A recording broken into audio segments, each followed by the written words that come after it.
Welcome to the final week of the Voice of the Call Nation radio show. Welcome. This is probably our final Sunday night show. And as far as like the live streams and audience interaction and participation, like I said, I'm moving on to other things.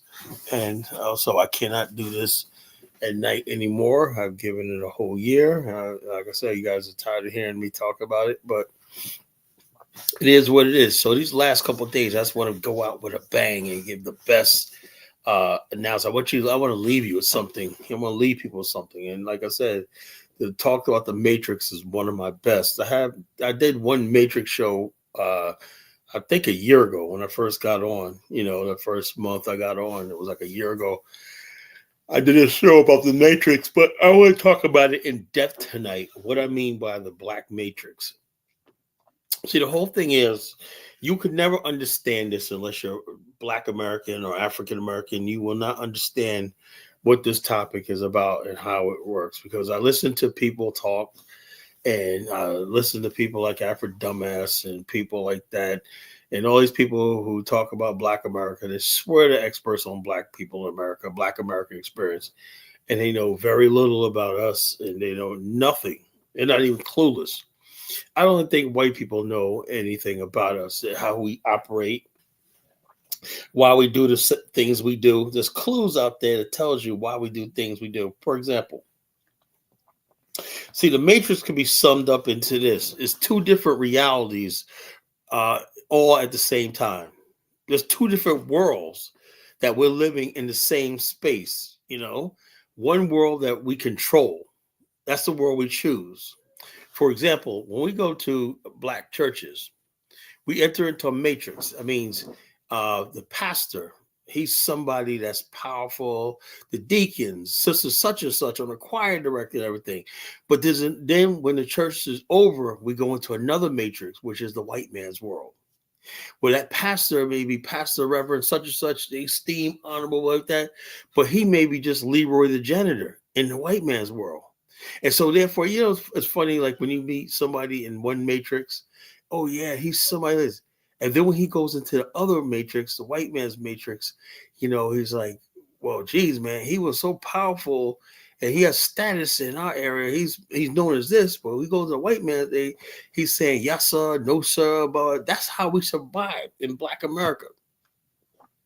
Two different realities. But it does show you the longing for Black America to be free, because we always want to make that one reality that we control our complete reality, but that's not reality. Reality, we always know, just like the Alakazam. He was the monkey prince in Japan anime, right? He knew there was a world out there. Even though he ruled his kingdom, right? The magician, but there was a world out there that frightened him, right? That he wanted to be part of, and that was a world of humans. He knew that he could never be in his matrix, his world, that he basically was the king, supreme. He could be whatever he wanted to be. I said that about when I did that thing about the monkey kingdom. People got offended, like I was saying something racist, but I think that series when I did the Monkey Kingdom went over people's heads.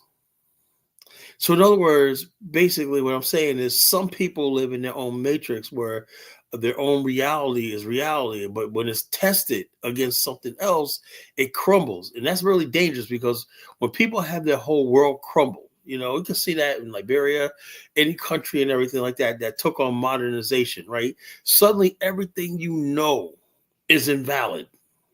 Oh, you thought that you was going to be a king, you were going to do this, you were told that you were going to be heir to this place, heir to this land, like that.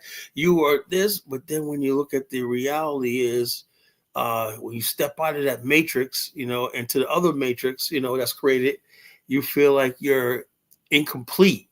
You feeling like you're nothing. So you want to get back to that matrix, that comfort zone that every human being has that. Now, the people who are successful have control over both of their realities. Like white people, they have control over both of their realities. That's because they're the dominant class, dominant race. They don't have to change to fit into another world. They don't have to live in two worlds at one time. Now you understand where the College Jensen is going from. You understand why they call me the culture critic, the geopolitical pundit, why they call me Collar Rumble, why they call me many things and everything like that. You understand why I'm so, erudite and so brilliant, everything. Now you understand, because nobody's going to give you knowledge on this level, you got people talking about Collar, man. How do you know so much, man? Don't you think if you talk about stock, why haven't somebody? Because a lot of people, I don't care how many degrees they have, do not have my intelligence. Do not have my intelligence. I was tested really high for my IQ. They did an IQ test with me back in 2012. They came back like, holy shit, I'm not got a big head. I'm just telling you like it is. It is what it is. I don't have to brag, and I don't go up there like this. But just take it where you see it. When you got somebody that's brilliant like this, like myself, I'm gonna leave you with something. You take it. It's my gifts to the public. It's gifts to you, and it's knowledge and everything like that. Hopefully, I can inspire other people to think on my level, think on my outside the box, and think on my level. That's all I want to do, is to get people to think, the learning. I want people to learn. I want people to go to books. I want people to read books. I want people to learn. And look, we have to become an educated people once again. We have to become a people that champions education, not see people sitting up online watching videos and TikToks and YouTube and whatnot and thinking they're freaking educated. We need really people to challenge. You know how you tell when you know you're educated? When 9 times out of 10, what you read or understand, you don't feel good about yourself, or you don't like that. That's when you know you're going the path of truth. But when you basically come away from education like, oh yeah, everything was a lie, my people were never slaves, or you're not educated. When you actually could come to the conclusion that after everything, 500 years of slavery and segregation, everything, you still believe the idea that black people once built pyramids and had great civilization and invented civilizations. That's because you're not educated. When education is, you're on the path to the truth, no matter how damning it is, no matter how hurtful it is and everything, you want the truth, because the truth will set you free. Education is supposed to set you free. That's why I don't get up here telling you things that you're going to make you feel good about yourself. If I could say some things about our great history, both in Africa and America, that you feel good in, but I am not going to lie to you and tell you that we did all this, we did all that and everything like that. Then I look up and say, well, it doesn't work. It doesn't matter. Say, why are we still living in a matrix? Why are we still in a world of white supremacy? Why is one race of people still dominate over? Now you got to the point where people, the ADOS FBA, they're in complete denial of the reality of the matrix, the two black worlds. They'll tell you they're foundational black Americans. They'll tell you that the white supremacy and all that don't exist, that they're Americans. Some of them even went so far as to say that they founded America. That slavery never happened. This is what I'm saying. This is when people lose their mind. They lose their mind because they didn't want to understand that they live in two over the world. And the bottom line is, it was sad that we didn't have the means to make the matrix that we want our only matrix, because you can never do that if you're living as a minority group and under another person's power structure in this space. See, everything requires control over space. When people say, how do you have slavery? Because one group of people has absolute control over a particular space. It could be a small space or a big space. If one group of people have, that means they control the rules. They control the basic matrix that everybody lives in. They control the context of the reality that everybody lives in, because they control space. The white man in America has control over this continent, his space. So therefore, we have to navigate in his world, right? How he sees fit and everything to survive. Then we go into our own world, right? Like I said, W.E.B. was talking about the two worlds of, he said, two faces of black. This has been talked about a long time. I'm not the first one. In other words, there's a face you put on in front of white people. You know, you ever see Negroes? Sometimes they act proper and whatnot. Yeah, but they get around black people. Yo, they let the hair down. We have our own lingo, our own slang, and stuff like that. It's two different worlds. You know, one world we gotta live in because we have no choice. The other world we find comfort in. You know. And you have to take what gets me is like the last few years, it seems like that one world that black people have to commune with each other and stuff like that has been eroding with integration. That's what's so dangerous about integration. Integration basically takes that away from you. So now you got a group of people that don't have anything. They're completely in one matrix, right? And they're taught that if they go into the other matrix where they find comfort and love and fellowship and kinship and camaraderie, you know, that's wrong. You can't do that. You know, you have to be integration and stuff like that. So you understand where I'm coming from with this, you know? So there's two worlds in one place, you know? Now the question is, how do you get to make one world where you control? You have to build a nation for your own. That's the only way. Other than that, can you imagine another 100 years, 200 years of us doing the dual identity again? Like WB was talking about the dual identity. It's the identity that we put in front of white people because we live in their society, world, whatever. And there's a society, the world that he lets us, that we basically, he don't care what we say among ourselves. He knows you're probably among yourself calling him a white cracker devil, blah, blah, blah, blah. But he knows when you come to work and whatnot, he's going to ask you a couple things. Did you see the game last night? Oh yeah, Mr. Charlie, I see the game.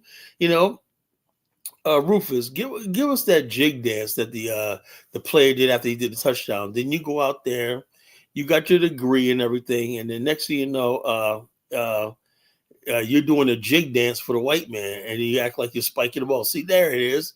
But then when he leaves and whatnot, Rufus, thank you, man. That's what good jig dance whatnot. Thank you.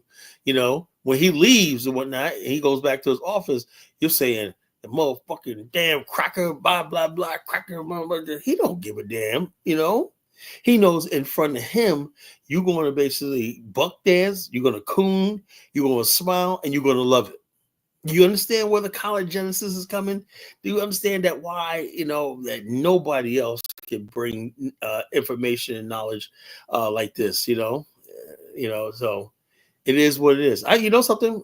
I might do lives on TikTok. I might do lives on TikTok. I just want to, I'm going to use this platform to do interviews, you know, but I'm not going to, I'm done doing, I might do interactive on TikTok. I make people call in and whatever like that and engage me. But honestly, man, I'm at the level of teacher, you know, I'm at a certain level, but I don't think people should be questioning me and debating me. But unless you got really, look, I'm like this. Some people I could say debate me debate me on points, but I'm just letting too many people on this platform that should not be up here talking to me in every kind of way and whatnot, you know, because they're not studied and they're not learned, you know. So it is what it is. Who cares? You know, TikTok works. A lot of people on TikTok, man. Like I said, damn, it's like unbelievable. The live streams on TikTok are freaking incredible, you know. And also now that the live stream on TikTok, you be seeing people like 5,000 people tuned in live. It's like, holy shit, man. You never see that on YouTube. I don't know what YouTube is lagging. Maybe because YouTube's hooked up with the StreamYard shit. I don't know what the hell's going on, but how is it that people have a TikTok, man? Next thing you know, you got friggin' you do a couple lives, and next thing you know, you got an average of like 300-400 people following you, and they're sending you roses, flowers, gifts, and sending money. That's money. Every time somebody sends you a gift, that's money. So there's a lot of people making, and also you can promote different products. There's a lot of stuff you can do on TikTok that you can't do on YouTube, you know? You know, so it is what it is. I graduated from the University of Hard Knocks, you know. I'll be honest with you, I never finished college. I was in college in 3 years. I never finished. I moved to Virginia. I never finished, you know. Yeah, Dynas gets his numbers, but I mean, I love Dynas, my friend, my good brother and whatnot, but I don't see any substance coming out of what he talks about, you know. All I'd see is go to Africa, eat bushmeat, eat some food, Whatever. I don't get it. There's no growth there. That's what he was saying years ago. He's still saying the same thing. He has not grown, as far as like talking about the problems. I guess some people don't want to do that. They just want to talk.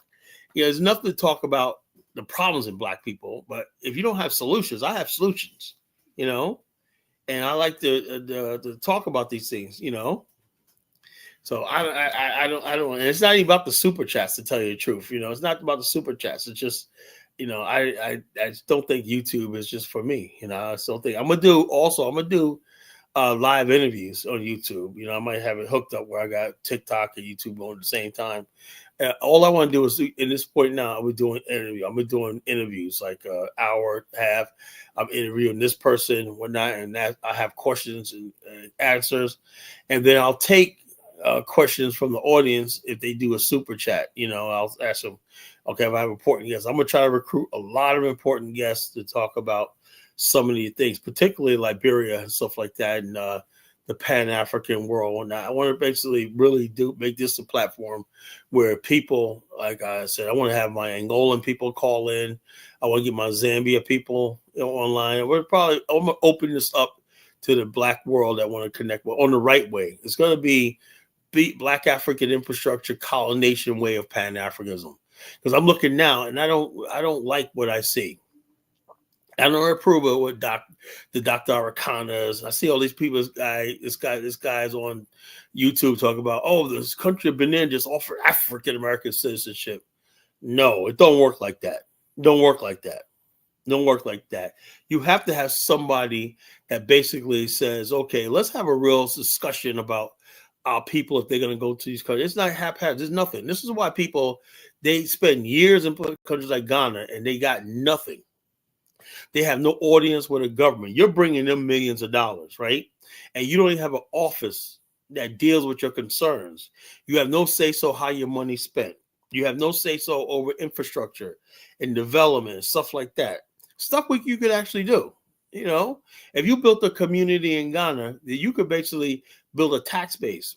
That tax base basically could give you leverage to build infrastructure and sustain yourself. You can build jobs, also like that, but there's no discussion like that because people are going over there half-assed. And I'm saying to myself, no, if you want my people, Black America, right, you better come, right, I don't care about that, what the AU's been up to. It's not going to work. It's not going to work. The bottom line is, and I don't even blame the AU. I blame these people. This is what I said. This is why, all these people that talk about the AU, mostly, look, we got to separate ourselves from people coming from other parts of the diaspora, Africa, and this big banner called Pan-Africanism, because a lot of these people, they want to use Black America. Let me tell you something. I hate when people die. I'm going to hurt a lot of people's feelings when I say this, right? The only group of people that really matters right now are the 45 million Black Americans, right? That's where the money's at. That's a $1.7 trillion economy, right? That's the only group of industrialized people, right? Those are the people that got trillions of dollars worth of home equity, billions of dollars worth of pension funds, everything like that. Those are the people that can move mountains and change the world, right? So there's a lot of people, and it's not just Africa. There's a lot of people competing for this group of people. For example, Japan is looking for Black Americans, saying, "Oh, you guys don't like America right there because people come there, they got skills, education, money, and stuff like that." There's a lot of African Americans going to places like Portugal, Spain right now, Germany, even Italy, and then Ireland. So all these places, Belize, all these places basically are saying, something, man, you got these people in America, right? They got highly advanced skills and stuff like that. They can actually run businesses and create a base. They live in a modern world. They're modern people. A lot of times countries basically, a lot of times their local people don't want to do the hard work. Really, I'm serious. People think that everybody in the world wants to work 40 hours a week for 40 years. No, but Black America is one of the few people left that still do that. Still can work 40 hours a week for 35 years, That's dying across the world. So that's why they're interested in the countries that are developing, is interested in that labor force, that could do that. So it is what it is. But thing is, if Africa basically wants Black America, they got to start in developing at a certain level. You're getting people that used to working in a factory for decades and whatnot, and then basically collecting a pension fund. That way of life is not going to change. People say, "Oh, we got to live communally." Get the fuck out of here. We're not a communal people. We believe in rugged individualism. My paycheck, my fucking pension, my this. My family. Yeah, we come together and everything as individuals. We could come together as individuals, but the bottom line is this idea that, we just come in, like that. It's not going to happen. Dynasty is a right-wing shill tether. Wow. He wants us arguing about Democrats but instead of building. Damn, Joe Mama. That's a really tough thing that you say about my brother Dynasty. Me, I don't think he's a right-winger,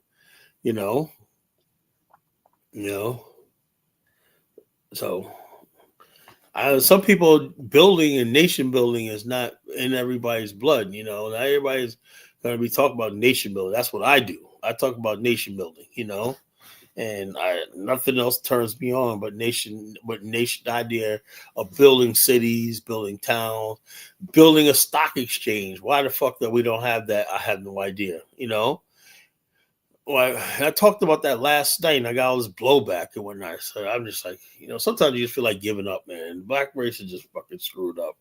They want to, the people that want to help and want to build, they got ideas. These are the people Black people always find like they want to fight. If you got no ideas and you're out here shucking and jiving, bullshitting and whatnot, taking 30 years to build a fucking raggedy school, man, you get all the support you need. All you do is get up there and say a couple of speeches and whatever like that. Say what people fuck want to hear, and they'll love you. But someone like me, who tells it like it is and don't care about your damn feelings, I tell like it is. You don't want to support me. You don't want to listen to me. Okay, it's fine. He doesn't talk about nothing but right-wing propaganda because we all know MAGA will save us. It's so stupid. You're the only person talk about building, so you can't go where we're lost. Well, I'm not going nowhere, but I just can't do live streams like this anymore. I can't do stuff like this. I'm always going to be here, but I can't do live streams like this anymore because, I just think it's sometimes I have to get to the level where I'm starting to teach, and engaging. I think the time for engaging, I think I've proven myself over the last year that I'm capable, Yeah. Okay. Yeah. No. Like I said, I'm not going to give up the platform, but I'm saying what I want to do is just have interviews, and have just interviews, Yeah. Idiot stuff. Yeah. I just can't deal with just fighting with everybody every fucking night. I'm tired of it. I can't do it no more. I know. Look, like in the words of Thanos, they call Thanos anyway, right? He goes, "I know what it's like to lose." Feel so desperate that you're right, but to fail nonetheless. That's how I feel. I know it's like to lose, to feel so desperate. Like I know I'm right, but to fail nonetheless. You know. So it is what it is. We ain't talking about no damn homes in Africa. Anybody can build a home. You know how easy it is to get land in Africa and build a house? That's the freaking easiest thing, or that's the easiest thing you could ever do is go to Africa and build a fucking house. That's the freaking anybody can do that shit, But talk about building infrastructure where we could actually become part, we could basically create our own matrix in the content. We could basically sustain ourselves and build our own infrastructure and have our own laws and rules. That's another thing, Yeah, Africa is fucking simple, man. That's quick work. Going to Africa and buying property and building a house. That's the freaking easiest thing you can freaking do. It ain't no thing. You got an Afro think tank out there. Oh, I got a property and whatnot. Who the fuck cares? Hey, look at properties around. It freaking looks dirty, man. I mean, I'm not to knock the brother, man, but look, don't be putting that on camera, man. It's like, damn, that's how dusty. It looks muddy, dusty. It's like, dude, pressure wash that fucking house already, man. Afro think tank, goddamn. Everything don't have to be dirty and muddy in Africa. Just say, I'm in Africa. You know how easy it is to get a friggin' piece of dusty land, swamp land in Africa and whatnot, and try to build something and say you're doing something. Yeah, so it's like this. We like our shit manicured, We like lawn. We like nice things. So it is what it is. So it is what it is. So we like nice things. And the bottom line is we're not going to compromise our standard of living and what we know is decent standard of living to fucking, I don't know, lower ourselves to some level just to get into our Africanness. No, it don't work like that. Don't work like that. See, I always thought, all these years, man, I always thought the idea that Pan-Africanism and Black nationalism and stuff like that meant that we were going to build this super state, this like a futuristic Wakanda super state will come together. And I had no idea. Some people like, we got to go back to eating bushmeat and we're not eating with our hands and feet and shit. I didn't know that was a fucking plan. Shit. I didn't know we had to go back to hunting and gathering and shit. I thought, man, everyone was all on the same page. We're going to build master libraries. Everybody's going to be educated. We're going to have people doing speeches like Dr. Heinrich Clark and all shit like that. Look at the average African don't even know who Dr. Heinrich Clark is. They don't know who Marcus Garvey is. They don't know about no damn W.E.B. Du Bois. I said, what's W.E.B. Du Bois? Is that something to eat? God damn, I thought we were, see, you when you're in America, you think everybody's on the same plane. Black power, black to the 20th power. We're going to figure it out. It's like, the Africans don't know about none of this shit, man, So you got people like my good brother Dynas, man. He's going around people that are fucking primitive, man, And I'm saying, where are you elevating yourself to? Where do you elevate yourself to, we as a people have a hard time getting on code and staying on code. I know that. But that's why I'm trying to, I say what I say because I want our people to be on code as far as building. All we have to do is stay on code when it comes down to bettering our situation, bettering our situation. We could do that. Black people know right from wrong. Good from evil. What's going forward and what's going backward. Nobody should have to tell anybody that.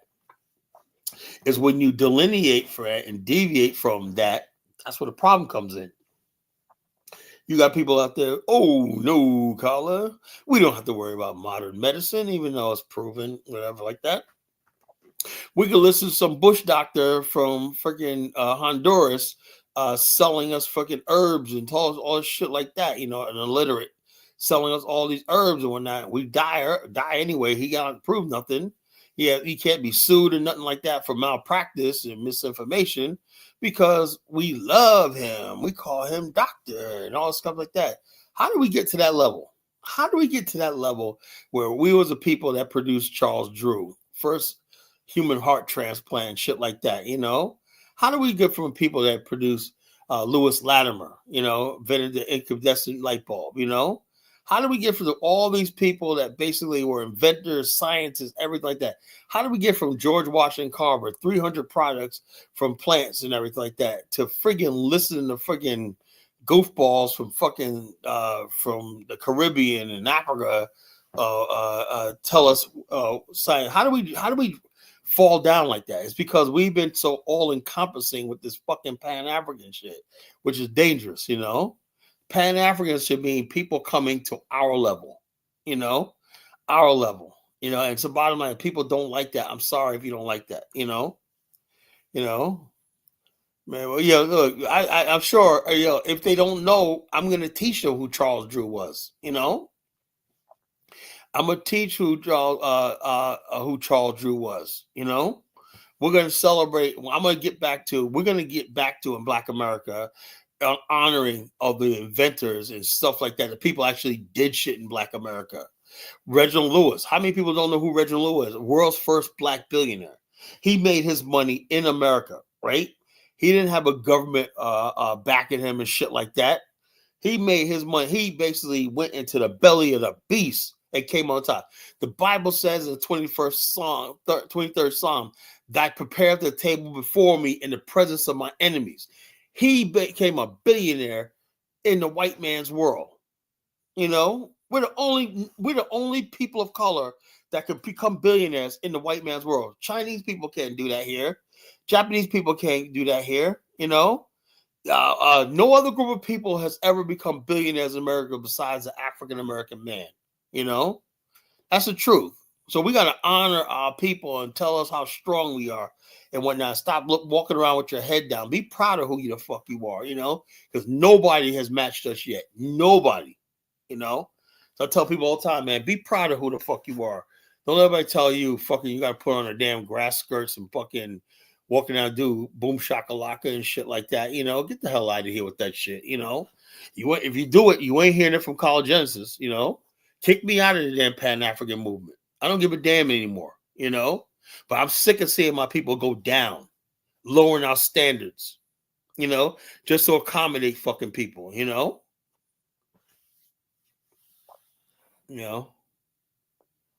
The average black African American, right? This is the whole thing. Pan African is not really that important, right? The average African American used to basically have Ebony magazine on the friggin' in every friggin' coffee table, right? We used to pick up Ebony magazine and we used to see the Harlem Renaissance, the Alvin Ailey dance, and all this beautiful things of black culture and stuff like that in America. You know, we used to see the richness of the black sound of Detroit, Motown, and stuff like that. You know, the big bands of New Orleans. You know, we knew who we were. We used to know about black colleges and whatnot, you know, succeeding and stuff like that. So, you know, you take away things like Ebony magazine and whatnot, you know, now you got stupid people running around telling black people, you know, oh no, that's not important, man. You know, we got, you know, it's important to fucking wear dashiki and eat bushmeat. You know, that's what's important in Black America. You know, I ain't saying all African Americans are Pan-Africanists. I'm one of the fools that was a Pan-Africanist, you know, and I got nothing out of it. 35 years of absolutely nothing, you know, absolutely nothing. I'm a Pan-Africanist and I get called a colonizer, you know. Yeah, a lot of good that did me when I, you know, I have never seen any freaking success or anything come out of the Pan-African movement. I'm dead serious, you know, nothing. But I do see black people who just worry about being black and worry about themselves and whatnot and their families and whatnot become millionaires and billionaires and able to do shit, you know. I never seen nobody in the Pan-African movement do something significant that could build something or help anybody, you know. So bottom line is this. So I'm a Pan-African, but I'm never telling nobody you got to be a Pan-Africanist. You know, I don't, like I said, I am not. Matter of fact, in the future, when I'm talking about building in Liberia, I want to work with people who aren't Pan-Africans. How about that? I just want to work with normal ass black folks that's got education, hard work, everything. I'm tired of Pan-Africanists. Really, I'm being tired. I'm dead serious. A bunch of do nothing lazy people and whatnot. They'll sit around, all they do is sit around, blame the white man, and blah blah. Never build a fucking thing. You know, that's the truth. You know, I am done with Pan-Africanists. Not Pan-Africanism. I'm done with Pan-Africanists. You know, all they do is sit back and judge people and everything. The context of our reality is we live in this matrix. You know, there's a matrix that we want to be. Like a lot of Pan-Africanists think that when they're in their, when we're in their juke joints and our churches and our club meetings and whatnot, that's real. No, every last single black person got to leave that matrix and go into the real world. You know what the real world is? Where you earn your money, nigga. You know, where who pays you? That house and that mortgage and that light bill, you got to go into the white man's matrix to make money. Do you understand where the College Genesis is coming from now? Why I'm sick and tired of hearing people's bullshit? You know, until that other matrix becomes our real matrix, it's never going to fucking work. That's why I say the only way we could do it is we have to forget everything and build an Afghanistan. Then your matrix is one. Your reality, everything like that, how you make your money, everything like that is controlled by you. But don't expect nothing from black people to join your fucking movements and everything like that. When they got to go, they know the reality is they got to go to the white man to fucking make money. You know, they got to go in the white man's world to make money. And all you got to do, all you got to give them is suggestions. Nigga, take your suggestions and stick it up your fucking ass. You know, really.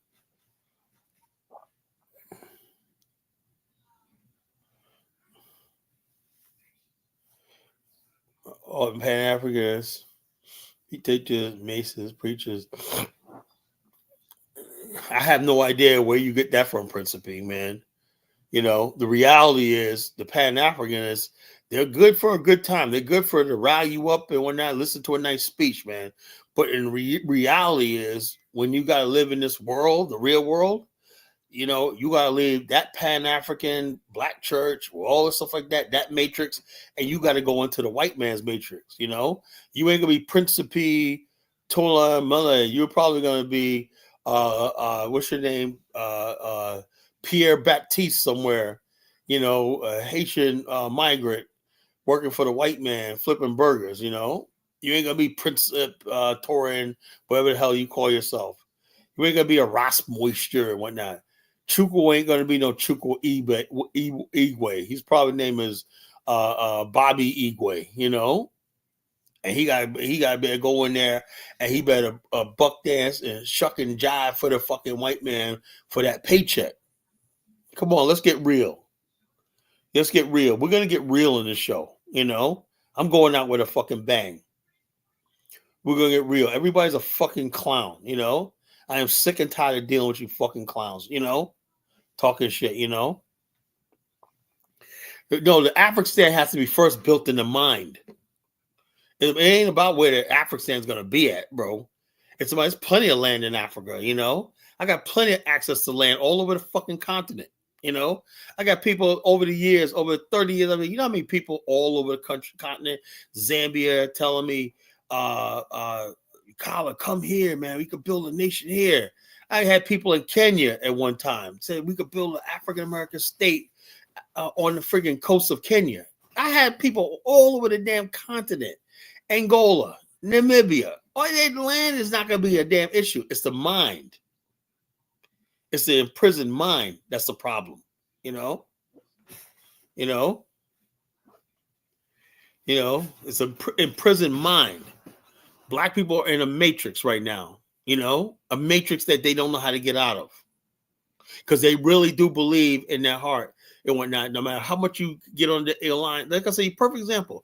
Everybody's all big and bad online, but everyone got to punch that white man's clock tomorrow. He got to go into that white man's matrix, you know? Yeah, whatever, Chukwu. Everybody like this, you know? Everybody, yeah, I work for myself. I don't punch away. Yeah, right. You sound like just the person who got to be around whites. You got white friends. You're like Michael Lawala. You got white friends, and you know you watch what you say and whatnot. You know, you throw Black Americans under the bus every 2 seconds and whatnot. You know, please stop it, Chukwu.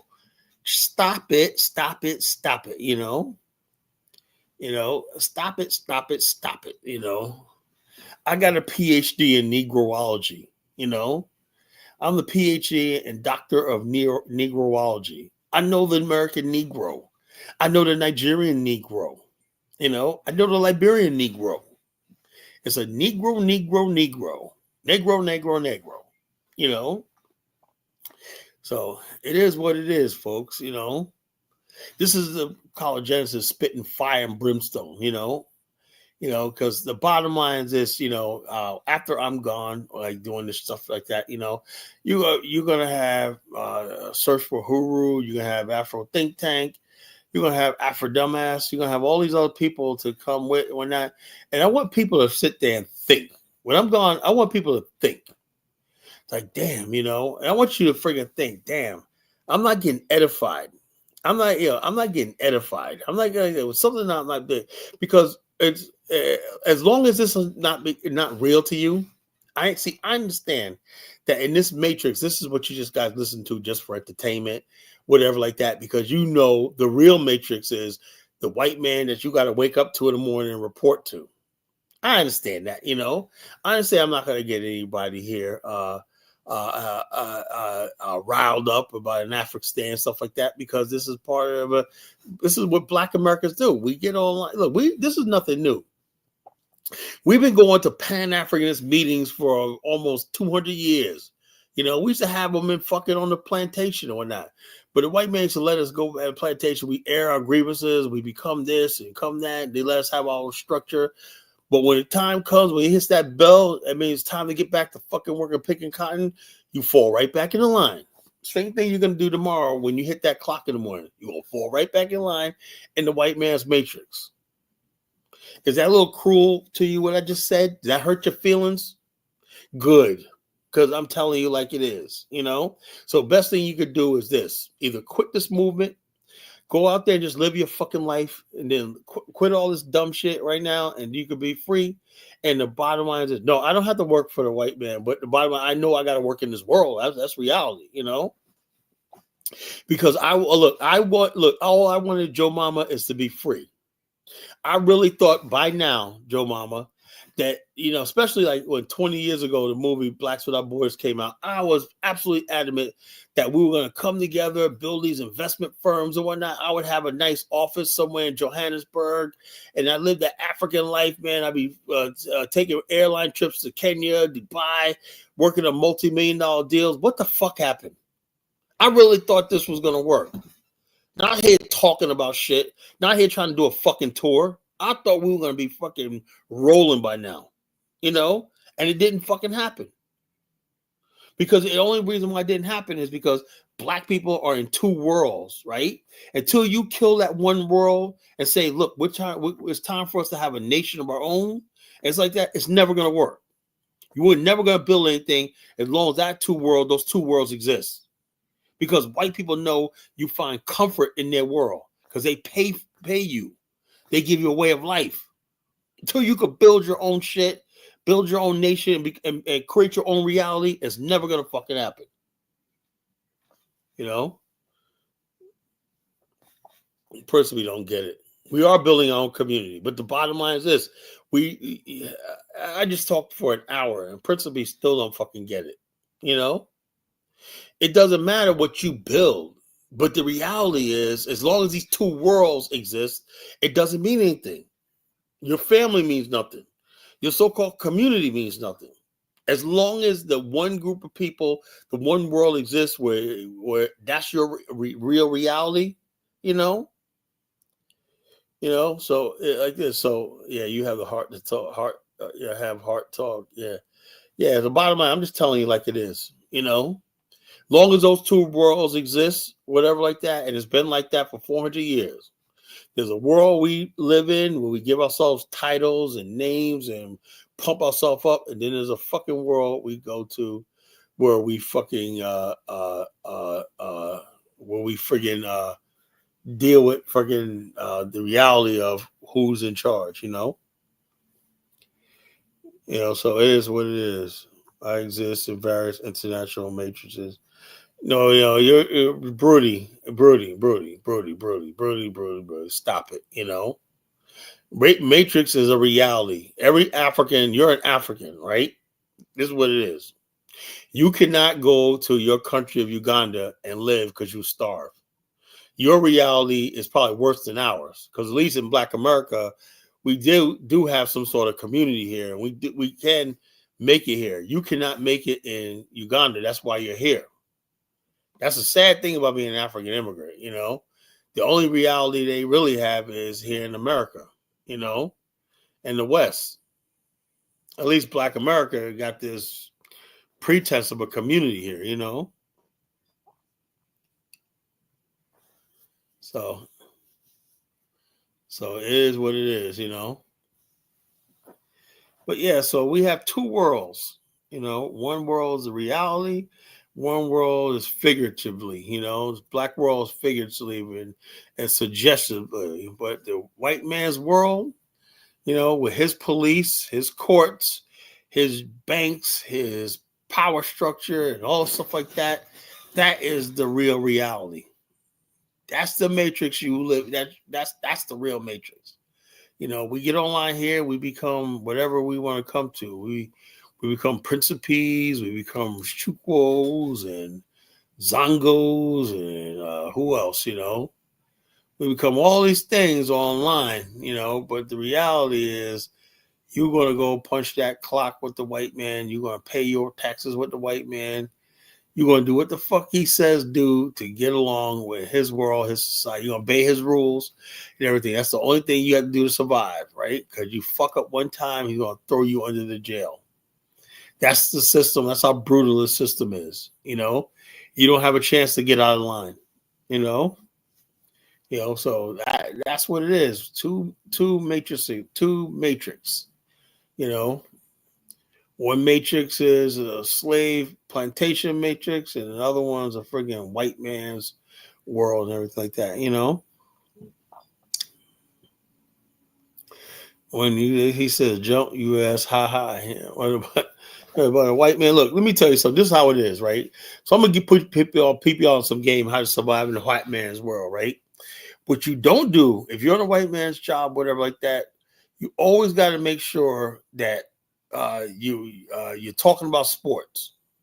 You're talking. I know it's kind of tough right now for some of you Negroes because there's no NBA or NFL or whatnot. So you got to do something. What you could be doing right now is talking about your team and the trades and stuff like that. That's what the white man wants to hear. He wants you to hear you about talking about the NFL draft, the sports, and all stuff like that. ESPN. That's why they love ESPN because you can say talk about sports year round without thing. It gives you something to talk about. That's what the white man wants to do. He wants you to hear you talk about sports, or he wants you to hear you talk about some rapper or whatever like that. You better have a favorite rap song ready and a favorite team ready. So when he talks to you one night, so you say, well, if you tell the white man, well, I don't follow sports, I don't listen to rap, whatever like that, you got 2 weeks before he throws your ass out. He'll find a way to fire you.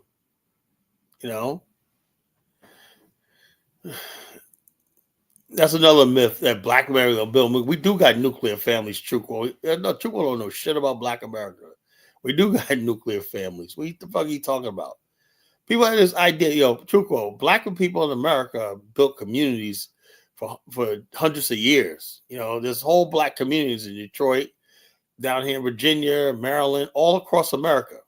Black American communities. Still mother and father, children, everything like that. So this idea, that's another thing. African immigrants create this matrix about Black America that doesn't exist. We're all on crack. We're all broken families. And also, the biggest thing with Africa is we need their guidance. We need their guidance when they're coming over here fucking homeless and shit like that, We need African guidance,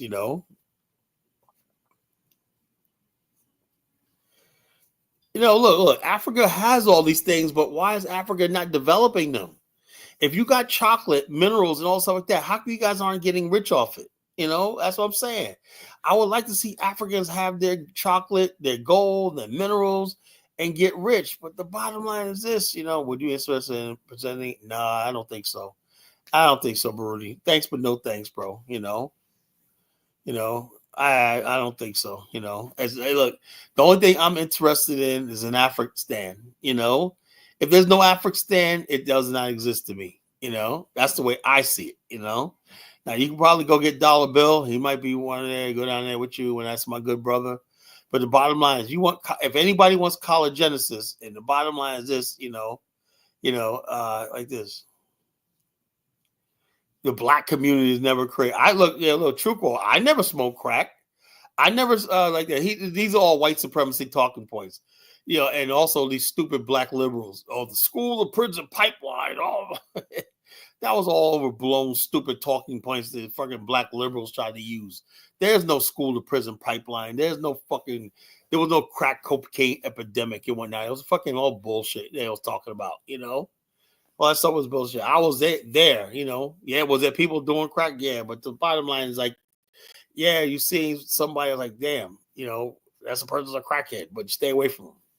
But the bottom line, it wasn't like everybody in fucking prison. So I guess my mom, my pops, my grandmother, we're all out there smoking crack, Truco. Everybody just smoking crack. That's what happens when you basically don't have any real connection in Black America. I come from Black America, I come from all those communities you talk about, Truco. And the bottom line is majority of people are all right. Majority of people ain't into that shit. Majority of people, the vast majority, are not into that shit. 99% of black people are all right. Yeah, you got some black people that be like that, but actually, there's more white people on drugs. White people got a huge fentanyl and an opioid epidemic right now. Is anybody talking about that? Is anybody mocking them? No, because Chukwu was trained to only mock black people when they had an epidemic of heroin and like that. America's always had drug problems and whatnot, but when it's black people, it's the nuclear family, blah, blah, blah, blah. No, just people just want to get high. That's all. Same thing in the white community. You don't see Chukwu talking about we got to rebuild the white community and all this kind of stuff like that. It's all basically Chukwu's projection on black people because he knows his community, his culture is a failed culture in Nigeria. They're failed people, so he wants to project his failure on us, So who was the crack babies? What are you talking about? That was a fucking term created by white supremacists, crack babies. Come up here, Chukwu, and show me pictures or show me videos of a crack baby. That's something the white community, the white racist community put out there, and you sit there and ran with it. There were crack babies and whatnot. That stuff. Lord have mercy, The Matrix is a term that simply means two worlds existing at the same time. That's all it means. Two worlds existing at the same time. Now, in the Matrix, when we talk about the black problems in the 60s, 70s, there was black people in the 80s and 90s who were doing really well, really well. But at the same time, right, the two worlds, there were black people who were into drugs, crime, and stuff like that. But the bottom line, it doesn't mean the whole entire the community was sitting there and smoking crack. It was two different worlds. The people who were infected by it were infected by it. The people who were not, it really didn't even cross anybody's mind.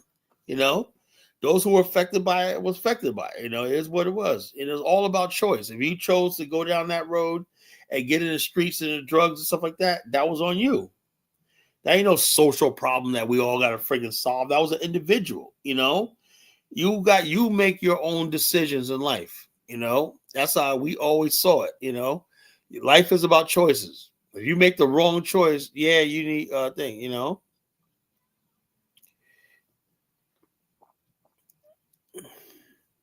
Well, I'm just gonna keep doing what I'm doing. I do what I do what I do. Whether it does anything for Black America, I think Black America is fine. Black America is fine. But the whole thing is, like I said, if you listen to what I'm saying, Joe Mama, Black America is fine and everything. But the thing is, I think Black America is tired of living two lives. There were crack babies. No, there was no damn crack babies. What the fuck are you talking about, Chukwu? Chukwu, I read about crack babies when I just took it around. Did you ever see a Chukwu? Did you ever see a crack baby yourself? Chukwu, have you ever met one? The answer is no. I never met one. I know you never met one. Look, Joe Mama, the whole thing is this. Black people in America, right? If we continue the way it is right now without nation building, that means we're going to continue to live in the matrix. That means that we could never be free, that we could never actually be free. That we always basically have to adjust ourselves for another race. In other words, you know what you're saying? We should just forget ever being free and just admit the white man was right about slavery. He was right about bringing us here. He was right about everything, and so therefore we should just submit to him. But I know black people, I know my people, they're not going to do that, right? So what happens is when these two worlds collide, sometimes you have things like a race riot. You have people doing outbursts like Black Lives Matter, people trying to be heard. You understand that, Joe Mama? See, when you don't understand Black America like I am, because you're obviously not Black American, African American, you'll never understand that. Black people in America swallow a lot of pain, the pain of being Black in America, Something needs to get. I have no idea. I said that years ago that black people need a new start. They need our own nation. We need our own. We need a new identity. We need to be away from these people, this white American, right? Because as long as basically you have two races of people, one's going to dominate. It would be different if this was set up where we had our own space and we basically lived in our own world and we didn't have to answer to them. But that's not the part of the deal, you know. So Chuko, where are these fucking where are these crack babies at? Where are the fucking crack babies at? Where are these crack babies at? Where are they at? Where are these crack babies at? Oh yeah, 34 years old, those crack babies. Where the fuck are they at?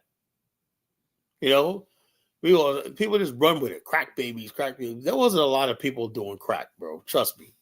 You know, it was not like that, you know. I was out there in the streets and whatnot. It was not all what you think it is, you know. So, oh yeah, if they are crack babies, they're fucking Dane Calloway types, you know, talking all this fucking we were already here shit, you know. Chuko, you're right. Those are your crack babies, you know. If there were some, you know. The bottom line, the majority of black people, 99% of us are not involved with drugs, anything like that. But I can't say that about the white community, because a lot of them are involved with drugs and fentanyl and shit like that. You know, they really got a serious drug problem. The most serious drug problem in American history is the fentanyl opioid problem, which white people are dying. You know, hundreds of thousands of white people have died already, you know. So Chuko should focus his efforts on helping his fellow white brothers and sisters, you know. But they got the real problems, you know, in America with the drugs and shit like that, you know, and poverty in white America.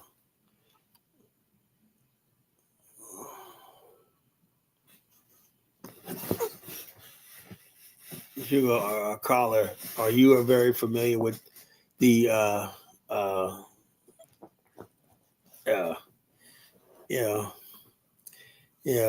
alumnus? No, I'm not. You know, applied mission.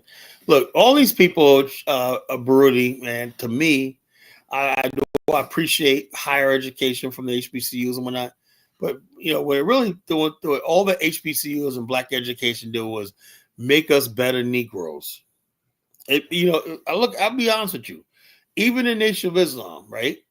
Despite all the freaking talk of Farrakhan and whatnot, all he basically was doing was teaching us how to be more compliant, well-behaved Negroes and whatnot, you know, and work for the white man. The Nation of Islam basically created more Negroes than any other group of people, you know.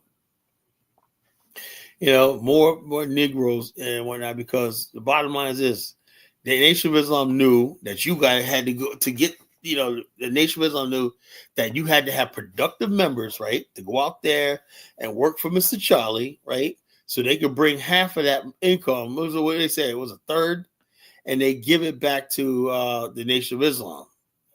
You ain't gonna do that, man, in their matrix. They know you guys still go out in the white man's matrix. That's the whole thing. The Nation of Islam never became whole. You got people out there talking about, I joined the Nation of Islam. That means you're joining a whole new world, right? But to be honest with you, you know for a fact that matters, you can't make no living selling bean pies and fucking final calls. So you got to go and live in the white man's world to make the real money. That's reality, you know? 1776 is a Pan-African. I'll quit the movement, shit, If he's a Pan-African, it's time for me to move on, it's time to move on, But that's what I'm talking about. The Nation of Islam never created their own world, because the bottom line is this: they basically said that they didn't want to part ways with America. So the whole thing is, it was hypocritical. You're going to tell somebody the white man's a devil and all shit like that, but we need you to go work for the devil and fucking make that money, so we can we up on top to live lavishly. Like I said, it's all hypocrisy. The only person that came out in this movement on my little platform that gave black people the idea of what it takes to be free is Genesis. I believe in an Afghanistan. Not only do I believe in an Afghanistan, I believe this Afghanistan should be so militant and pro-black and so anything that we don't even friggin' let white people in the country for at least 20 years. That's how I believe. That's what I believe. I believe that only black people, you have to have 75% black African DNA to be a citizen. I think we should cut all friggin' ties from white America. All ties from white America, just sever ties and whatnot, and begin the divorce proceeding, which is nationhood. But because I'm the only one saying that, right? Everybody else want to be lukewarm and half-ass and whatnot. This is what I think, So this is what we're talking about. Everybody want to be half-assed and whatnot. They got all these solutions and whatnot. And the biggest solution is this: how do you make sure that when you are free, that means you're not answering to nobody? We have our own industry. To do that, you got to have your own land and your own industrial base. Then you're employing your own people, and then the reality that you live in, you control the context of your reality, your world. You control your own matrix. You don't have to live in two matrices anymore. The one matrix becomes whole.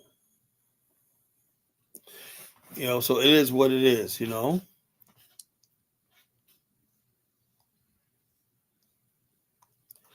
I'm not hating on the Nation of Islam. I'm just telling you in reality, bro. The Nation of Islam was made up of young black men and whatnot who didn't know any better, No, I'm saying the fact that, I'm saying initially, I don't know, that's the thing. I'm just talking figure. I'm saying the bottom line is when you say, what is it based on? It's based on real black African Americans, the majority of us, Will it be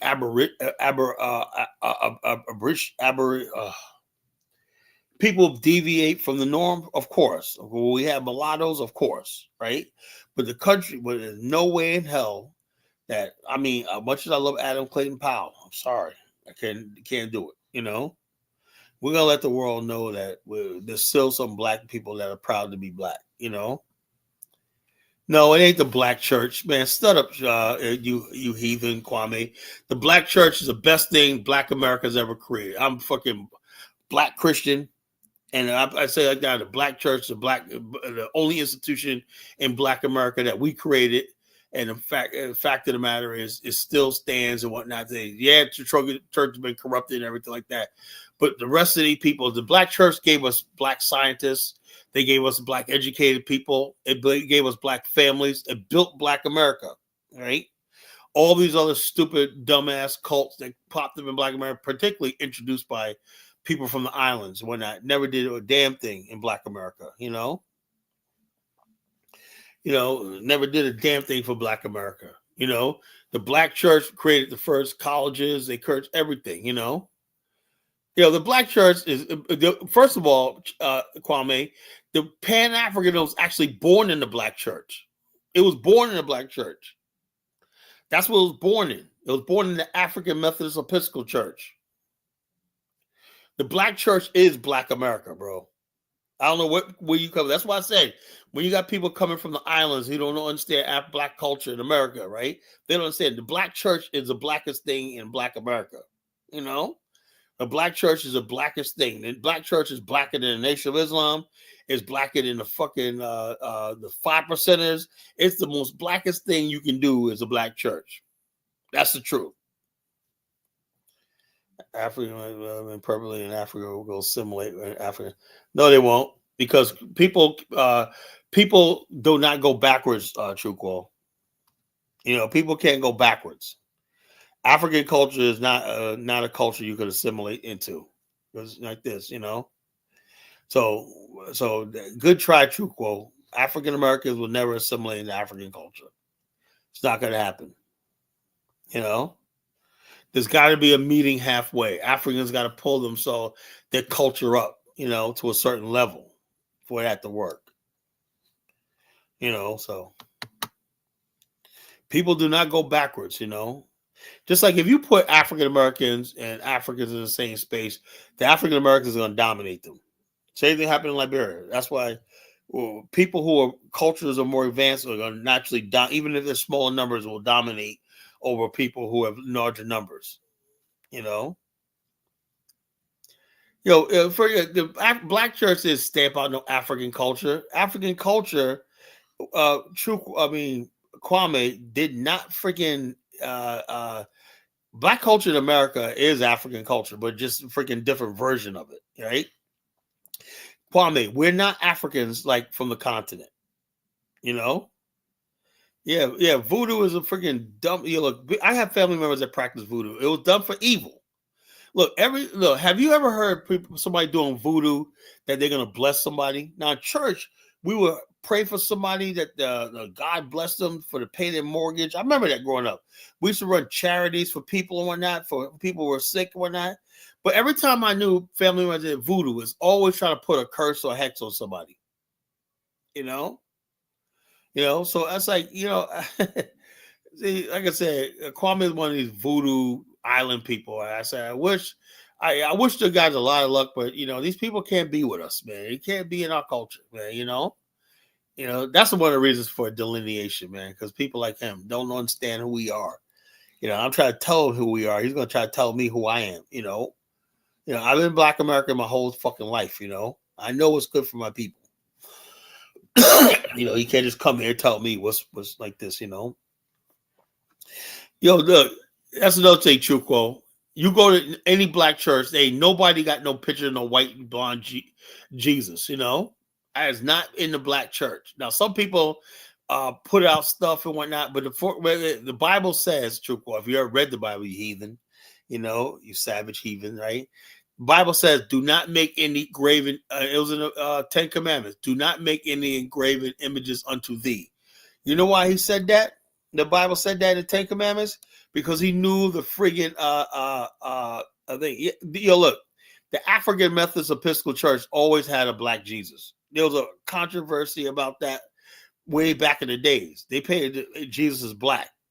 I remember Ghostface did a song called Black Jesus. The idea of black Jesus, like an episode of Good Times. That was an African Methodist Episcopal Church. Very pro-African.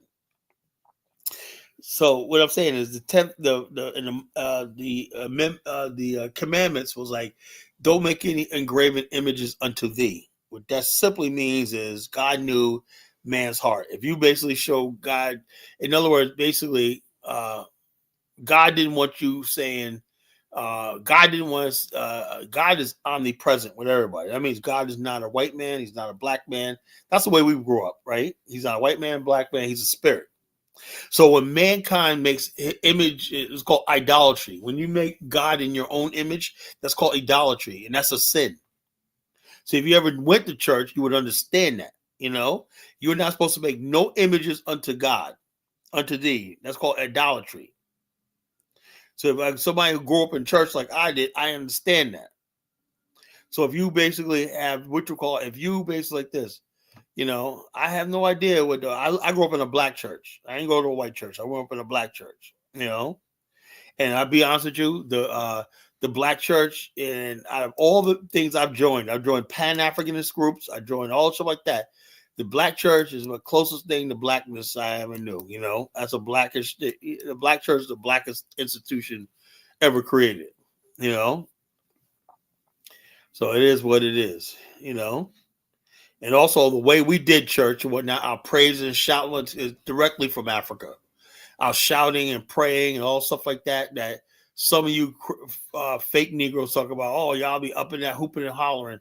No, that's something we retain from Africa, So I don't know about George Floyd. I care less about George Floyd, No, the graven images unto, you're not supposed to create any images unto thy skin, and you're not supposed to create any images unto God. Like you're saying, this is God. That's idolatry. George Floyd was just a man, just like you got the bust of Martin Luther King. But when you make it God, say this is God, or this is Jesus, whatever like that, that's idolatry,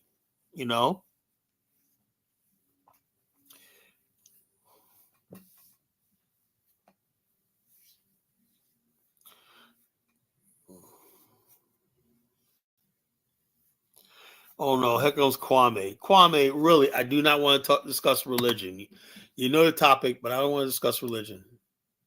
All right, Kwame, you know I'm saying I don't want to discuss religion. You know the topic, right? What's the topic, Colin? All right, you can sit there listen. How you gonna come up here? You don't know what the fucking topic is. The way I, you listen, I was cooking for an you hour. I Twitter, was so talking about the two worlds. You know, two worlds in I Black America. literally, I literally just got on your live about 5 minutes I ago. say, So that's yeah. what I'm So saying. you gotta sit there and listen for a little while. Then you come up. Hey, this is what I'm talking about. I'm sick and tired of people call me on the show. They don't even freaking listen to what the topic is. They don't want to like this. They just want to come up here and just run them out. You know, But no, I'm just asking. With two worlds and one black matrix, it's can you called a elaborate a matrix. A little? matrix. In other words, basically, what I'm saying is Black America has one matrix, right? That includes the Black Church, Nation of Islam, Pan African groups, and everything. We have our own titles, customs, hierarchy, all shit like that, right? That's one matrix we have. So that's the yin, right? The yang part of the matrix is what pays us, what the world we got to listen to. The white man's job, the white man's rules, his laws, everything like that. That's what needs to change. All this other stuff you talk about and everything means not a damn thing. As long as we have this world where what really counts in Black people all over the world is who pays you, who you got to answer to, your boss, the police, the courts, all that shit like that. That's what I mean by two worlds. It's called the matrix, two worlds in one. You know, we got just like you got two worlds as far as like the crack epidemic, right? Yeah, there's Black people who never saw the crack epidemic, but it was there.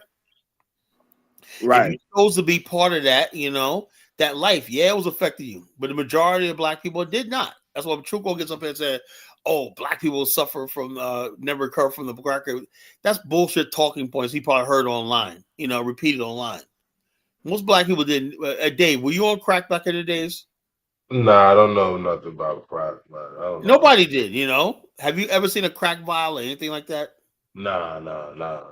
So what is Truco talking about? You know, So you think it's time for black people or just black Americans No, to I could if I could chime in a little bit. go ahead, Dave. Basically, I understand what you're saying, Kyla. Like growing up, my uncles they was all Pan Africans, right? But they never quit their day job, like you Yeah. just said. You understand me? They never quit their day job. They're gonna go to transit. They're gonna go to work every day, 9 to 5, have their families, but they never quit their day jobs. You understand what I'm saying? It never the So like Pan African world yeah, has never like you translated said, into that. So it never it became was part two of that world. matrix. It never it never so Colin, it can I ask you never a question got in the way. when Dave can I ask you a question when Dave done? Go No, ahead, no, Dave. yeah. Finish, Dave. I'm just saying, basically, what you're saying, it shouldn't. It's two worlds. You understand me? Yeah, you're gonna go to the Pan African parade on the weekends and everything, but it shouldn't get in the way of handling your day to day basis. You understand me? Taking care of your family, getting money, doing what you got to do. You know, for the You first understand me? 95% of us, where do we get our money from? The white man, you know. You understand me? We got to obey his laws, his courts, his Exactly. civil Of judgment, course, all stuff of like that. course, That's of reality. course, That's the two worlds. of course. On the weekend, you're gonna see one of my uncles cry about what the white man was doing at the job and this one and that one, but he's still gonna go there on Monday. Exactly. That's what Yeah, I mean by the two worlds. yeah. That's the you know what it is? Your uncle, there's nothing wrong with him, but that's the There's nothing wrong real with world. it. But that's the real world. He got to handle his business. That's the It real is what world it we is. live in, you know. Ain't no damn all this Pan African stuff. People get online, talk all this nonsense and whatnot, you know. It's never translated to our reality. It's not reality. That's that Hold world, on, language hold world is Colin, so reality. Colin, on, hold on, hold on. you don't think it's a contradiction if you're upholding that you know that a chosen peoples from the Middle East and you pray to a God that's not black and you subscribe to a religion that What are you comes from the talking white about? man? I look. Well, who is it praying to a God? Well, we've been Christians for like hundreds of years, bro. Uh, Those Christians in the Ethiopians were Christian. You know that, right?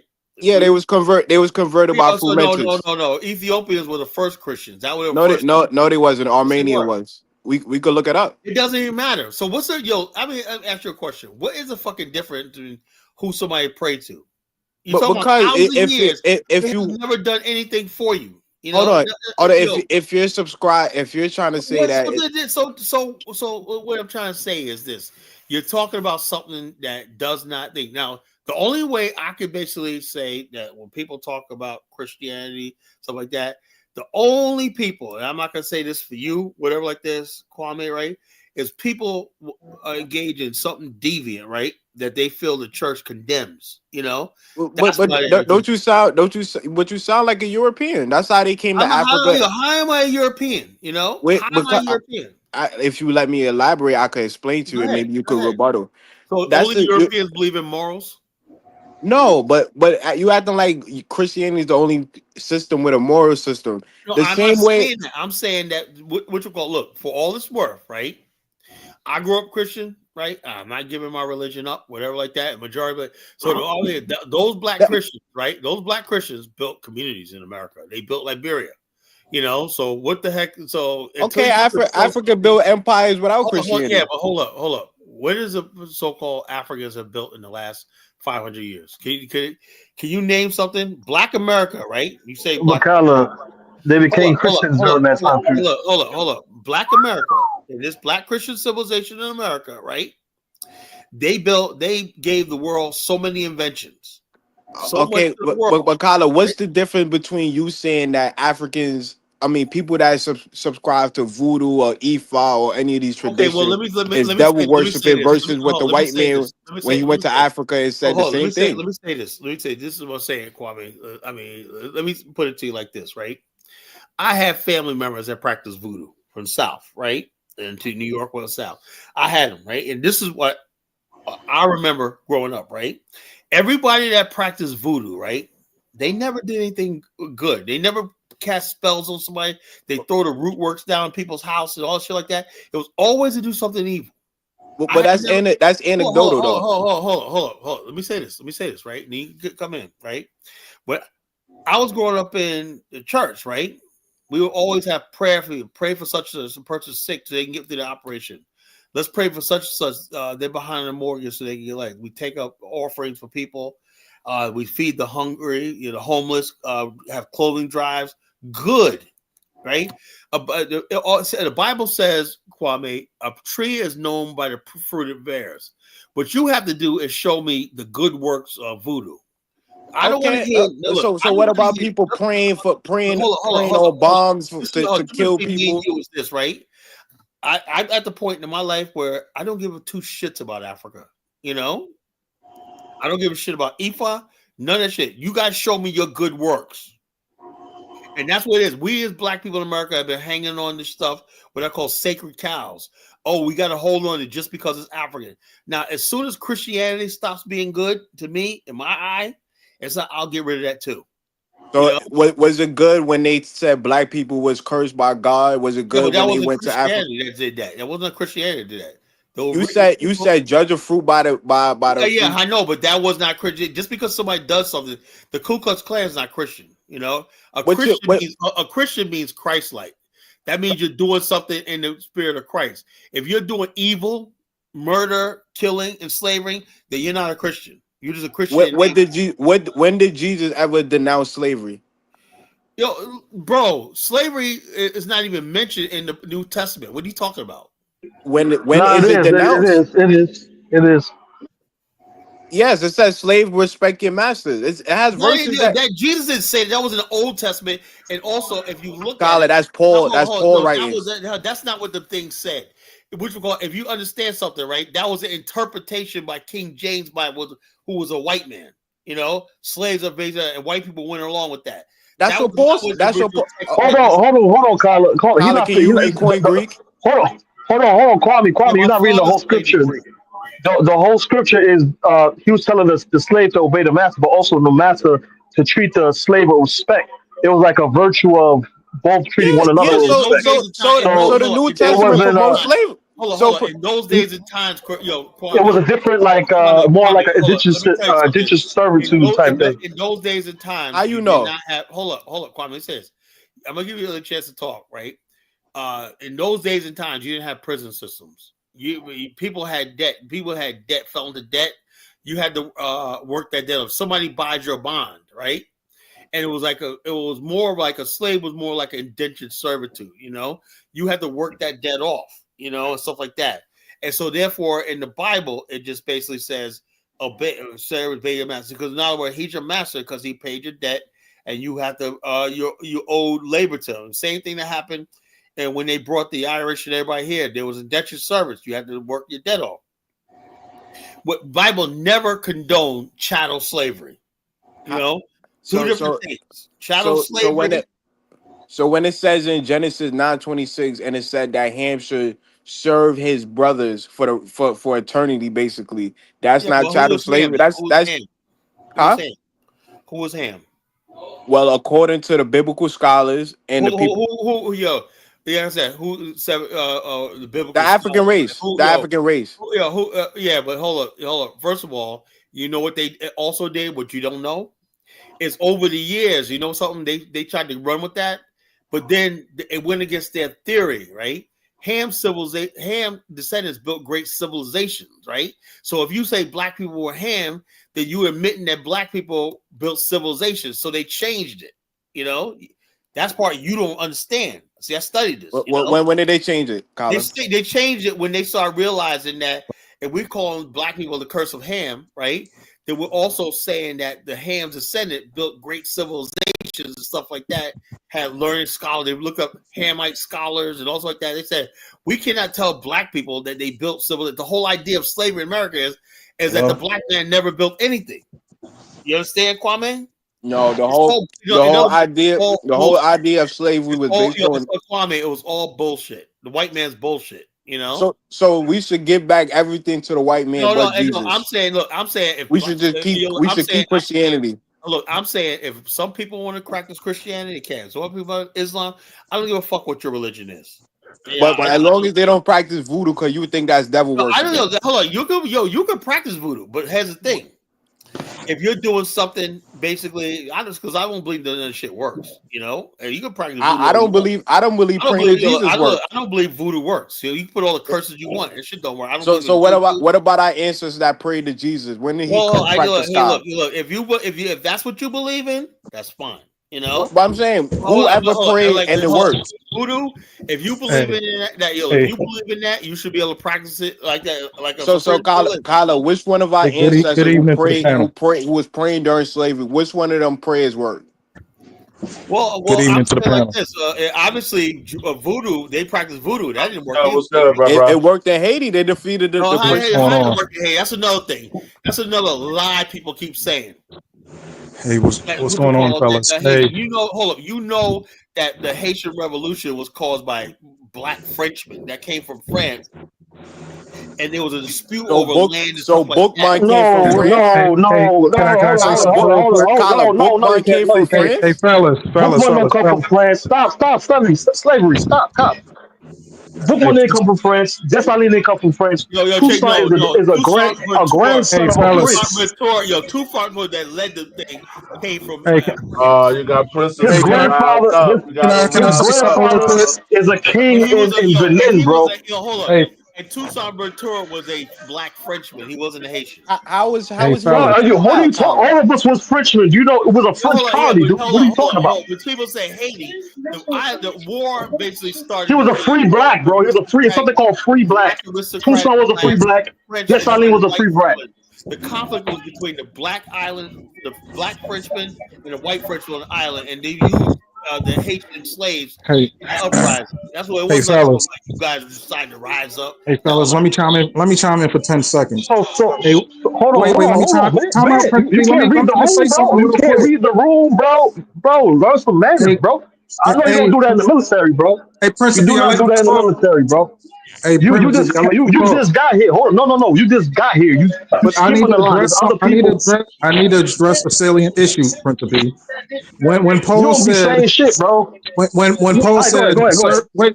when Paul said slaves or servants obey your master, you have to understand the context. During that time, if I owed Kala $1,000 and I couldn't pay It's him, all. It's I had always some I had context to when they're become dealing with Jesus. Yeah, the fellas, Bible it ain't got nothing to do with Jesus, wait a bro. second. When if I owe Kala $1,000 and I couldn't pay it back, I would present myself to Kala and said, I'm going to be his servant or his slave until that debt is paid off. Well So prove they that's was what talking about that. slavery in the context of the Middle Eastern biblical time was debt slavery. If you owed a debt, you couldn't pay Toyota back or your mortgage, you had to become a slave and pay that debt back. And that's what Paul is talking about. He's not talking about chattel slavery. He's not talking about race-based slavery. He's talking about debt slavery. Was Paul and Jesus Jews? Don't you know that, Kwame? Are you that dumb? Yes.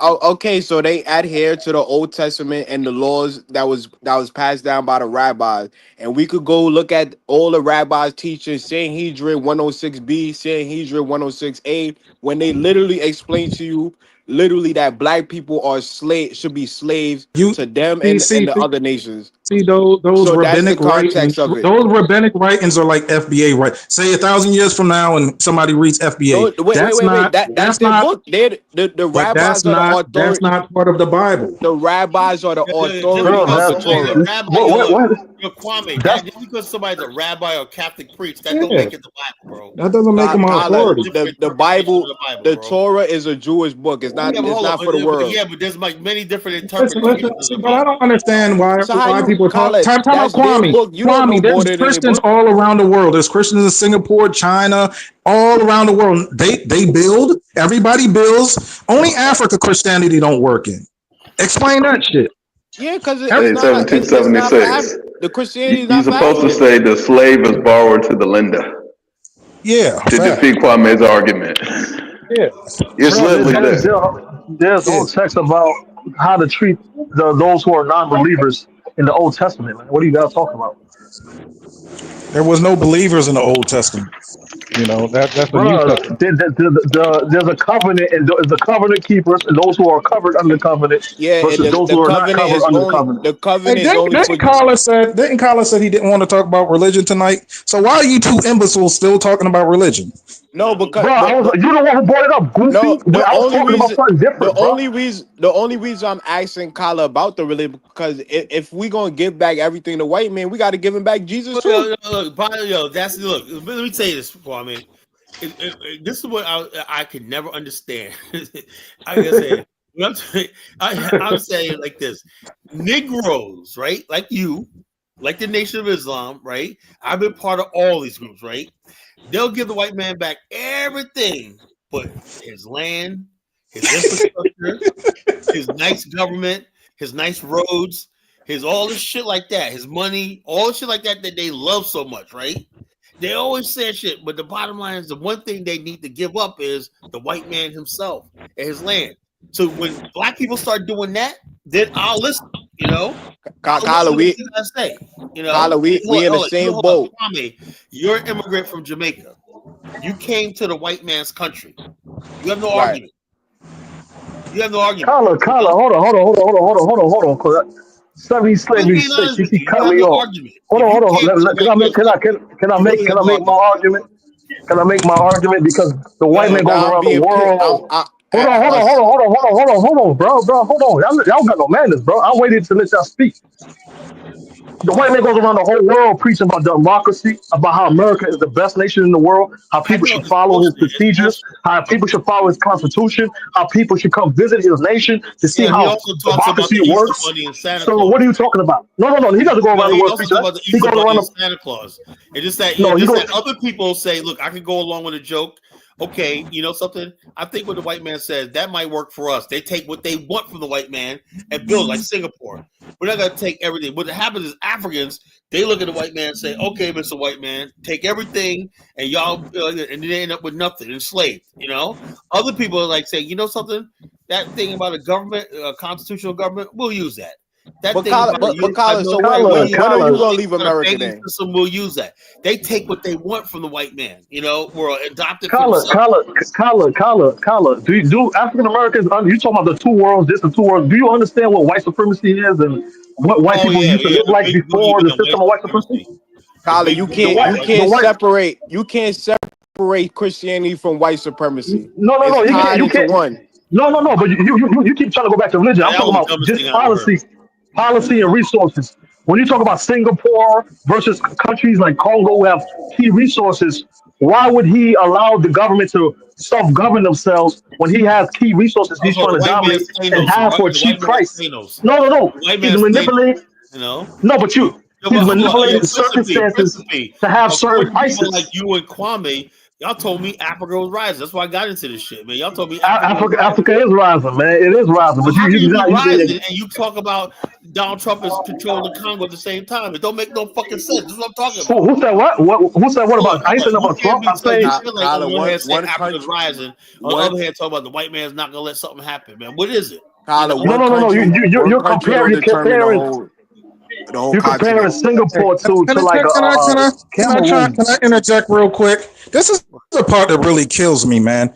Kwame, you don't like Christianity. Why didn't you just move to Benin, where they practice voodoo all night? Why would you come to a white man country, a Christian Judaic country, and then complain about I Christianity? came here when I was Nigga, 7 take years your old. ass to Benin I didn't have a and choice. go kill some Oh, yo, chickens, check us man. out. Yo, check us out, Kwame. You know, 76. This is a free nation, Benin bro. just said, hold up. Benin just said it's offering citizenship to African Americans and African Caribbeans. You know that, right? Yeah, Y'all just go announced ahead, it. man. Hey, you Yeah. can dance all day. You can kill chickens. You can spin. Yeah, Yeah, go ahead. Who's talking? Who's talking? maybe that might be a Oh, this suitable is place. Mr. Know-It-All. Go ahead, Mr. Know-It-All. Go ahead.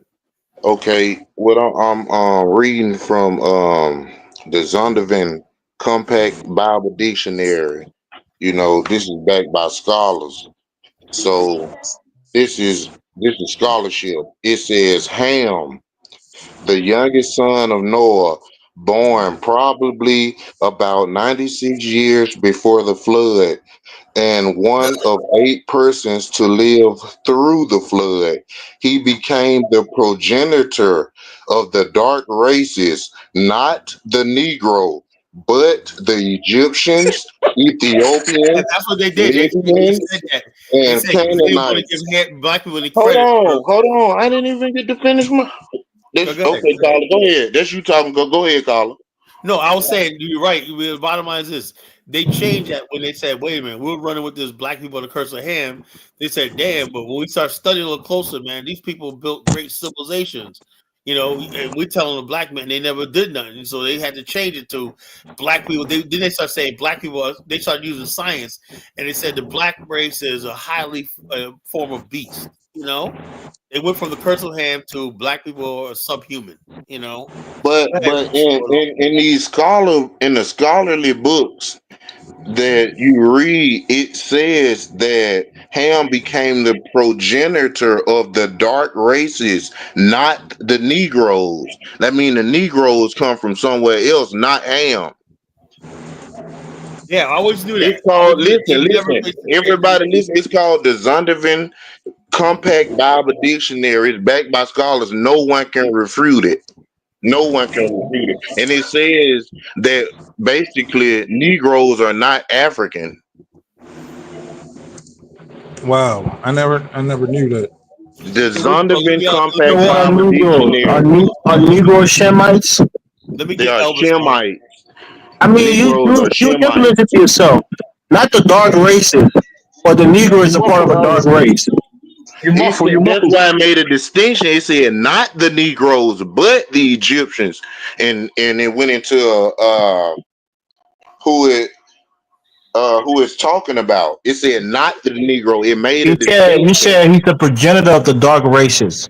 but Are not Negro, the are Negro? Negro. No. Negroes are part of the dark races, are they not?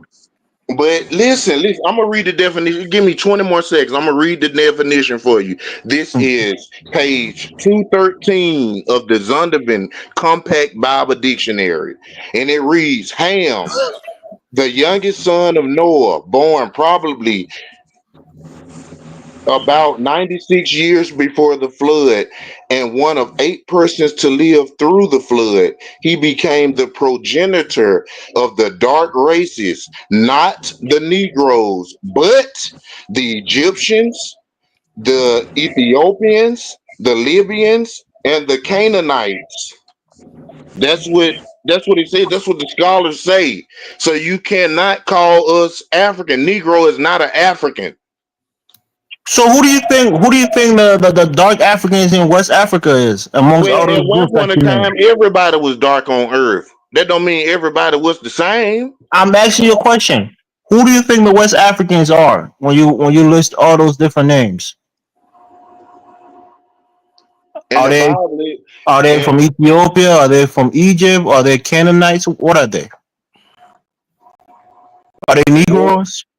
what are the West Africans in Africa? Is what you're asking me? Yeah, since the Negro is not part of that list, are the West Africans also Negroes? Uh, I can't answer that. Of course. You got to be a two-process thinker, bro. That doesn't mean that they are. Okay. All right, I'm man. reading you what it says. It says they are not those people. So you can't say they are those people. Who do you think? That's what I'm saying. What is your definition of Negro? Negro are also Africans on the continent in West Africa. Whoever Dr. Martin Luther King said the Negro is. Yeah, can It I said ask Kyle a question? Negro. We are the Negro. The black American is the Negro. Oh, the Kyle, the black people in West Africa are Negroes. Kyle, can I ask Hey, you a question? No, This is on his hell purpose. no. Mr. Know It All. So you're basically saying there's a differentiation between Man, the this American is what I'm Negro saying. and the Africa, those people in West Africa hasn't always been in West Africa. It's been so many wars and people migrating all through Africa because of wars in the Congo. You probably got 8 million Congolese people who have migrated to Ghana by now because of all the wars. In the I see Sudan, what all you're those saying. wars, all those people went. Africa has just been like in a tornado. It's So, not been one people sit in one spot for so long. Mr. You Know It got All, so I got a many question. refugees going Hold to a second, different places, Mr. Know and It All. then I got in one some question to places ask in you. Africa, at certain points of Hey, time, brother, you crops rambling, don't man. grow. Can I Crops ask you a don't grow. question?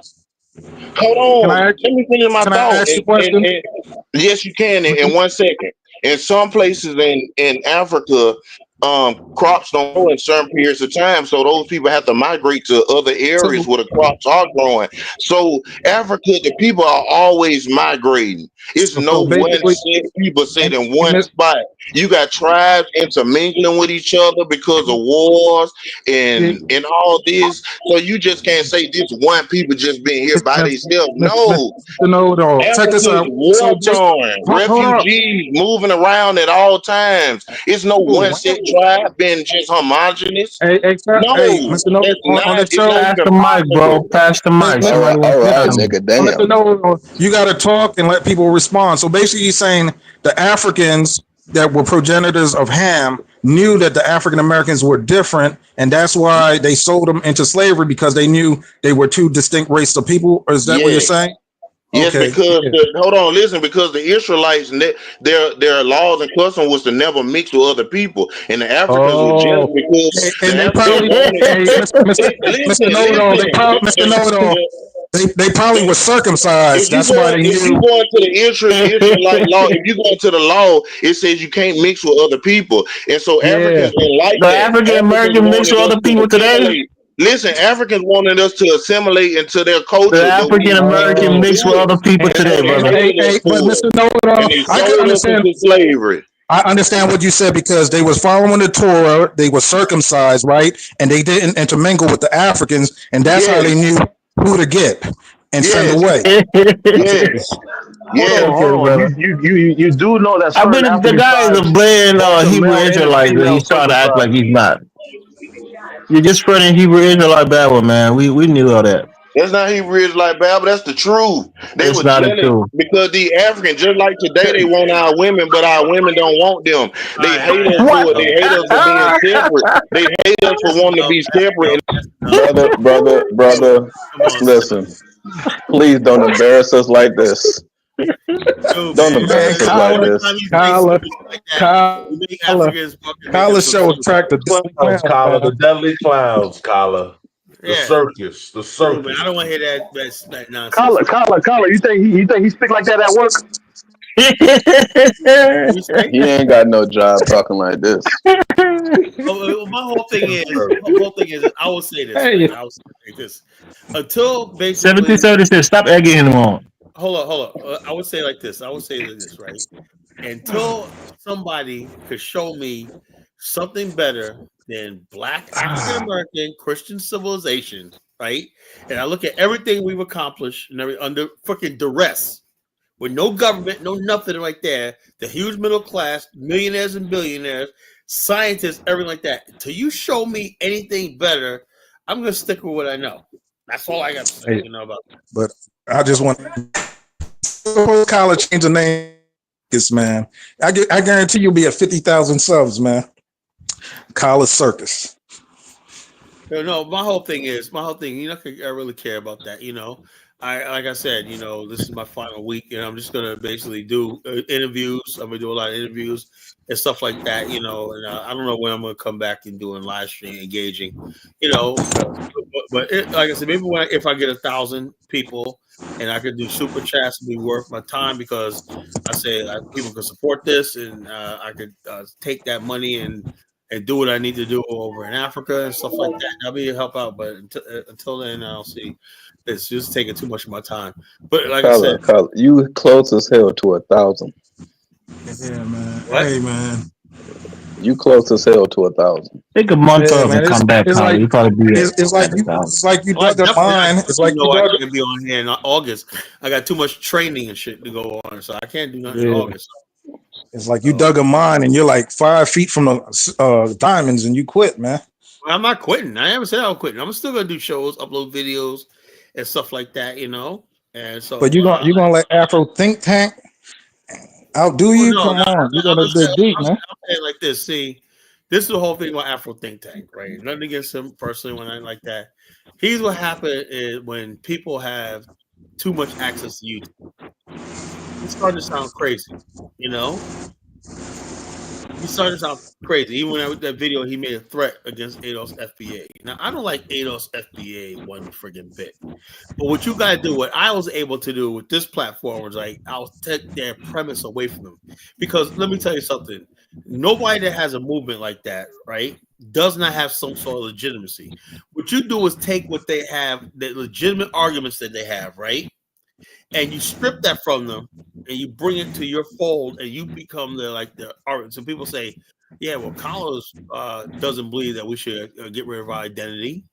Collins doesn't say this, but so you take that ADOS FBA. But if I was up here like a Pan-Africanist, forget that you're African American. That's the worst thing you can do is be an African American, you know, and let people talk shit about us, talk down to us and whatnot, and me going along with like Dynast does a lot, you know. He lets people get on his platform, just talk cash shit about Black America, his chat room and whatnot, you know, and people get angry. That triggers people. They're like, "Who the fuck are you to come here and talk about me?" You know, I'm not a fucking crack baby. I don't have all these fucking projects. It's another word, like I said, the two worlds. Most Black people live in a world where they never see crime. They never see poverty. They live all right. Right, but then that matrix does exist out there, which all the problems people see. But what happens is when people only want to see that side of Black America, that's the representation of Black America. That's what the problem is. I have to disagree with you based on what you said. You said that regular Black folks in the right mind is the real Black community, and those other people are aliens. You said, you know, the people in Philadelphia, those are aliens. They're not African Americans. No, I ain't talking about the aliens. I'm talking about the people. I'm saying like this. There's people that live in Philly, right? Bill Cosby lives in Philly, you know, that live all lives, whatever like that, go to school, go to have jobs. You know how like even Jamal, Jamal, he makes really good money. He's an electrician, master electrician. He makes good money. I said, man, how can you live in Philly? He said, well, I don't see none of that shit every day. Now I believe him. I said, man, every time I look around Philly, somebody getting shot. When he goes, well, it depends on where you are, what circles you hang around with, and all stuff like that. Yeah, that's pretty much just North Philly. North Philly is messed up, but the rest of Philly is nice. So bottom line is this. So when you think of Philly, you think, oh my God, you know. But so that's why I said when it comes to Black America, right? Only thing people see is our problems. You know, that's the matrix. People see is our problem. They don't see the normal Black America like this time of year. Kids are graduating from high school, they're going off to college and everything like that. You see the backyard cookouts and stuff like that, you know, all family over now. It's like beautiful. Especially where I live at, you know, kids are going North Philly's where Meek Mills and Umar Johnson live. South Philly is all Italians and Irish. You know what, Kyla? To second that, when I was in the streets, I thought the streets were just so bad. I thought everything was bad. People were getting killed left and right.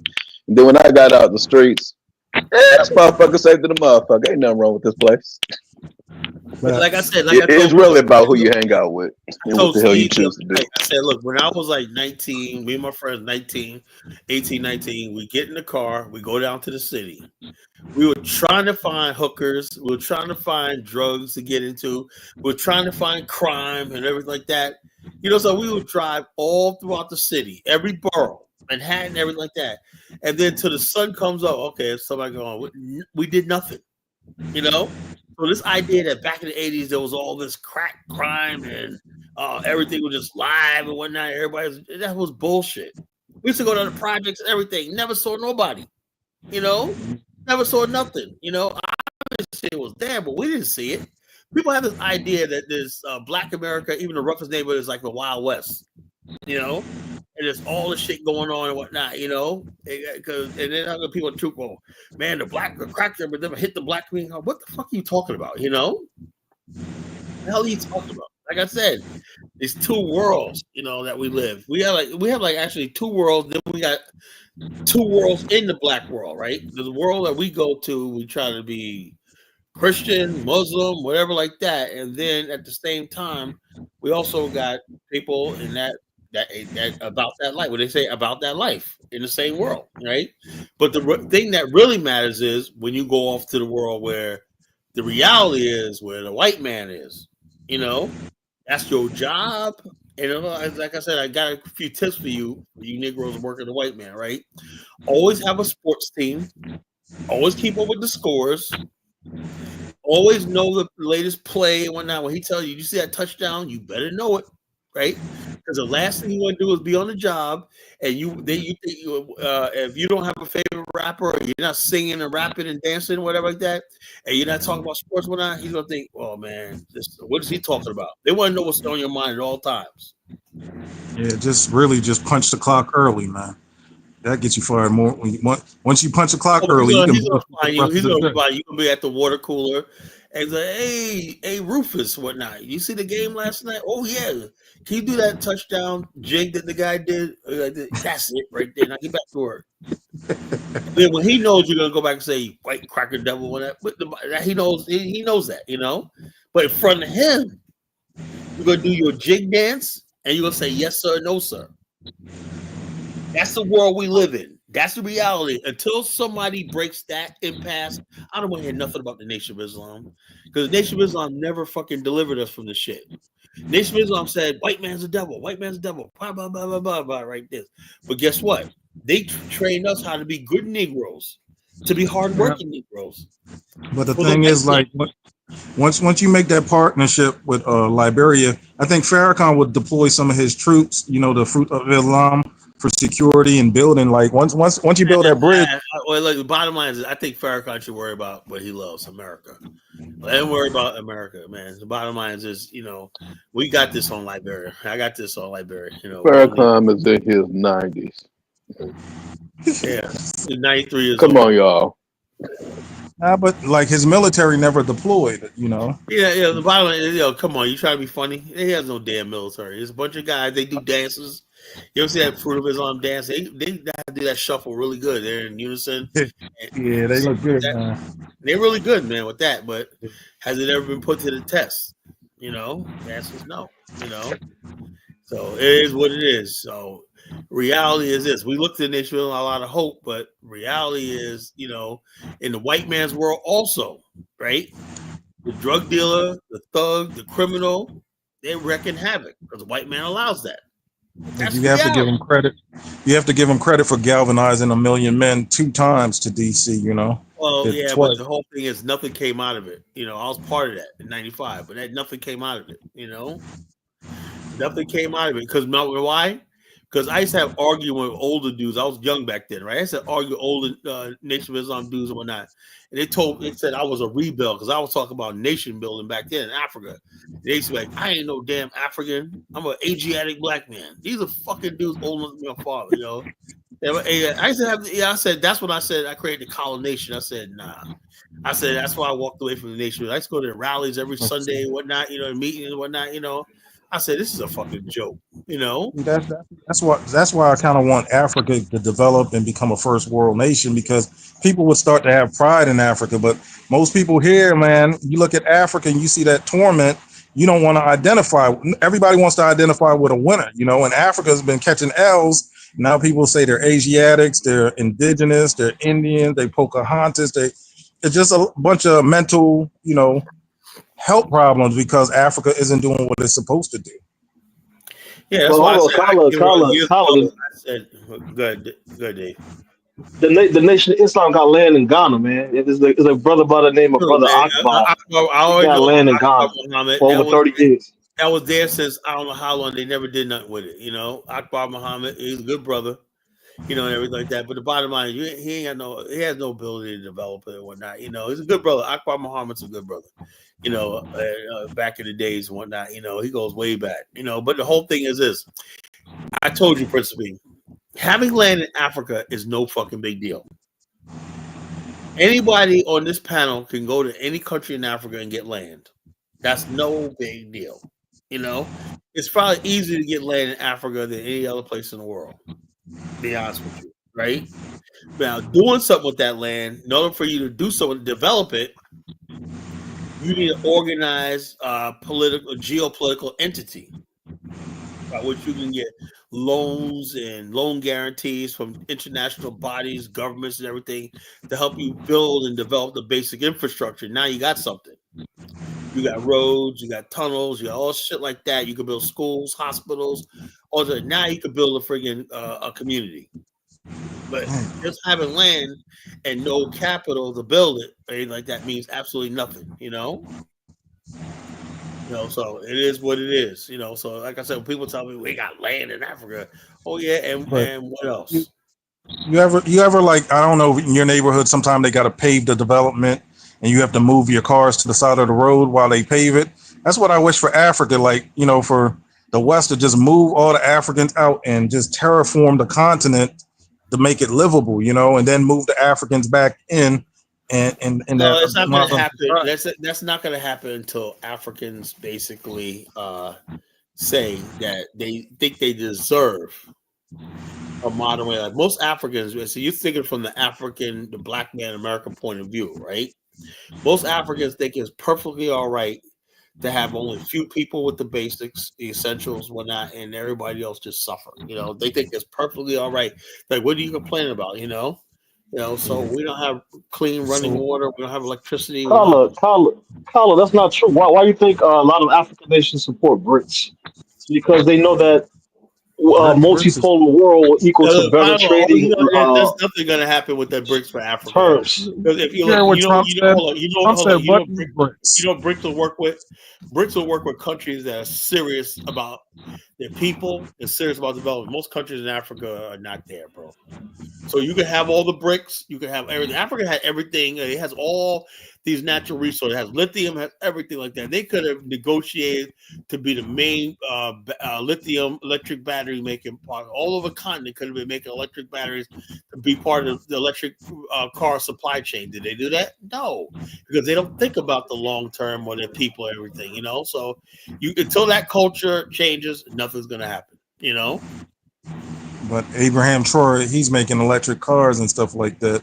He's like making a lot I of have cars. not seen that. I have not seen that. You know, He's assembling cars. I salute to AES. But you, Kyle, you actually believe that these nations just don't want to do it, or is the trading terms? No, I think I'll be honest with you, right? Like I said, I want to believe that principle, right? I just really do believe that the African countries really the leadership, the people probably do, right? But the leadership in the country, right? It's like if I got mine, it's like that in Africa. Like you got people that think it's all right for some people to be rich and some people to be poor. Kyla, I got to counter that. Colin, can I ask you one more I thing? used to think that way. Brother, you've been talking for a while. Hold on. I used to think that way, Kyla, until I actually met people in the government. It's not the government that's holding people back. They can raise the minimum wage, but they can't force everybody to pay it. They can try to go ahead and increase the access to electricity, but motherfuckers will come vandalize it. Steal it. They can give locals the contracts to go ahead and do the roads, but they'll always try to cut corners and fuck it up. So now they rather just go ahead and go to China, go to the Arabs. Some people might even go to Spanish countries at this point. Anybody but the locals. The locals are the problem. It's not really the government. Yeah, right. It's both of them, And also, the thing is, like when Africa, Principe, when one government leaves office, right, it's like they take everything, the typewriters, everything, and the new government is starting from scratch. There's no continuity. In America, when governments change, we have a transition period where the new people coming in, with the old people coming in, and they'll be share notes. This was going on. This is where this is. Blah blah blah blah blah. It's called a transition team. In Africa, man, there's no damn transition. There's like, I'm gonna be here till such and such 12 o'clock this day. I'm gonna loot as much as I can. We're gonna take as much out of the central bank to loot. That's the way it is, bro. Because never know when you're gonna eat again. It's a culture of desperation, Oh man, a bunch of Robin Hoods. God. And so the bottom line, that's what it is. Until that happens, that's why I say when people talk about bringing African Americans over there, look, if I'm going to be the only one that cares about my people, like I said, we black people in America, the only industrialized black people for the most, we don't know anything else but the first world, So therefore, if we're going to go over there, all this stuff I'm seeing right now is unacceptable. Like you see that one girl, Lala, she had a video about why she left Ghana. But she's actually Jamaican, though. But she said, man, the infrastructure should just mentally war on me, She goes, I know we put a lot of money into this country, but think about that. You contribute money to the country, paying taxes, and you have no say-so. They say the government's not building the infrastructure like they're supposed to or not. Yeah, because they don't feel like you have any right to, they feel like they could tax you, but you don't have no right to say so about it. That to me cannot happen, She's on YouTube. What? She's on YouTube. Yeah, she has a video out. I think who is it? I think O'Shea. O'Shea's a troll, man. No, it's somebody else. But somebody said O'Shea's gonna find this video and troll. But she was talking about why she left. Yeah, but mine said to me why she left Ghana and she's going back to Jamaica. Because she said the problems in Africa are just so vast and whatnot. Because worst thing you do is have problems, but the second thing is when you cannot voice anything, you can't say nothing. Because Africa is still an oppressed society. You as a foreigner or whatever like that, you cannot say anything because freedom of speech and stuff like that. They look at you like you're crazy. That's the way it is. Blah blah blah blah blah. Mrs. Such and such. They got these people that because they're elected official, they're like God in these countries. And they think they're smarter than everybody. They think they're better. They think being an elected official in their country puts them on the same level as somebody in the United States, or I'm a senator in my country or whatever like that. Yeah, but your country relies on foreign aid. A senator in the United States is bringing right in the check. That's a difference, But they also have unfair deals. You telling me tomorrow you're gonna have an Afghanistan, right? And they give you land, right? You still with the AU, they give you land. Then you find minerals on your land. You think the international community is going to give you fair rates for the minerals that you find on your land? Here's the thing. See, what you just said is very, very telling, right? You automatically assume, right, that we're going to go over there. So you got to understand who you're talking to. You're talking to an African American man. I have no intentions, if I'm going to do mining, is letting somebody come over there, mine the shit, and then you give me a price. You know what's going to happen? We're going to build a stock exchange, right? On every level, right? We're going to mine. We're going to have a company that mines the stuff. We're going to have a country that sorts the stuff. We're going to have a country that manufactures stuff into finished products, whatnot. And we're also going to be part of a supply chain. Each one of those stages, right? The government is going to be making money. This is called value added. Most countries in Africa don't want to take their minerals and make finished product or semi-finished product, you know? And also all the countries in Africa, right? You mean to tell me you can't get an excavator, right? Some rolling things or whatever like that, some washers to do your own mining? Why do Western companies got to come in and do the mining and they pay you like a fucking royalty? How come the African mine can't say, we're going to get the blueprints for a mine, bit by bit, we're going to get the capital investment, we're going to probably partner over here on certain things, or things like that, and we're going to mine this stuff ourselves, and we're going to make all the money. See, that's You're supposed to buy the equipment and do the work yourself. Do the work yourself. That's the different thing. So you're talking about me as African American. You're trying to Africanize China. I'm not an African, bro. I'm not an African, you know? So bottom line, we don't think different. We think differently. You know, ain't no way in hell over my dead body we would have minerals and all that, and we're gonna let some foreign company fucking talk about what deal. We're gonna basically extract the minerals, we're gonna process it and make it into finished products, right? And then we're gonna go into their markets, right? We're gonna buy up their markets and whatnot and distribute whatever product we're gonna dominate. That's What if they don't want to finish product? Mentality. Because why? Because we already got models. We got people like Robert Smith. We got billionaires. We got Reginald Lewis. We got models of people who can conquer the white man's world. Robert Smith? You telling me Robert Smith made money as in partnership with the white man? We talking about? It doesn't matter. If we could partner with the white man, whatever. But the bottom line is, it will be our business.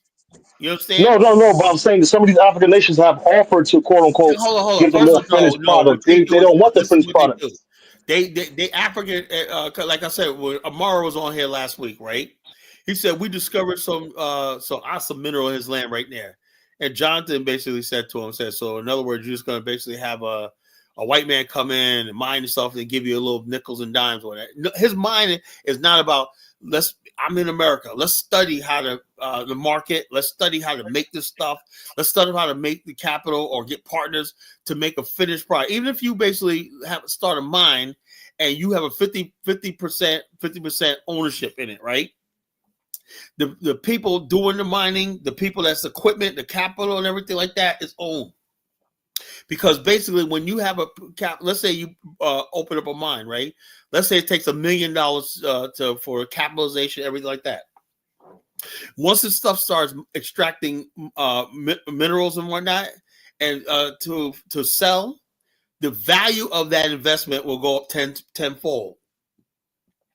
You could sell shares to your local citizens, or you could basically sell it to another investor and say, hey, look, you want to sell stock?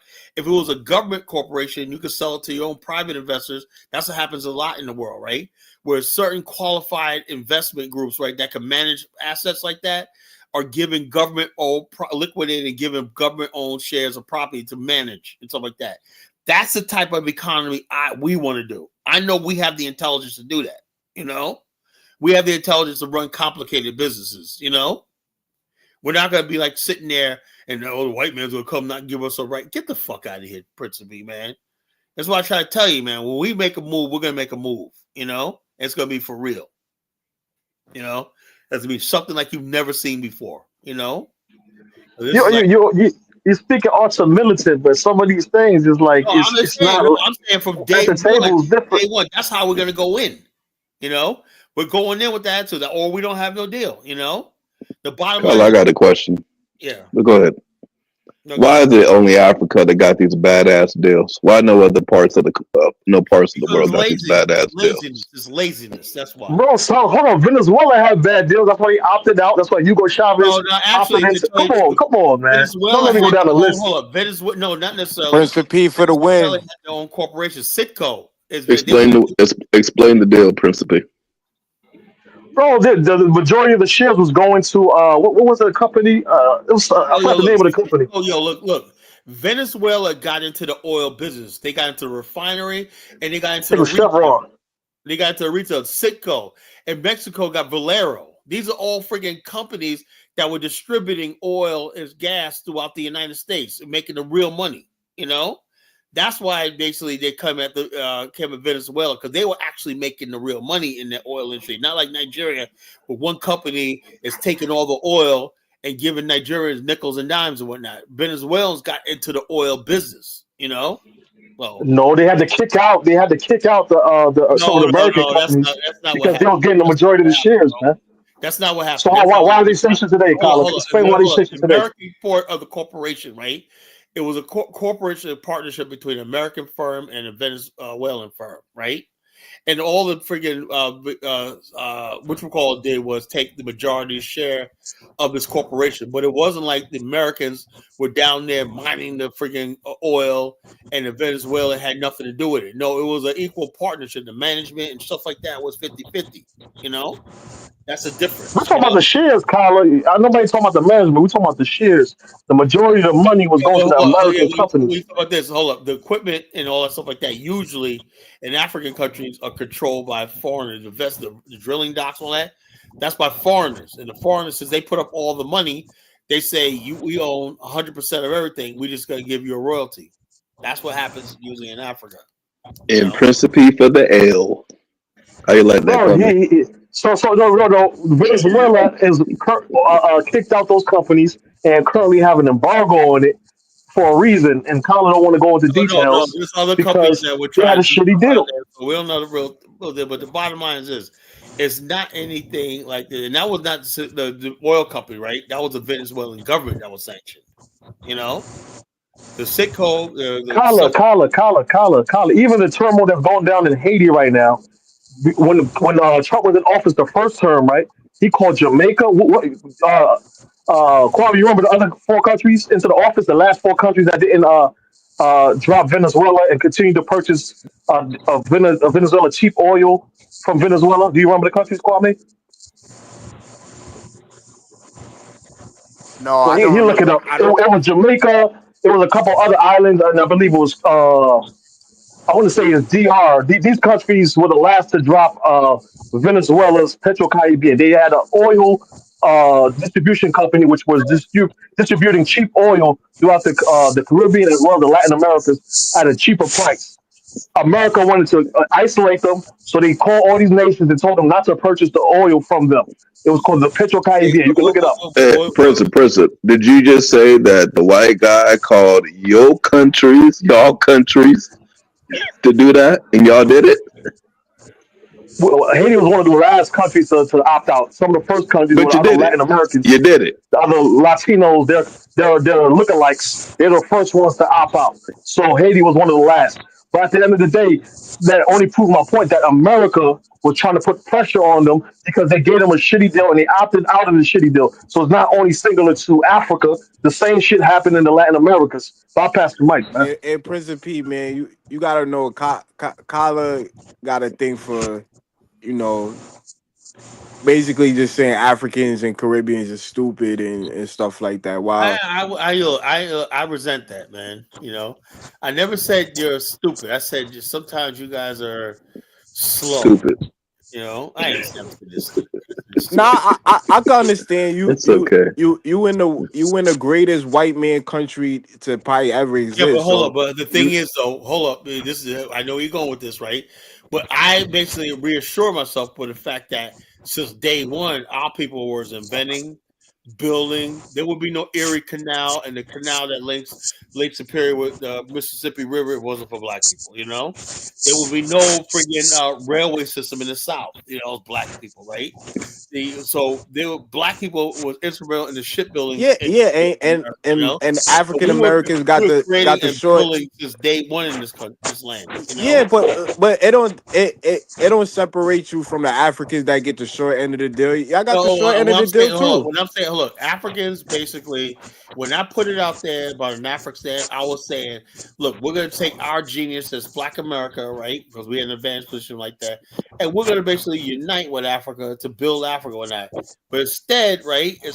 I all this hatred you see right now is started by Africans and Caribbeans. Kyler, most of your subscribers are Africans and Caribbeans. I know. What I'm talking, my point I'm trying to make is that for some strange reason, I think if Black Americans and Kyler, most of the people that opposed to your vision and your philosophy are African Americans. It's not the Caribbeans that are Africans. I know that. It's only because, right, when they go online, they see comments like Black Americans. One guy got this African guy that got a video now. African Americans are slaves. Some Nigerian guy. African are slaves.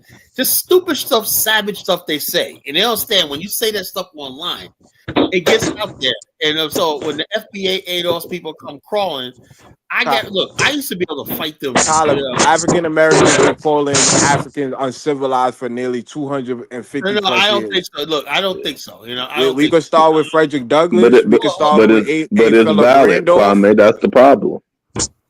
I mean, that's it. You wouldn't say it's not. You wouldn't say it's not a valid statement. Hold on, Jonathan. No. Jonathan, hold on. Jonathan, the white man been calling you that for the last 150 years, man. So but we call them that also. That's the problem. We call white people the devil. If you were a Muslim, you said white people were the devil. If you were a Christian, you say these are the most unholy, filthy people ever. Evil, wicked people ever, the devil. Yeah, we call them exactly what they are. And if you're American, you call Africa uncivilized and savages. You ever been to Africa, Kwame? I don't think so. I think hold up. Nah, this side is then shut up. Kwame, this is what it is. It wasn't that we were calling African savages. We were calling certain behaviors savages, right? For example, like I said this before, right? When I was Kylie, you want me to quote Frederick Douglass verbatim? Hold on. Yeah, we know that, right? But quote him verbatim. I want to hear it. I'll pull up. Give me a second. I'll pull the quote up. Okay, so hold up. This is what I'm saying. Back in the days, right? Black people in America. This is when I say this, man. I hope people think in America, right? Slavery was so brutal. Right, it was so catastrophic that Black people in America, right, where it's different in the Caribbean, right? In America, slavery was so brutal because we were a minority group. We were outnumbered, right? So, so what happens is Black people began to say to themselves, "Our culture now." We tried to retain Africans, our identity, and whatnot. But because we was can I interject when you finish? Hold on. We were in such a brutal situation. I mean, an unjust situation, right? Where it seemed like the God himself had turned his back on it. I mean, it was slavery in America psychologically was the most brutal thing because you were made to feel that you were born to be in bondage and special. So what we did was we basically said, the only possible way, how do we end up in a situation is we ultimately said that there's got to be something wrong with the place we came from. That's what started. But if you understand context, I always say context. When you use the word savage, that was synonymous with being uncivilized. So you would hear Ben Franklin, and using the word savage was just to just to say that person is uncivilized. So you just say you're savage. He wasn't Frederick Douglass wasn't putting down Africa or the continent. He basically was just saying it's uncivilized. It didn't come into the light of Christianity. It didn't come into the light of civilization. That's what Frederick Douglass was saying. You can only be uncivilized unless you pray to a Jewish zombie, according to you. I'm not going to get into religion with an imbecile, but what I'm trying to what I'm trying to say is that even today, Africa is still not like what you would say civilized. Like General Butt Naked. That to me, that's savage, right? But that's to kill somebody or do magic rituals. That I call that savage, but to Africa, it's normal. The You worst gotta part No, but about understand it, that. the worst part about it, Do, he's wait, still walking 1776. around. Do you know the definition of civilization, or what the 7 requirements to meet for civilization? Yeah, I you know, use a I know, spoon and I know. fork when you eat. Africans does I not do mean, that. you use a spoon and fork when you eat. You eat at a table. 1776, man. So, hold I on. think I think the real You know question why is is his why is all can summer long pouring blood though. civilized people He never talk about engage that. in savagery? That's the question, right? Because you Yes, you have people can. in this country who are civilized and they run their regular lives and they do civilized things, but then at times they engage in savagery, And that's why we right? got Yeah, courts. In So America, that's that's the why we got difference. So a courts. person being a savage is not like that if the somebody entire does a life is savage. drive-by, Is that they if can somebody engage in does a acts of drive-by shooting, savagery. that's a savage act. They're savages. This. In a civilized society, right? We know everyone's capable of doing savagery, right? But in civilized, we have what we call reward and punishment. We have reward for shame, and also if something goes beyond the law, people are punished. Yeah, we have That's the a rule of law. we have rule of law. That basically You, because you, tell, you telling me that doesn't exist in Africa? people are capable of being savage. No. Look at John Wayne Gacy. Look at Come Ted on, Bundy. man. Look at So, these serial Colin, would you say killers. mass murdering is savagery, uncivilized? Yeah. But that's why I said that's why we got courts. That's why we have the death penalty. It can happen. But what happens Yeah, is this. Hold on. When you are uncivilized, you got impunity. Would you say yeah. conquering and colonization would be Kyle, savagery? explain to them what impunity means. He doesn't Impunity understand means it. that people We don't don't understand what impunity shit. Sorry, come on, man. You got Come come on, on, man. don't be Majority of the panel condescending, is man. smarter than you, bro. Don't do that. Listen, but like when you say Carla, savage Carla, behavior, Kwame was if just they would praising this never. dude. They It's hilarious. unfortunately, when you're too Pan African, you never will acknowledge that the African continent got 20% of its total population living outside of the continent due to slave trade. The savage behavior you have to pull to make that number possible is fucking ridiculous. But hold on. Hey, but This is what Principally, Europeans answer this question. living outside of Would you Europe. say that Haiti is a savage place? Would you say that? Would you admit that? Because you don't want to live there. How it has a government. Hold It has on. cities. It meets the Port-au-Prince is not requirements all of of the Haiti, bro. civilization. And not only that, So if any if Donald government Trump have said he wants to deport you, Kwame, to Haiti, would you be crying? No. You'd be crying Yeah, like a you would. bitch. You'd be like, it you'd be depends fucking where he's trying crying. to send you, dude. Lying is It depends where he's bad. trying to send you. It depends Why where would he's I? trying to send Why you. would I be crying if I'm in some of the greatest beaches? Haiti Yeah, I got gotta some of the go. I greatest gotta go beaches, cut some the of the backyard. greatest Hey, women. For this They white got man bodies keep laying all home over with the us. beaches, nigga. Kwame. Don't let him get off the hook, man. He doesn't live around black people. Ask him why you don't live around black people, bro.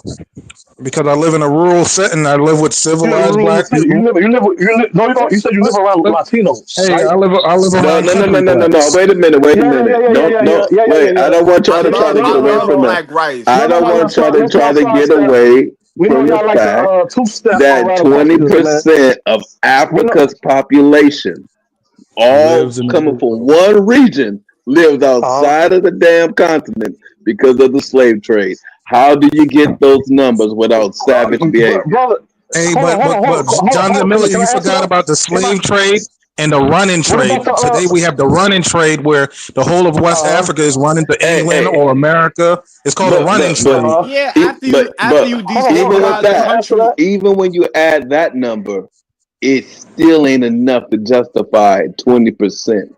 Now that's 20% of the. how many That's Europeans live 20%. outside of Europe, brother? Hold on, brother. Didn't they run from That's persecution in the black nigga. death in Europe, man? 20%. 20% of the African continent's population. But most of these people, and if you're Pan African, you'll say all of these people only came from generally one region. How the fuck do you get that number? Bro, they're from all different types of regions, man. East Africans, they be going to Asia. They be going to the Middle East. What are you talking about? No. I'm talking in the Western Hemisphere, buddy. Bro, the Europeans all I'm over trying to the world. understand. The I'm trying to Europeans understand in Jonathan Asia. point. The Colin Europeans has in talked South about the America. country that's The paying Europeans in North America. You don't have no. Yeah. We know. See, that's the problem. Those people left their countries and went to go conquer other countries. But there's a group of people, you know what I'm saying? They're black people, right? They didn't leave Africa hundreds of years to go conquer these other areas. They ended up there because they were captured and sold. And if you're Pan-African, you generalize and be like, well, these were people who were, prisoners of war, POWs, right? And then only to find out that's not even true. A lot of that's not even true. Y'all, so you kidnapping babies as a prisoner of war? No. So how many babies were kidnapped, Mr. Jonathan?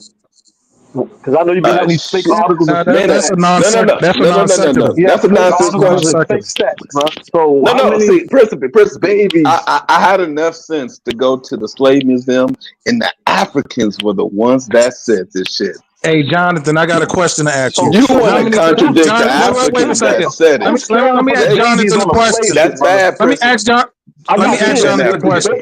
Babies are African sometimes. Who's caring for Hey, Jonathan, how many Caribbean islands are there? Jonathan, how many Caribbean islands are there? It's like about 40 or 50. And all of them are fucking black, right? Because of the slave trade, right? The whole half of South America is black because of the slave trade, and you have African American. That was a lot of fucking selling of brothers that went on because the whole Caribbean is jet black, right? And you have African Americans are black, right? So imagine how many people left that continent if the whole Caribbean is black, the whole African Americans are black. That's a lot of selling, man.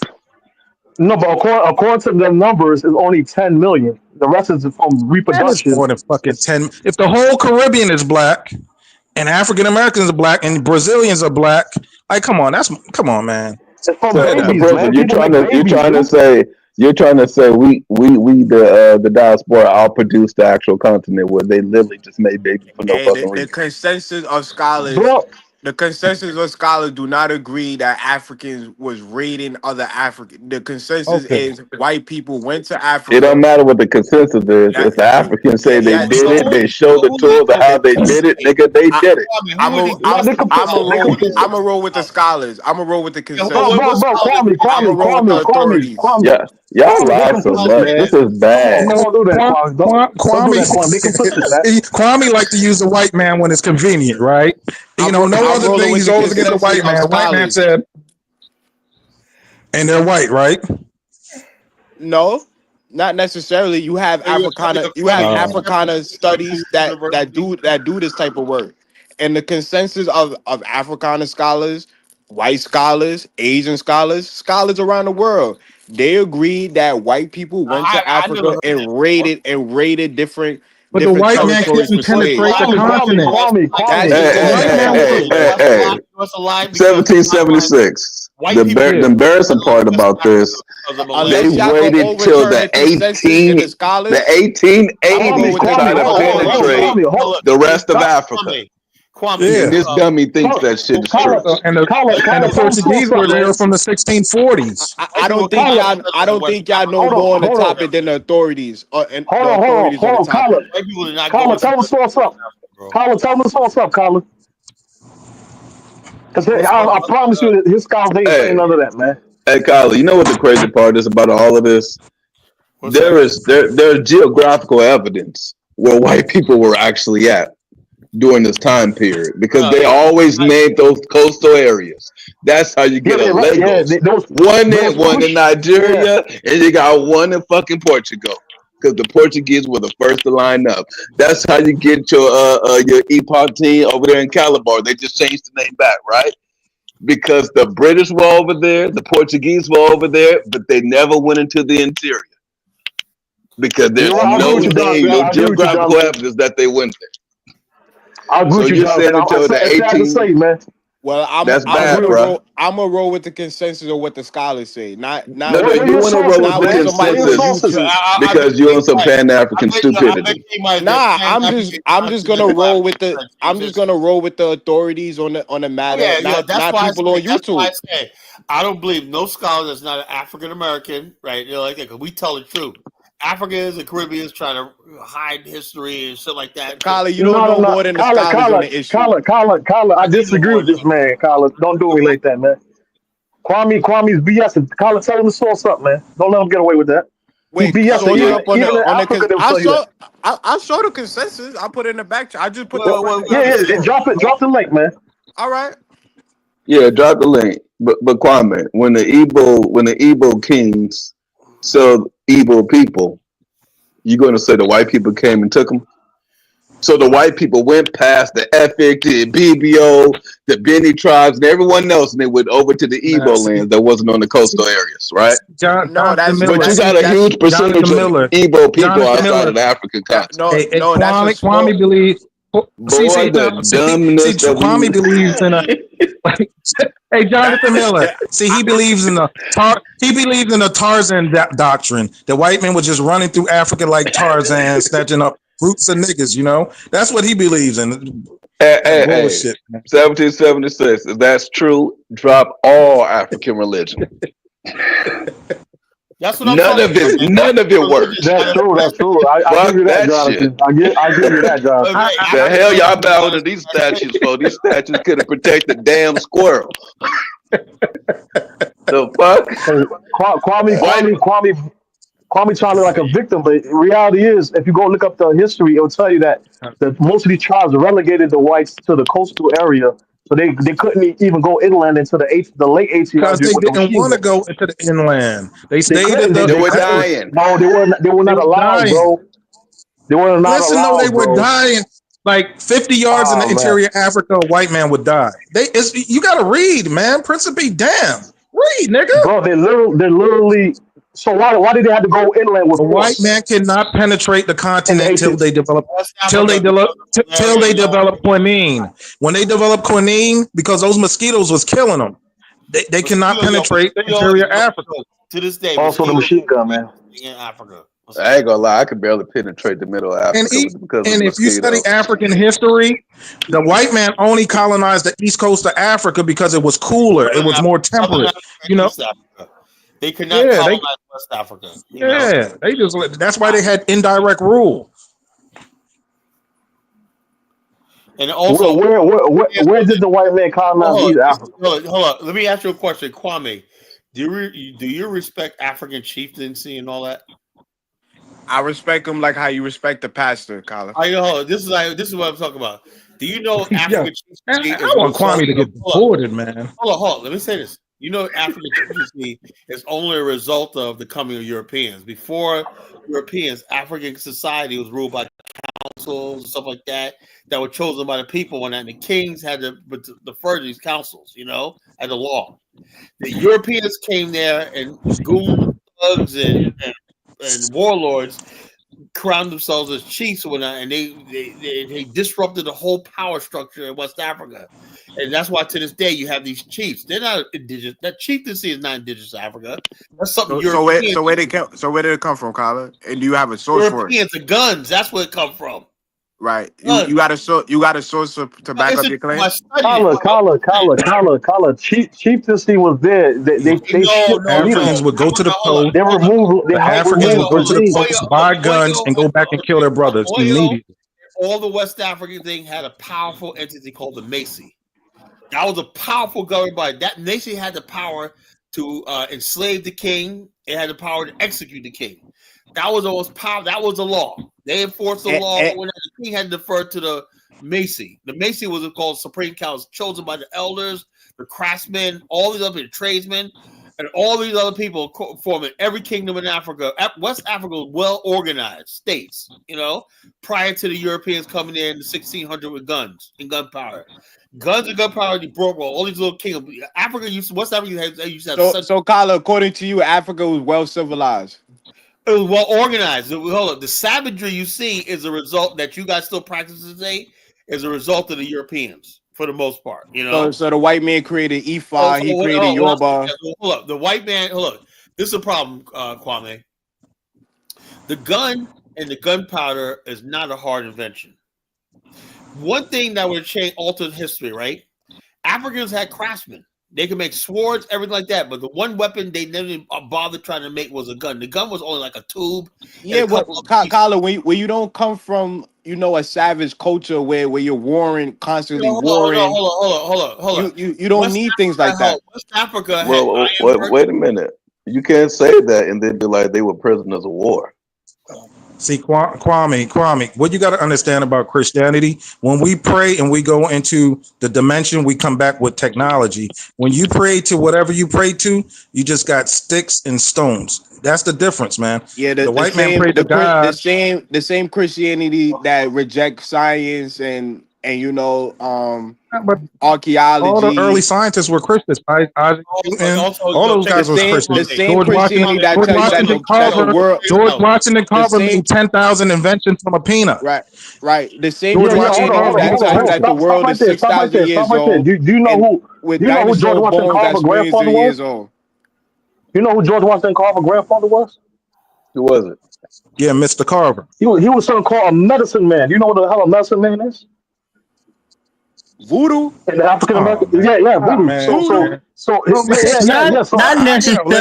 necessarily, right? You know what? I'm not necessarily. A medicine man can be a herbalist also. He could be a herbalist who heals with herbs and not necessarily doing voodoo.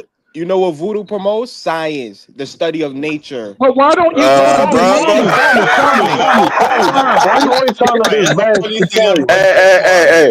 Hey, Kwame, Haiti is full of voodoo, my nigga. Let us know what's coming out of there right now. Name it. Yeah. Which one? I like the space program. I like Haiti's space program, man. Benin Republic is super duper deep in voodoo. Let us know what's coming out of there with all of that science and innovation and shit. I love Haiti's space program. The astronauts and whatnot, they make us proud, man. Yeah, I saw them on TV on French TV, Pierre TV. They just landed on you. Yeah, so Pierre TV. They just landed on they just landed in Libya. They on their way to Spain. Did you see that too? I saw that. I'd rather my kids learn voodoo. I bet you would. Hey, they'll be enslaved in about another 20 years. Hold on. Kwame just want to hurt other black people. He just want to hurt other black people. Hold on, can I say something real quick? Hold on. I'd rather my kids study science than to say that the world is 6,000 years old, knowing that is Homo sapiens that we know exist for 200 plus years. Yeah, but hold up. For millions of years. Hold up, but somehow check this out. Please tell me you ain't got no kids. I don't want my kids to learn that the world is 6,000 years old. Somehow, like I said, when I was growing up, my parents used to subscribe to a magazine called the Christian Science Monitor. In other words, basically, let me tell you something about Western civilization, right? And unfortunately, I'm a part of Western civilization, right? There's two parts of Western civilization. One believes in the literal interpretation of everything, whether it's a Greek mythology, Christianity, whatever. And the other side of Western civilization that says we could have all that, but we basically champion science, learning, and stuff like that simultaneously. In other words, basically, if you want to believe that the Earth is 6,000, that's fine, right? But we also all believe in things like evolution and stuff like that, side by side in the same civilization. You got people who believe in evolution, all stuff like this or that, and they're not killing each other.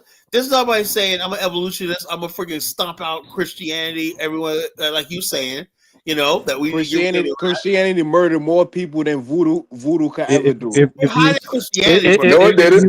Time out. If you read Genesis, it says the world was recreated.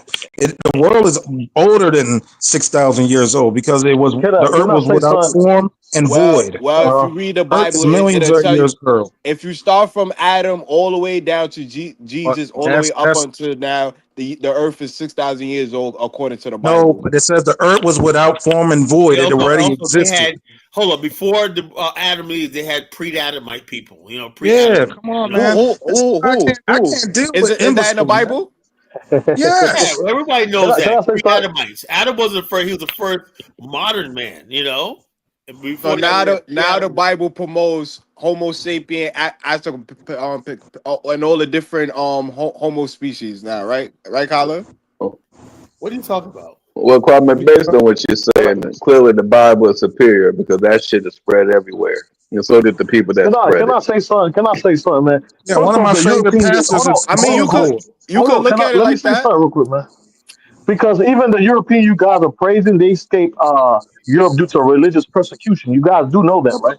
Why is religion only a problem in Africa? Singapore has No, no, Christians. They no, no, have no, no, no, people no, who no, no, no. study. Why you sidestep? They Why have you sidestep they my have, like question, bro? Paula said, it's a In order, matrix. In Singapore, you have Christians, you have people who study ancient Asian religions, right? And they cohabit and priests and they build a civilization. Why it can't work in Africa? Why can't you do voodoo they do and that. put up a They do skyscraper? that. You They know, you do don't that, even man. need But to. well, No, no, because don't worry about that. Don't worry about Kwame, that. Kwame well, We wants to we bring up often the hear studies.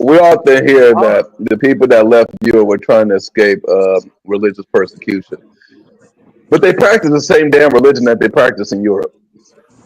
Yeah, pretty No, they do Explain much. that, not. That's why Principal. that's why they have an element of Precept. secularism where they Explain it. separate Explain it. state and oh, I church can explain. for a reason. Kwame, They formed this country to let get me away finish. from the religious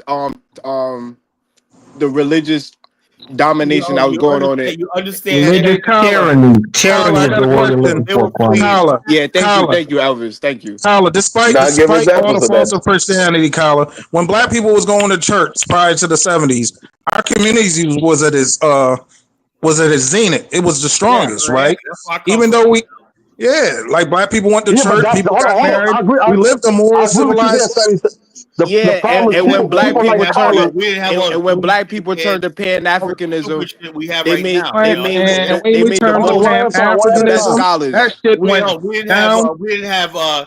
a Glorilla fucking Nah. Red and Megan. See, when women got pregnant back in the days, they would Yeah, go down south. That was embarrassment, man. and To when have a Black child out of American wedlock. and when Come Black on, man. Americans was Pan African first, you had Amos Whoa, Wilson, John what were G. we paying Jackson, Those African guys first? are cornballs, man. Amos, John Henry, Neely John Schwartz, Henry all these Clark, guys. Francis Cress Wilson. These are No, some of Francis Wilson was the not. Hold on. greatest But black what did minds in Cress Wilson history. build? Cress Wilson wasn't was even not hired by Pan Howard. African, bro. Hold on, y'all. Hold on. Don't disrespect our scholars.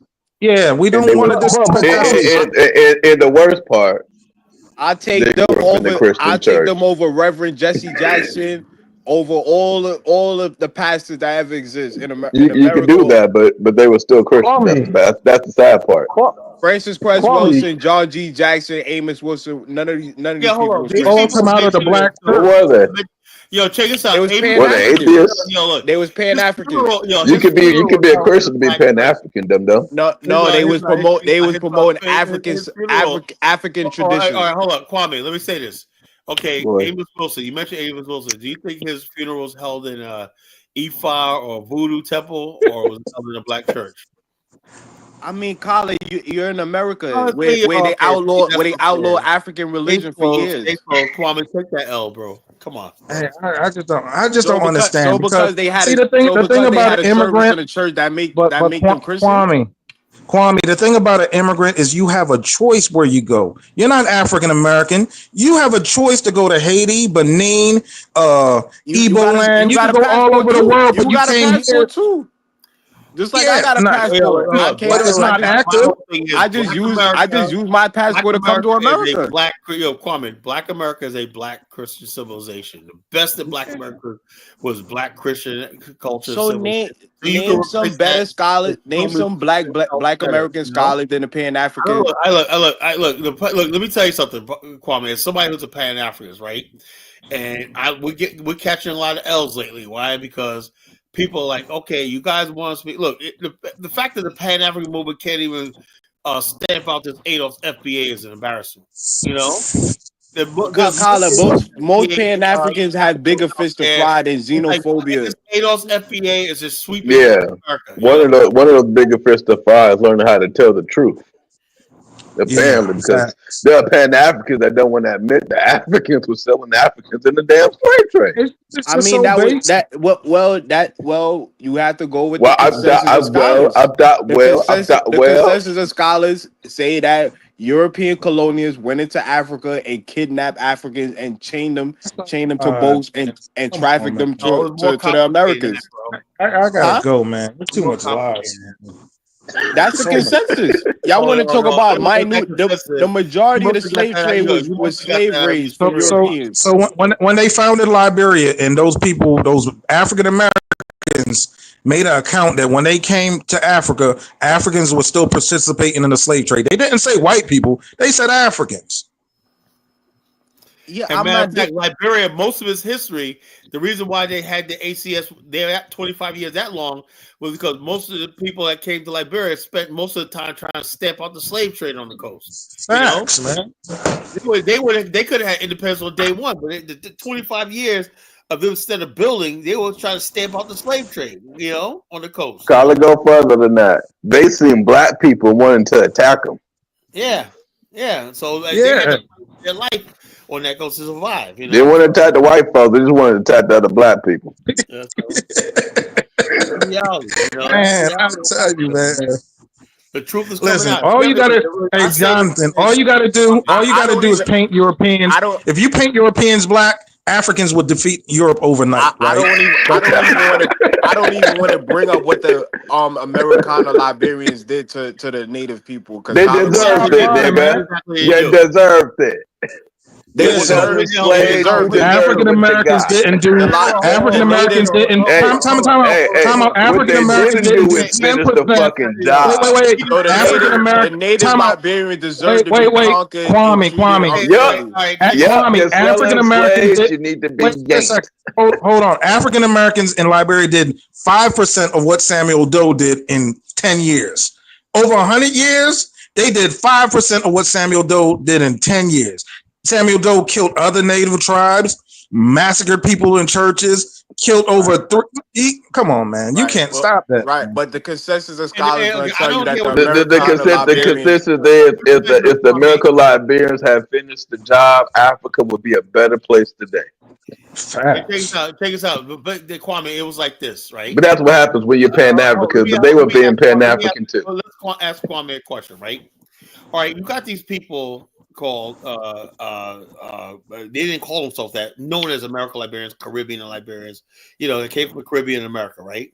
They established about 50 or so settlements, little tiny communities all on the coast of Liberia, right? They were independent, right? The native people lived in their territory. They built kingdoms through agreements, so we recognize this is our territory, whatever like that, boom, boom, boom. And so every people living peacefully, all right? Now, you said that their American Life treated them badly, right?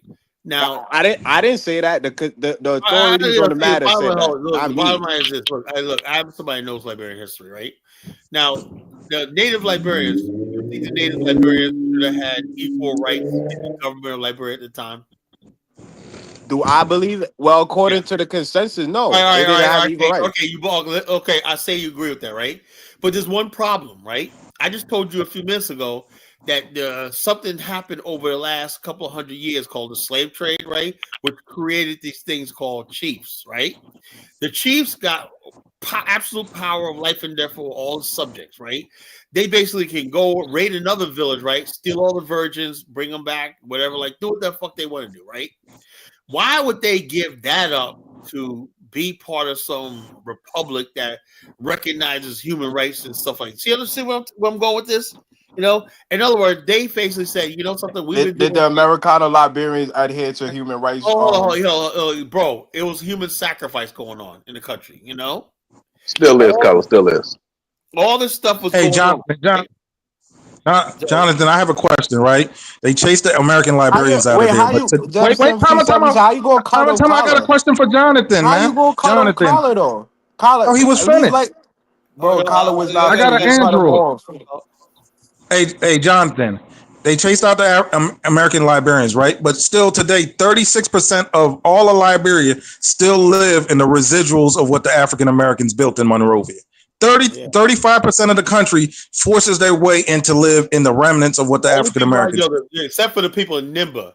They have never left Nimba. They're up there doing their thing, man. They're really building up there, man. They're like in Lofa. They're really so 1776. Nice. The indigenous people shouldn't explore different cities in their country. I don't understand. Imagine if 35% of America moved to New York City. Come on, man. Hold up. Kwame, you cannot talk about what the American Liberians did and whatnot, but yet you're moving where they were, right? Instead of staying in your area, like the people in Nimba, right? But African Americans complain about the white man, they move right still into the in same Nimba, neighborhoods of them. and they're doing really well up there, building their own towns like Ganta and whatnot, San Quelle. They're up there doing well. You know, they're not a lot of them. So, Colin, you can't complain the about white problem. America and how savagery and we can't forgive them, and you live in their I neighborhoods. never say, look, I'm saying like this. You know something, Kwame? I'm gonna say something right now. Might piss off Elvis, But to be honest with you, right? When I look at the opportunity we have right now in Liberia, you know something, man. Even though the coup happened, I'm pissed off about that. Everybody knows. But I look at the opportunity we have right now in Liberia, right? I'm like, I want to let bygones be bygones because we got way more than right now than we would have had if the coup never happened. So you got to bury the hatchet. I can thank the native Liberians for handing the country over to us. Thank you, native Liberians, because we're basically in a top thing where Liberians are like, yo, there's Black Americans going there doing great things. There's a lot of Liberians coming back to Liberia. The country is going to be the most progressive country in Africa. Give it 10 years. Most progressive country in Africa. It's going to be on its up and up. But Kyla, I've been telling you though, Kyla. Yeah, I've been man. telling you, man. Liberia's on the upswing, man. It's gonna come up. You got a lot of Liberians on ground that identify with us. Yeah, they identify what we're talking about. They're like this, man. Identify with us, but there's no opportunity for them. They don't even have voices. You know what I mean? Right. Like Elvis with the voice. You know what I mean? We're gonna change that, man. We're gonna basically link Liberia with our HBCUs. We're gonna have Black homecoming HBCUs, shit like that in Liberia. Liberia, instead of people going to Cancun, we're gonna put pressure on them to go to Robertsport. Imagine that going instead of going right, but Robertsport, they need to build gas stations going the fuck up there, But to be ultimately successful, you have to have a white front man because you don't ever want it to be African American. No, you don't. The bottom line, Liberia is the one country that always attracted Black Americans. Whatnot. We don't need Liberia is super. Yeah, because I just understand Black people. Liberia might be the only place that don't need a white face, but the rest of the countries get you the whitest person you can find. Yeah, Liberia is too Black, man. It's just too Black. It's just a Black country. It's through and through. That's all. But let me finish what Kwame was asking me, right? You say our ancestors did so bad with Native. So building schools and stuff like that where the Native children could learn and they participate in government and they basically learned English. They learned all stuff like that. They went to church, whatever like that. They adopted our way of they basically got colonized. Yeah. But even Joseph Bokai, he went to schools built by the African Americans. You can't cuddle. This is college show, bro. You gotta let the man talk. Android, I can't. It's good. Hold on, check this out. Let me say this, Kwame. Look, they had a choice, right? They had a choice. You could actually, like the Gribbos, right? They could basically say, you know something? I want to join the settlement in Harper and Maryland and become like them, get educated. A lot of Gribbos, a lot of Native people form their own schools. They go out educate. They went back to build their own schools, learn what Liberia is all about, whatnot. And so, therefore, that's when the reason why Tubman and them stopped looking for Black American diaspora for a thing, because to integrate with the Native people was so successful. Native people said, man, whatever this Liberia thing was, we're feeling it, and they want to be part of it. Ask Dave, So is that true, Elvis? The mistake was, and they end up getting conquered and colonized by the. It's their country. What are you talking about? You just said. Look, how do you conquer a fellow Black person?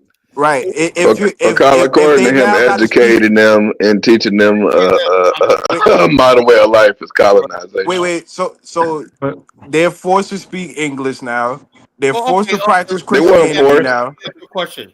Okay, now the Native people, they didn't all speak Shnagalaga. They all speak different languages, right? They all got different languages and everything like that. The language of come on, Colin, look how you talking about African languages.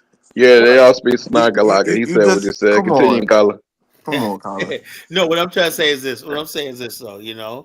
if you have basically people who speak English, right? The people who founded the republic, right? They So speak according to you, English is an elite language that's No, superior to I'm all not. I'm African not Yes, saying languages. that. it's the I'm official saying language of the world. it just happens to be the It's an language that we international speak. language, so I I mean, will understand it's it. the number It's one all most right. spoken language on the planet. Yeah, this guy Kwame is dense, man. Real fucking I'm de- dense. I'm dense. I'm just pointing That's out the the Pan facts. African. That's the Pan African mind. Yo, Kwame, let me ask Kwame a question, right? Kwame speaks English, man. He ain't trying to learn no other language. This guy, man. Yeah, yes, I'm speaking the lingua franca of America. And that's Yes. what. Hold up, the But lingua franca of Liberia was English. You know. You're speaking the language of Jamaica. Yeah, Yeah. that's the lingua franca basically Hold on. So should Jamaicans change their Now, language? Change their language to well stay? well we what do we well we call it? don't You talk about you talk Swahili. about voodoo a lot. Why Jamaican isn't speaking well Speak to technically us one of Jamaica those other languages that you learned lately. well technically according to linguists Jamaica doesn't actually speak English. Yeah, they do. What the hell they speak? They speak It's a Af- variant of English. They speak an Irish form of English, nigga. Yeah, that's what they do, man. Stop it. This guy.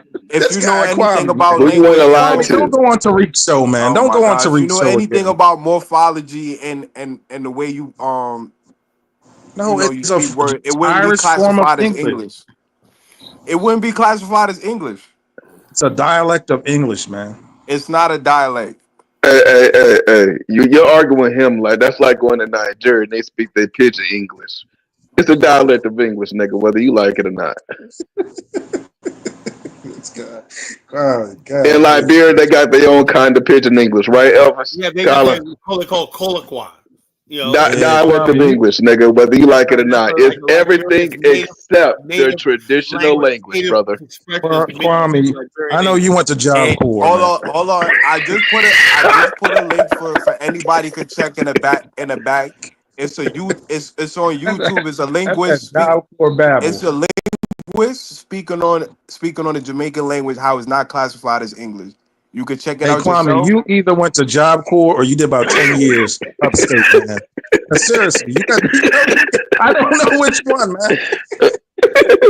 This guy is hilarious. Hey, at 1776, I'm a roll with the linguist and their conclusion. I'm not gonna roll with some dude. Everybody knows that I'm sorry. Jamaicans speak a variant I'm of Irish a roll with the English. scholars. I'm a roll with the scholars and the scientists every time over a YouTuber. I'm sorry. Hey, but this is the thing with like a lot of Pan-Africanists, right? You have English names. You ain't changed that. You know, you're above 20. You can change your name. You ain't changed that. You ain't changed your language to Swahili, right? My name is Kwame. That ain't your real name, nigga. But go ahead. Yeah. You ain't moved to an African. You can move. You can leave today. You can say fuck Kyle's show and go to the airport and never fucking come back, man. Just go deep into the interior Africa where you don't ever have to see a white person. But you love living in this country, man. But you don't want to say it, man. Stop lying. Nah, I live in a black community where it's 97% black, so I feel it's all right. America's a free land. It's not. You live wait. You it's live the white in man Mississippi? country, but You live in where you live at? He's lying again, man. Jamaica, Queens. Man, there's so many Chinese people. There's a lot of Chinese people in Queens. There's a lot of Russians in Queens. Come on, man. Queens is like one of the most diverse. I said Jamaica, Queens. I didn't say Flushing. I didn't say Astoria, Queens. I said Jamaica, Queens. The demographics of Jamaica, Queens is 97. I might be wrong about this, but Jamaica. I've been in New York. What's the one that's close to JFK Airport? Jamaica, Queens. There's Jamaica. Oh, nigga. 90-something% black. He's lying, man. Only Mississippi gets that sense. College from Jamaica, Queens. Except you live in the hood, nigga. You live in the hood. I live in Springfield. I live in Springfield. I don't live in the hood. I don't know about that, Kwame. Springfield used to be a nice place, man. Yeah, until I guess until the Caribbean showed up, then it just became worse, right? That, man. I have good memories. That's what LL Cool J's from, you know. LL Cool J is from St. Albans, not St. Go figure. Hey, Kyla, I never felt my life was in danger when I was in New York until I was on my way to the airport and I had to go to Jamaica, Queens. He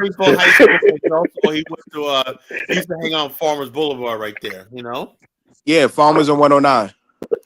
Oh, bottom line is, I know what I'm talking about. You're not 100% black on the cop. Let me tell you guys something. This is Kyla, what's the demographics of Jamaica, Queens? I don't know. When I was there, all I know was black people, you know, 99% black, you know, where 99%. Yes, when Kyla was there. Jamaica Queens also includes Far Rockaway, which is Italian and Irish, you know. How if Far Rockaway is a different section from Jamaica?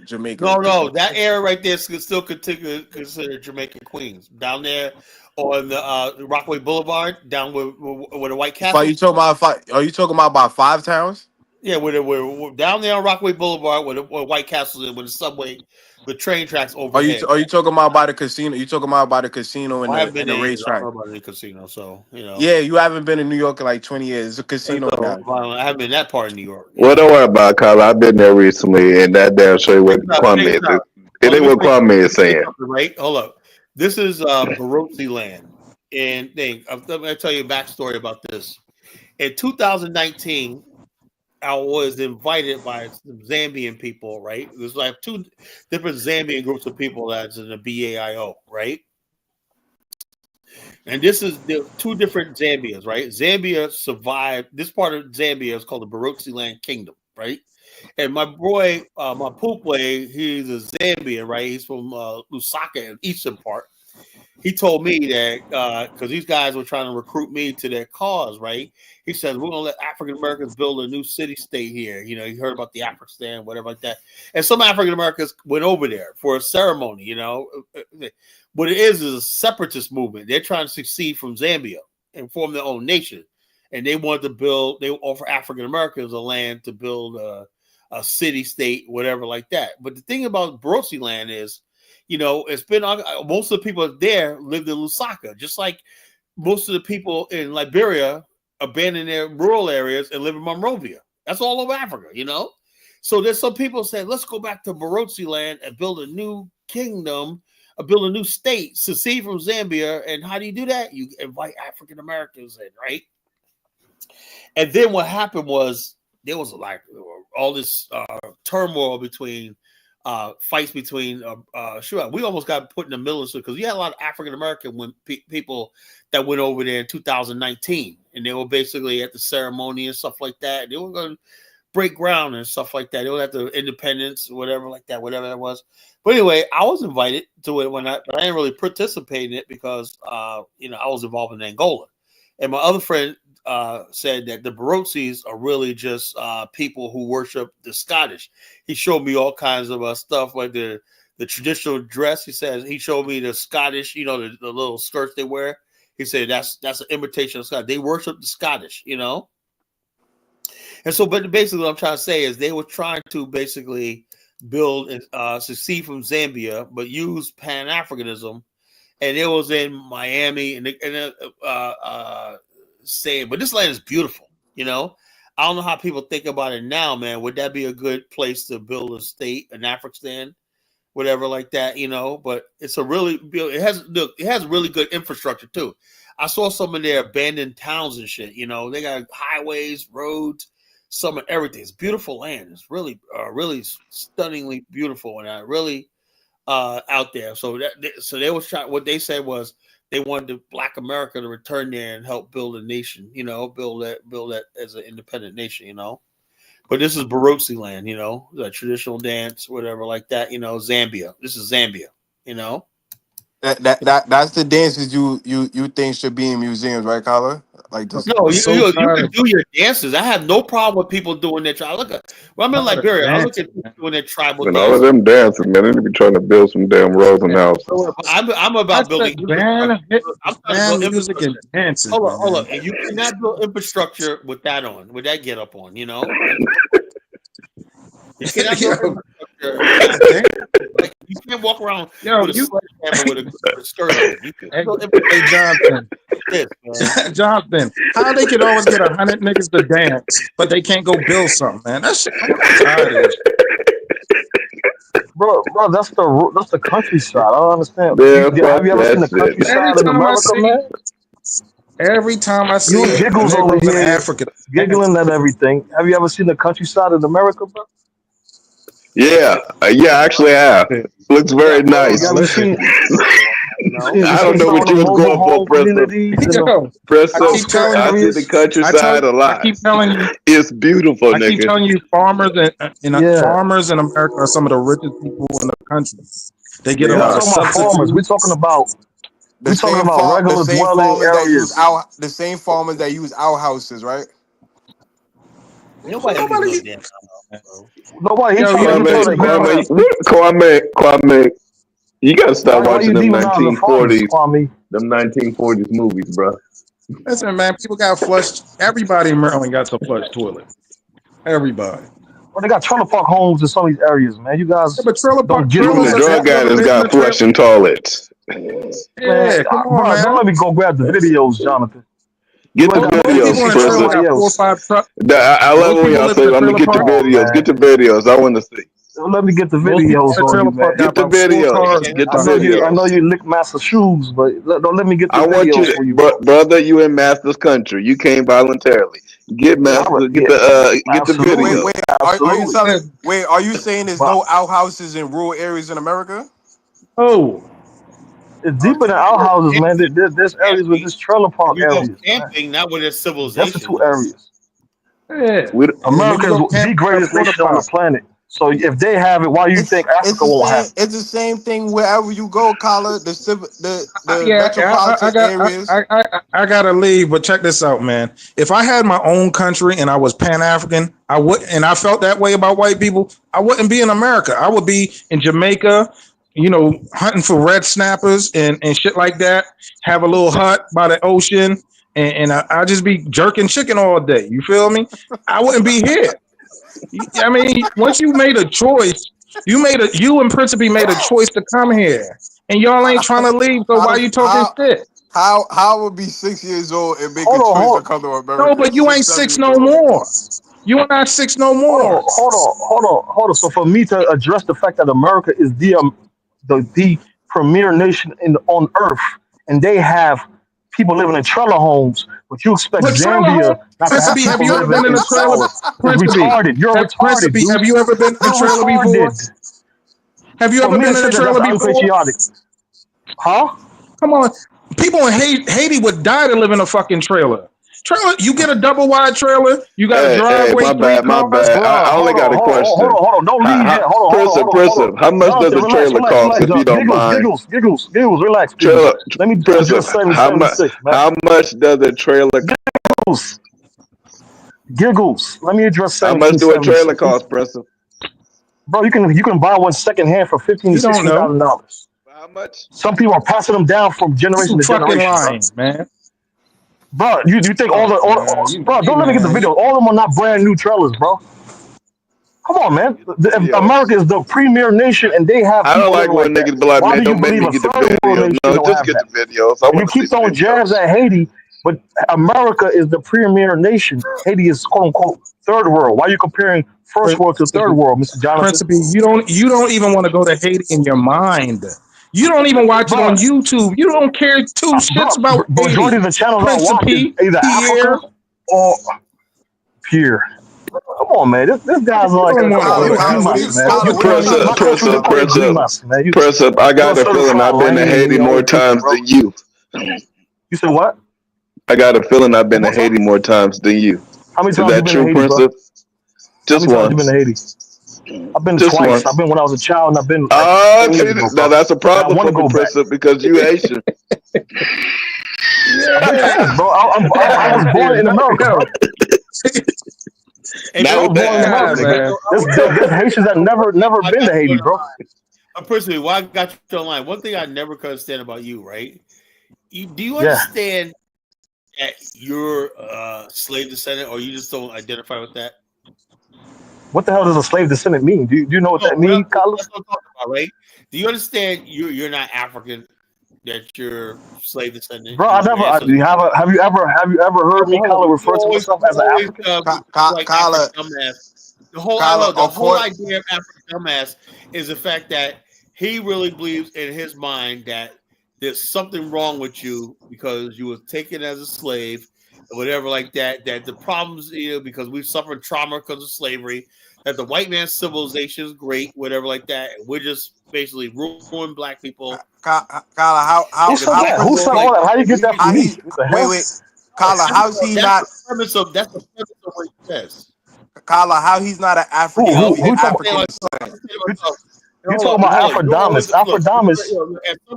Look, a lot of Africans do not like being talking about slavery. They think they did nothing wrong.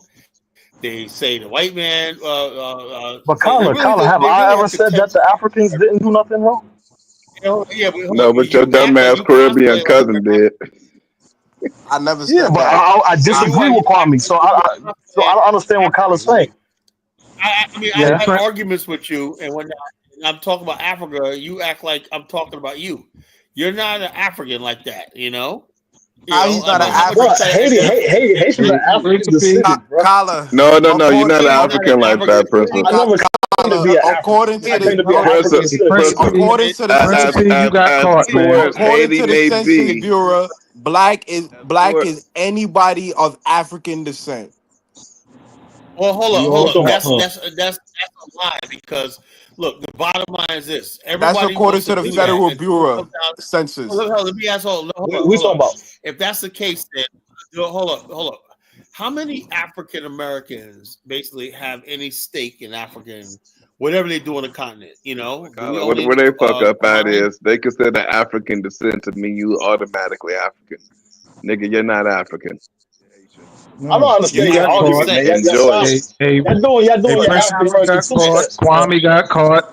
Kwame's grandfather got caught. Your grandfather got caught. My grandfather got caught. Jonathan Miller grandfather got caught. Tyler grandfather got caught. Y'all mad? No, person. But you got to understand something. If you put Haiti in Africa right now, Haiti will be a top country. Stop saying goofy shit like that, bro. That's not even make sense, bro. Jonathan, hey, Prism, I got a question.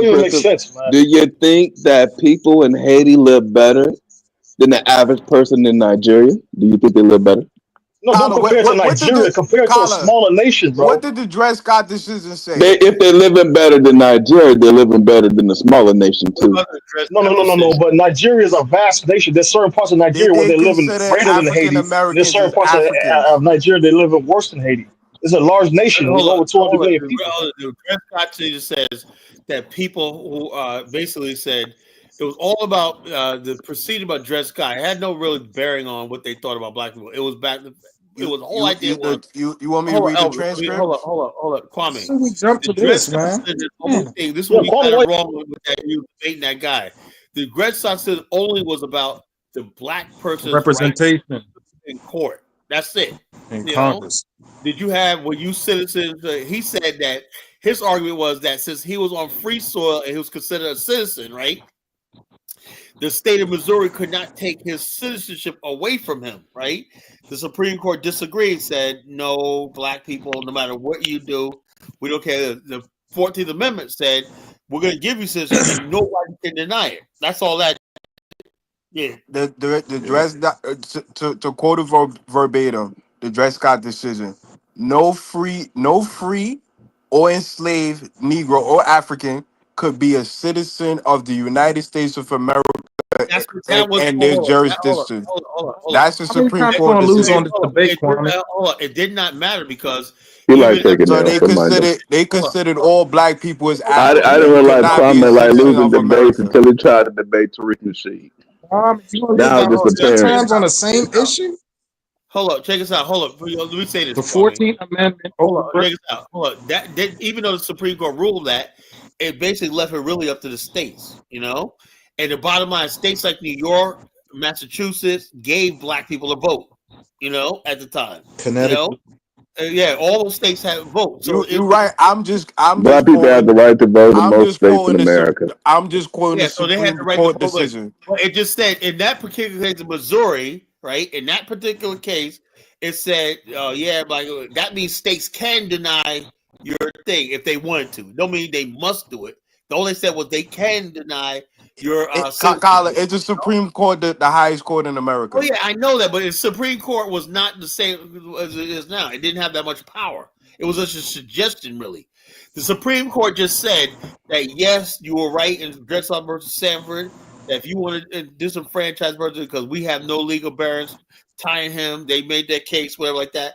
But if they said, or the Supreme Court and some states said, like for example, some southern states thought that the Supreme Court decision meant they could disenfranchise black people. In other words, basically, they thought that they could come into northern territories, kidnap blacks, and it didn't happen.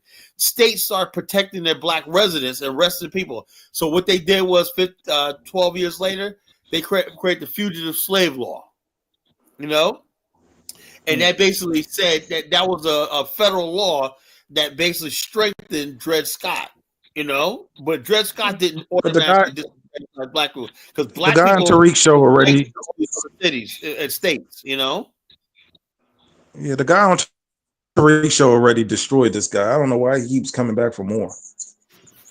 So, destroy me on what? Everything. Let me get back on topic. You what, man? Let me get back on topic. The comments. Bro, the day you took an L was when you was trying to talk about the whole Ogun juice, and then he was like, "You say we have African descent, so bam." No, my I mean, you take too many L's, Kwame. At this point, hold on. Let me Kwame, you the Detroit Lions, man. Let me answer Jonathan real quick. My point was, if you delineate from Africa and you want nothing to do with Africa, why are you selling Ogun juice? I'm talking about. I'm talking about what Tariq said. He said we got nothing to do with Africa. Africa is always trying to benefit off us and blah blah blah. So my thing is, if you're selling Ogun hoodie and Ogun juice, that's kind of contradictory. You use the African gods and paraphernalia to make money. He started that when he was a Pan-Africanist, you know. So he can stop. He can stop now when he's pushing a xenophobic rebel. He can't stop. He can also not stop. Huh? But the last time I checked, I ordered something that was supposed to be African based, it came from China. So if the Chinese can sell the shit, somebody else from America can sell the shit.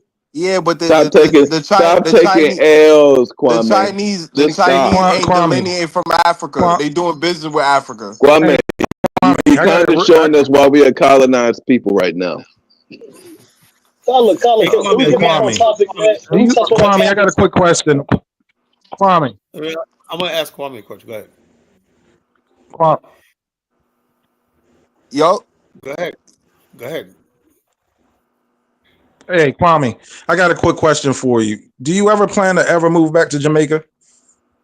Nah, I plan on moving to Africa.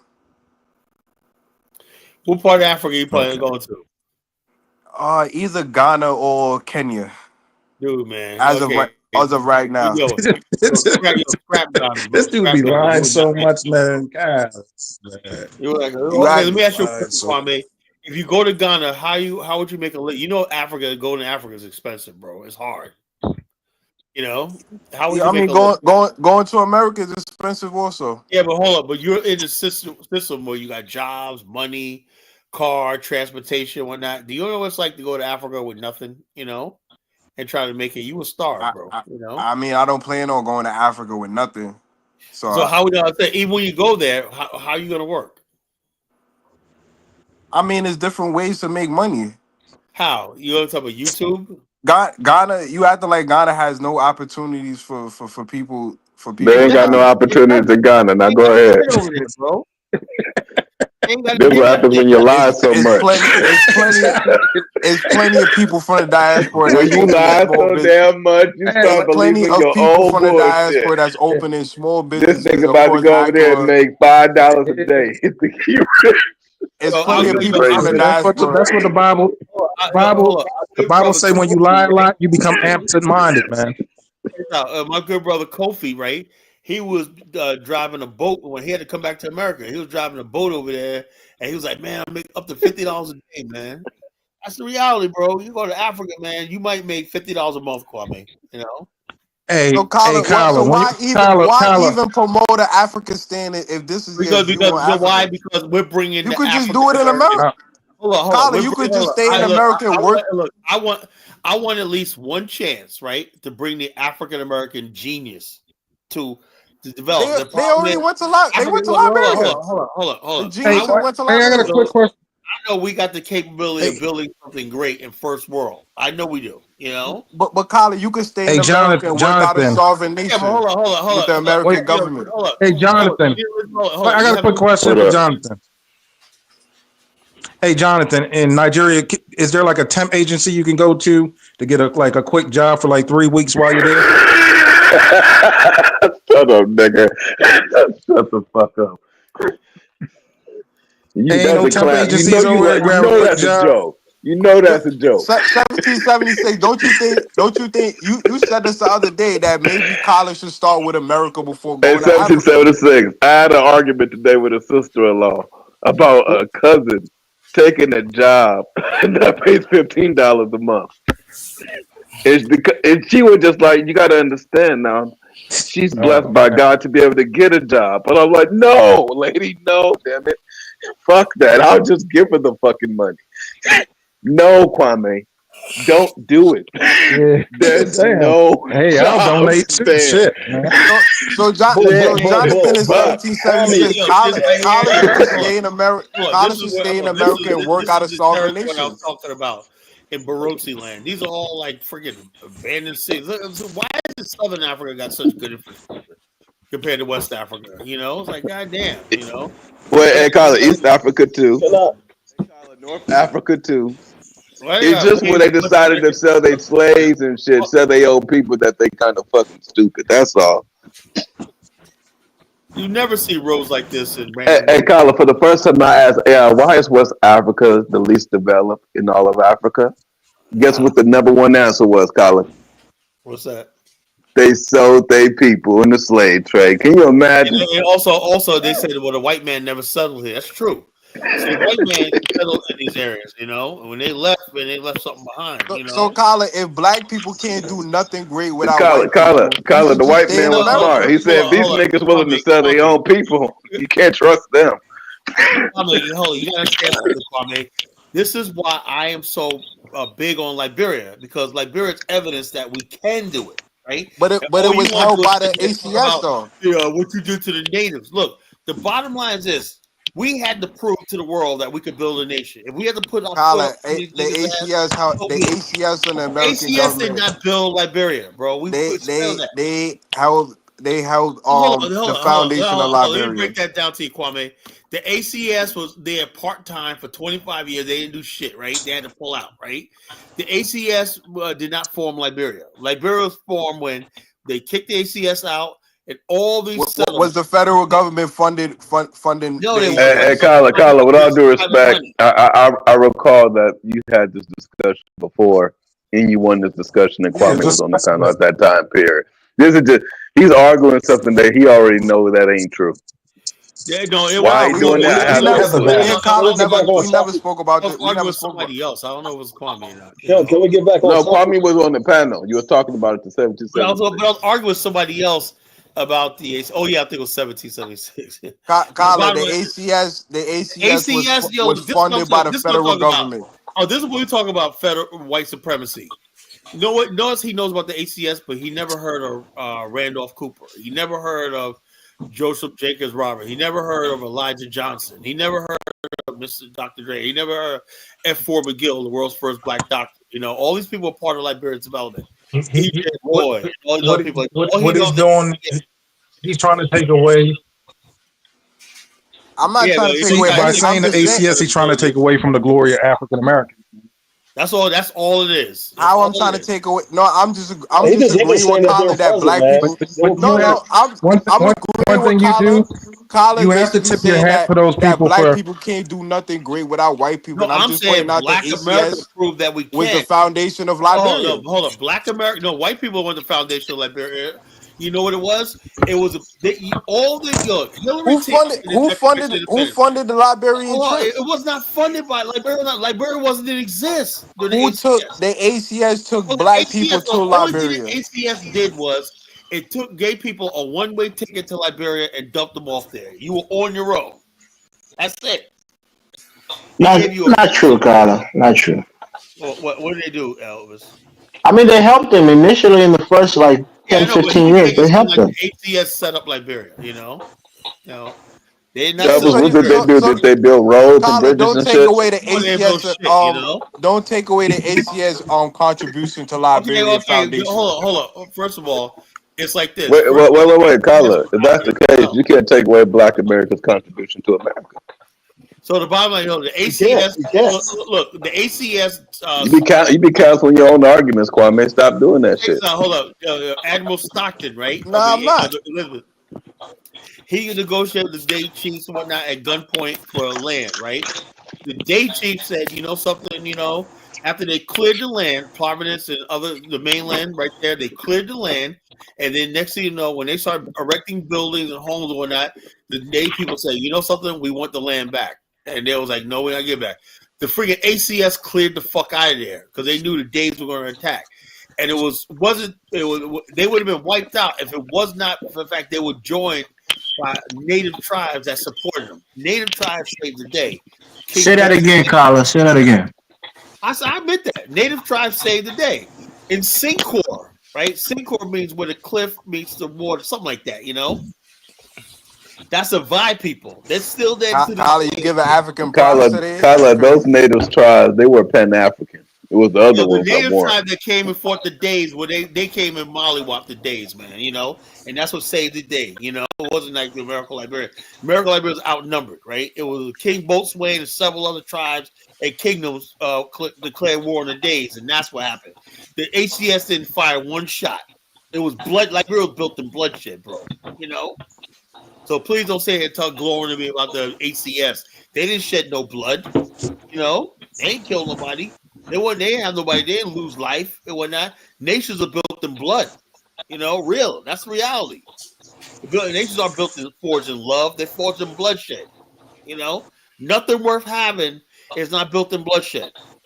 Soon as you niggas. Can I ask you a question, Tyler? Can I ask you a question? Yeah, go ahead. Was Liberia accepted or government to government with America? What do you say? Say it again. Was Liberia accepted? Can you hear me now? Was Liberia accepted? Were they government accepted as a legitimate government? No, absolutely not. Absolutely not. Liberia, the American government didn't recognize the ACS officially, and it did not recognize when the government Liberia declared independence. It wasn't until Abraham Lincoln, because you know what? If you recognize a country, that means you got to seat their ambassadors. And they figured that Lincoln did during the middle of the Civil War when they felt like they were winning. They said now it's time to recognize Haiti and Liberia as seat in America. They said the southern states would have succeeded if they saw a black ambassador in D.C. That's what you're talking about. And then a guy named John, what's his name? Elvis, what's that guy's name? That they always confuse with the founding of America. John Hanson. Yeah, Hanson. Yeah, he was a Liberian senator that came as an emissary ambassador. His idea was to get Lincoln to send African Americans over freed blacks to Liberia by the massive, he needed a free black population, and it fell apart after Lincoln got assassinated at the end of the war. He was there in America trying to get giving passage to African American land to African American. I just found out another story. There was this African king from Ghana, right? His name was King Alfred, right? He had a plan of bringing African Americans home. I remember the story. I didn't know it was a Ghanaian. So he came to America, right? As a businessman, he purchased a steamship. This was after the Azores ship, where my novel was based on. And a whole group of African Americans boarded a ship called the USS Liberia, right? And they went to Liberia, right? But the thing fell apart. So the idea of going to Liberia was strong, but the bottom line, we kept having these disorganized hoaxes. People said we're going to Africa. Even the movie, if you go look, Cotton Goes to Harlem. you know, we're gonna go to Africa and build a nation. The idea of going to Africa and building a nation is something that's like 400 years old in Black America, you know. But our concept of nationhood is we want to build a modern nation, right, where we can practice whatever religion we practice, freedom of speech, you know, and stuff like that. It's our culture and civilization, you know. So inequality. Yeah, equality, stuff like that. Just a nation where human rights are respected. We don't have to bow to something Africa got learned about. Stop treating females like they ain't shit.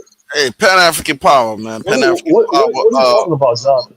What up, big black? Oh, I say Big Black. I say for sure. Man, it's starting to get a little bit tap dancing ish on the show a little bit. Come on, Big Black man. What are you talking know, about? I have to, you know, every now and then I have to come and, you know, because you a Pan Africanist, so I have to reel you back. All right, man, come on, Big. Break it down, Big Black. I'm just saying, y'all been last couple of shows, y'all been kind of talking stuff against Africa, you know, and that's not Pan African. Let me say, Big Black. We're not talking stuff. We're just talking truth, Big Black. Yeah, sometimes truth hurts. Let me say this, right? Okay. Now, there's people that are going around saying that the African Union is basically trying to co-opt the so-called, I don't believe in reparations. They somehow co-opted the reparation movement, saying that slavery was a loss to the African continent, that America should start paying Africa reparation for loss of slavery. How have you read the AU? Have you read? I know that's what they're saying. You know, that's what they're saying. You can't listen to propaganda. You got to read the actual. What exactly are they saying, Kwame? The African Union is working with CARICOM and What's CARICOM got to do with the main prize? Principally, I know African American, the main character syndrome. Yeah, transatlantic slave trade existed outside of America. Also, I know that, but I'm saying my point I'm trying to make is this: CARICOM does not represent us. We're not a nation. It doesn't represent you. No, it doesn't represent you. I just said that. And Kroba is an African American organization. That's an organization. That's not a government body. You know. You think the United States is working with the African Union to pay reparations to black people? This is what we're trying to say. We're not a government body or nation state, so nobody should be talking on our behalf. Until that Holla. And Cobra. Hey, Carla. The fact of the matter is, Cobra has been hold on. Let me back finish. And Cobra has been at the forefront of reparations. They're the ones that first started. Yes, the Pan African organization and Kroba spearheaded reparations. Check this out. They're a bunch of 100-year-old. No, the hell they did it. The show won NBA. The show won NBA. Show won 8. When did they spearhead reparations? Listen, they've been around. And Kroba been here for like over 60 years, man. They've been around for a long. Bottom line is this: you can spearhead all you want. Over 50 years. Power. Yeah. Thank God we had black people talking about reparations before that. Now they got power.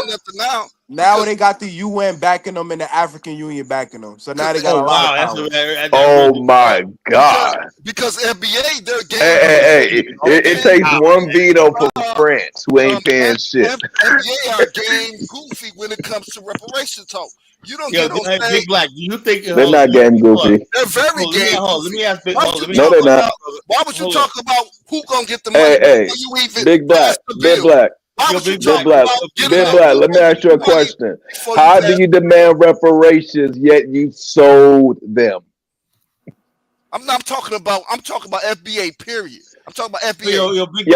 I'm talking about the African Union. You're a whole bunch of states that represent the people that sold them. Hey, we sold y'all these people into slavery, but now we realize we made a dumbass decision. We want you to pay for our dumbass decision.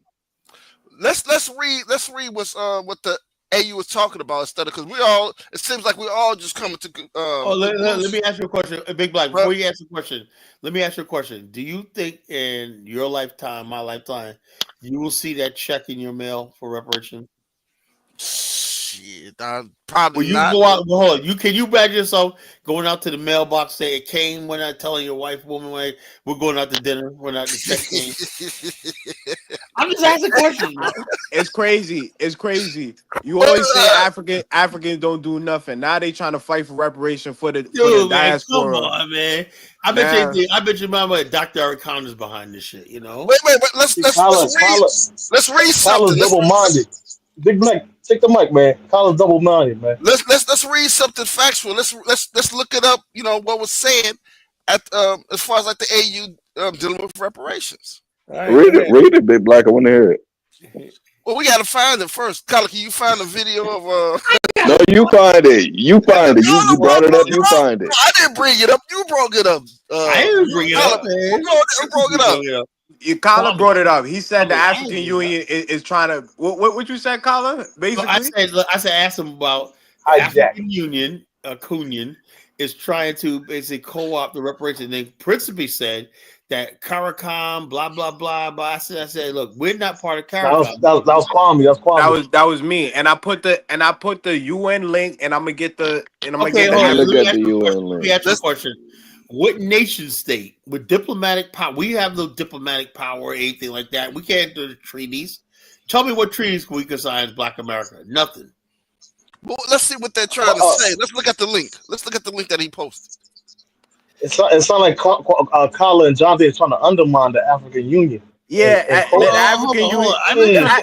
You know it's crazy. We're not undermining the African Union. Do you know what's crazy? The African Union undermines itself. The African Union is actually fighting for reparation for the diaspora. It has nothing to do with continental Africans. So hold on. Let me ask you a question. What exactly leverage do the African Union have?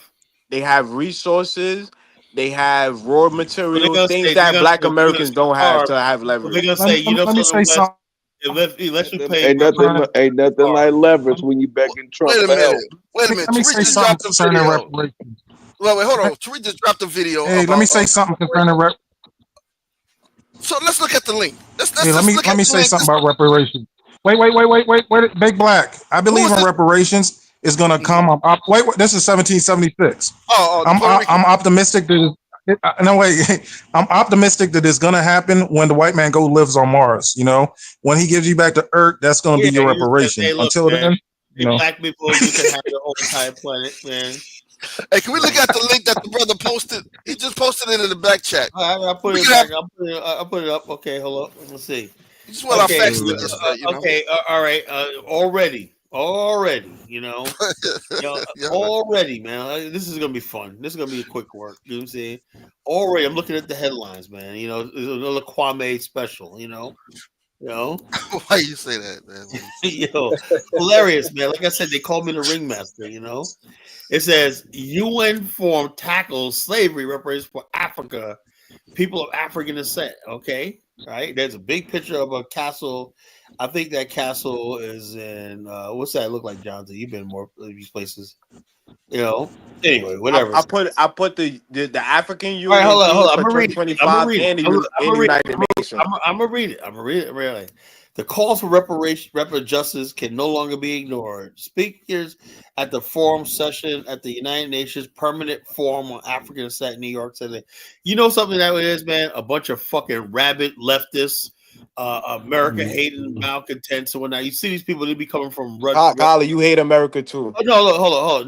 No. I'm saying like this. My problem with America is different from their problem. They, like I said, you got people who don't belong here.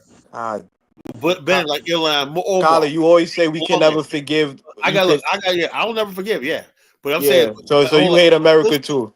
I said, look, I would know, but I'm not in the same category. These people came over here. You the special Negro, and voluntarily came here. That's a difference, And we want to start to talk of that.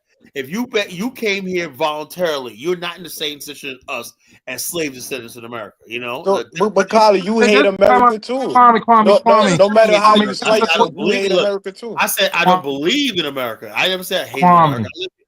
Kwame, I've heard on this show you call the white man the devil. You think the devil's going to give you? You never heard me call the white man the devil. I don't use such words. I don't subscribe to. Yeah, but do you think the white man's going to? But you say a lot of negative things about the white man.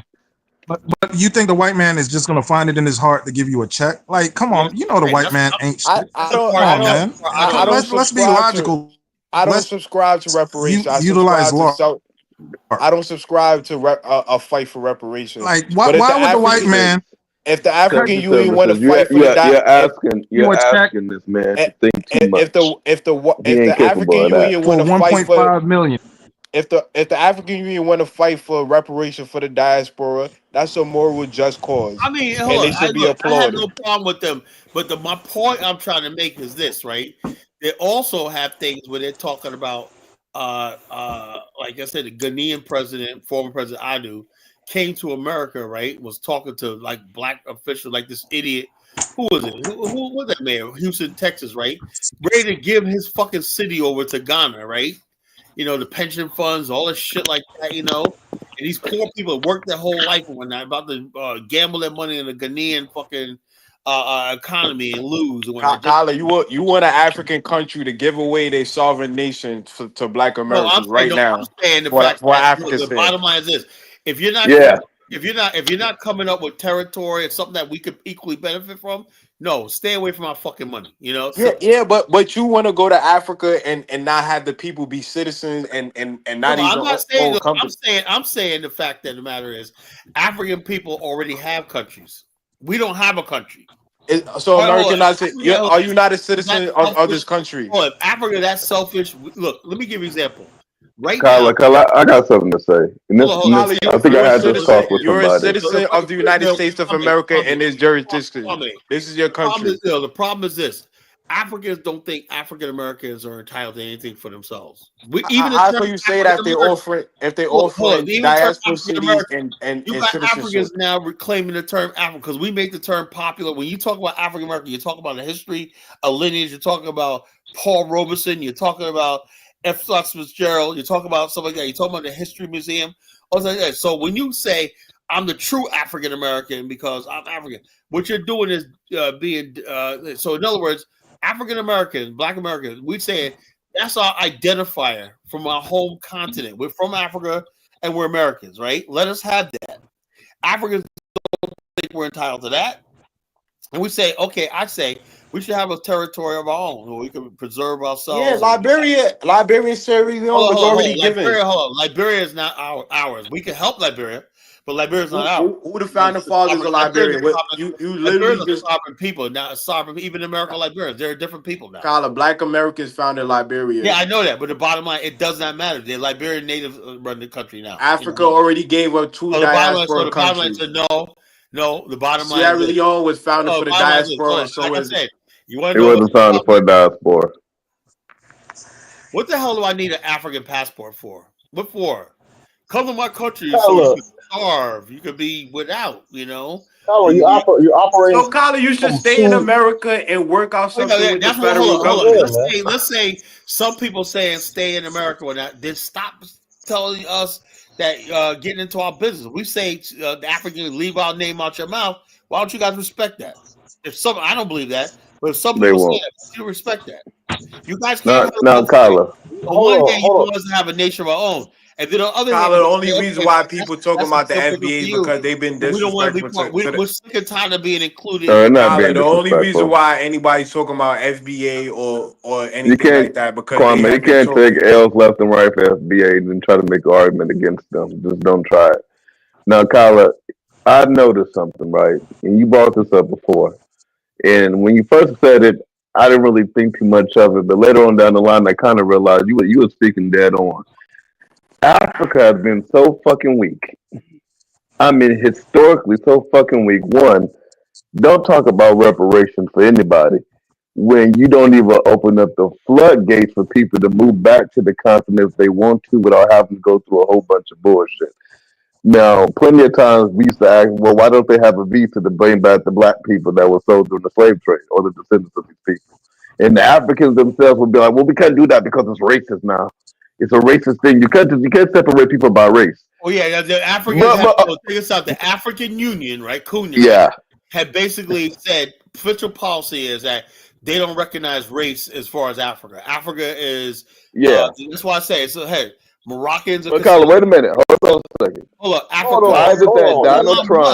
Donald Trump African can Union. create Elon a Musk is African. special? Charlie Stone's are African. The Indians, the Chinese, everybody born on the continent is an African. So they You the you African, cannot make anything. African. Hold on, African was designed by designed. So like I said, you got two things going on here. You got people from the West who thinks Africa is defined by people of African descent, like you see right here, just for people. Then you got people who run the African Union, right? Who broaden it and include Africa as Egyptians, Arabs, North Africans, everybody, Afrikaners. All these people are part of the African Union. Indians, Eastern people from India that live in Eastern Africa, whatnot, Arabs, Lebanese. All these people are protected by the African Union, right? So this idea that it's about Africa is a lie. That's just something that they're trying to fleece Black America with, you know? But Kala. That's it. Wait, Hold on, There's no Princess. difference. if they talk about the slave trade, Y'all just what spoke. Y'all just spoke. Kyle, if they Y'all talk just about the spoke. slave trade, what that got to do Hold with on, Egypt? hold on, Y'all broken just niggas. They don't spoke. use that. They Y'all only just they're spoke. not serious. They're not serious, bro. Put your wallet in your mouth, buddy. Tyler, how That's is money it that's good for that you. how Put is your it wallet that in your Donald mouth. No, Trump you just spoke. can You just create spoke, bro. You Princess? just spoke. When I You was just talking, spoke. Colin started You talking just and told me, spoke. hold on a second. Did you All not right. hear that part too? Put your wallet in your mouth, buddy. You just spoke. Exactly my Have some point. self-control. Now, with that being the Have case, some self-control, how is man. it Yo, that Donald some Trump? self-control. Let Jonathan talk. Let Jonathan talk to you next. Go ahead. How is it that Donald Trump can create a special visa, a special status for white South Africans, but it never occurred to South Africans or anybody else to create a That right there special was visa for oh, Black Americans or Black Caribbeans? But they're going to fight for reparations. that shit, you know. He went there and said, Afrikaners, you're being persecuted. Now we got all kinds of evidence about persecution. How many African countries said, you know something? Not only that, we're gonna bring you over here, but we're gonna use what resources we have to get you settled with everything. We already have the idea. Let us build a Kyle, master. you just said a Ghanaian came to the United States and Oh yeah, that was 120 Oh, my years God. ago. That was 100 and it failed. The project failed. People had to come back to America. It was poorly planned, you know. It failed. So no African. So besides the Ghanaians, because you just said no, none. Now you adhere to the And Ghanaians. also, he took them to Liberia. You know, he took them to Liberia. And the bottom line, they paid for the way. He had a good vision when he wanted to build Africa up. And he said they're gonna start in Liberia, and then he's gonna bring them back all throughout West Africa. It was a moral thing. He said we got millions of our people over in America. Let's bring them back. Well, it's not nothing new, right? But the problem is they didn't have any real financing. They released a ship called the USS Liberia for the voyage. And the bottom line, it was poorly planned. People didn't have money. It wasn't like the other ACS. The ACS, I will give them credit. They did settle people in Liberia, and they did make sure that they at least could farm. Yeah, the ACS is the foundation of Liberia. Oh no, they hold on. They laid the foundation. If it wasn't for the settlers, let me tell you something, Kwame. The settlers that went to Liberia were the most exceptional. Oh, you didn't just go to Liberia. You had to be somewhat educated. You had to have 2 or 3 skills like carpenter, blacksmith. And you could have to farm. So when people came there, they took the first 3 months to relax, whatever like that, and then they got a plot of land and they went to work. That's what every settler was, and they built these thriving little tiny settlements and whatnot, dozens of them, right? And then after a while, they say, you know something, we're raising tax money, we're doing this. We got a town hall, we got a court system. We got everything set up. What do we need a fucking ACS for? So they said, no, it's time for you guys to go. Because the problem was, this is what people don't seem to understand. Had the United States colonized Liberia, Liberia would never been independent because it wouldn't need to. The problem was Liberia had to collect taxes from European traders on the coast. And because it was not an official colony of America, right? It couldn't hold, the government said, we have no obligation to pay taxes because there's no treaty. It's not a sovereign state. So the idea was, let's form a state, right? That's get recognition. Now we can start charging taxes. That's exactly what happened. Now, if Liberia was a colony, as you say it is, right? It wouldn't need that. It could say this is a U.S. colony by the U.S. law. You have to. I just said the ACS is the foundation of Liberia. Yeah. Hold on. There wasn't a foundation of Liberia because the ACS was gone before Liberia was created. You know. Colin, no different than the Anglo-Saxon is the foundation of America. The ACS Well, is it's the not the same thing because the whole thing was the ACS didn't actually settle Liberia. They didn't build anything. they settled Anglo-Saxon they settled the people in Liberia. Without settling the people in Liberia, it wouldn't be no Liberia. Settled themselves, you know. Without the people wanting to go to Liberia, there wouldn't be a Liberia. They had no choice. It's either No, those that were free or go into people. They slavery. actually had a choice. Free black people. These are Yeah, free they had a choice to go into slavery. No, dum. Asked to leave America. In Philadelphia, the majority of the black people were against the ACS and refused to go back to Liberia or go to Liberia. So that contradicts you. They thought the ACS was operating in. How were they against the people? Hold on. You know why? Because because at the time, that don't even make no sense. Abolition. They said that ACS was working against the abolition was to get rid of free blacks who were arguing against slavery. That's what they said. You know, they said if we go, and they were right. You know, the whole idea, the people targeted for exporting to Liberia were the most educated Liberians, and when they're like people like Hillary Teague, you know, and stuff like that. People who were outspoken about slavery. To protect the institution of slavery, you had to get rid of these free black people community that was in America. You know, these people who'd never been slaves and whatnot, but they still felt an affinity for their brothermen. You know, at the time people started thinking themselves as race that were in bondage. So protect that institution, right? You to make sure that the slave black people don't have any ideas about rebelling. You had to get rid of the free black population because the free black population gave slaves hope. That's how you have no idea how in America we went through the shit we went through was worse than anything the world's ever seen.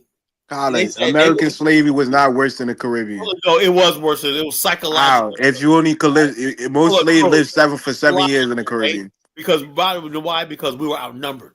The Caribbean down there, you had the benefit of having successful slave revolts and stuff like that.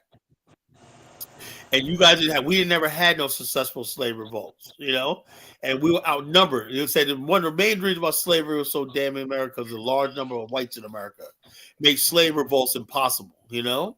And you guys in the Caribbean, you guys took over the island, drove them out, then settled some treaty to. We never no treaty signed between us and the white. Kyle, I think that was just Haiti. No, just no. Well, Kwame from the blacks the blacks didn't do the job. The Maroons, people talk about the Maroons. Maroon got two treaties and two sovereign nations in Jamaica. Signed treaties with the British that they would basically return any runaway slaves for the thing. So and they also had their own sovereign land. But you didn't finish the job. You got to finish the job like the Haitians did. They were really to return anybody that escaped. They didn't give refuge to any black people. They returned all the people that escaped. You know? No, they didn't, Colin. Yes, they did. They didn't return. They didn't return. I'm sorry, Kwame. Did they return anybody? Trelawney Town, one of the Maroon society, was built. Kwame, did they return anybody? Yeah, they did. I didn't say they didn't. Oh, well then, And they also established their own sovereign nation with their own sovereign flag. That's outside of Jamaica. So that was the beginning of Coonan in Jamaica. Thanks for letting us know. The Maroons did good things, and they did bad things. Yeah, it was the beginning of Coonan. That's where you come from. You probably got that Maroon descendancy. Nah, I think Coonan probably started in America. Most of the islands did was like Grenada and all this. Y'all came over here and taught us how to cook, man. They said y'all came. No, but Colin, even. Man. You said what, Colin? Even y'all came over here and showed us how to really do it, man. You know how to get it done, cooning, whatnot. You know. Nah, I think we came over here to show y'all how to fight and not sign contracts. Showed us how to fight profits. What? Yeah, we like you know how Black Americans signed contracts right out of slavery to be sharecroppers. We rejected that, and they brought in the Indians and the Chinese. Hey, now, Colin, I seen this one documentary. You know, when they were the Black Americans were actually trying to fight for higher wages, they would just bring the Caribbeans over to go ahead and work for pennies on the dollar. Oh yeah, I know. You want to see that? Video, Kwame? I gotta say. Hold on. But that's false because even we was never slavery, sharing. No. Hell no, it ain't false. I got the video. You want to call it a play? You gonna play it, but like if you look at hold on, Kyler, let me go and put it down. It's a sad thing. Kyler read one word off the United Nations, and his whole point fell apart. What are you talking about? But you trying to say you was trying to undermine the African Union. You read one line off the United Nations. You didn't give me a chance to read the whole thing, man. You know, let's read this. Just read this together, right? All right, come on, look. You got it up here on the screen. It says the urge greater collaboration between governments, civil society, and regional organizations to create a system. First of all, we're not in part of that because we have none of that. We have no government, wherever like that. We have no treaty with any government, so that excludes us. Africa was under siege. Hillary Brown, some stupid African American, on behalf of she's Caribbean. On behalf of the Caribbean community, CARICOM, and 300 years of slavery and exploitation on the continent. Her political, that's another thing about like women running. Women do run by emotion, Social system thrown into chaos, instability as Europe plundered the continent. What are all the billions of dollars stashed away in European Swiss banks by African leaders? Because that don't come into play, So, but let's move on. She hired that strengthening partners in CARICOM, the African Union, whose 2020 thing is justice for Africans and the people of Africa through reparations. Okay. With the strengthening partnership with the African Union, the global reparations movement is at a defining movement and an inflection point marked by a united global African finally coming to speak with one voice on seeking justice for Africans and people. So are they talking about reparations? Is it going to be cash payouts? That's what we got to be really vague, Mr. Brown called for a clear diplomatic advocacy strategy to advance the agenda through joint action, the African Union, United Nations, Commonwealth, and other intergovernmental bodies and high-level forum on reparatory justice. What the fuck is reparatory justice, Kwame? She highlighted the need to negotiate with all entities that benefit from the African enslavement, the government, universities, church, and private sector. Representing African Union Commission on the panel, Angela Nye, blah, blah, blah, blah, blah, said the 55-member AU bloc was a collective approach towards seeking regress. So in other words, basically, if they're including the United States, because the only people that really got the money to pay anything is the United States. So basically, African Union is looking for a big payday off of collective regress, In 2025, delegates at a reparations summit in Ghana, created a global reparations fund, which will be based on the African continent. I say I don't understand something, right? We talk about reparations, right? What the fuck does Africa have to do with reparations?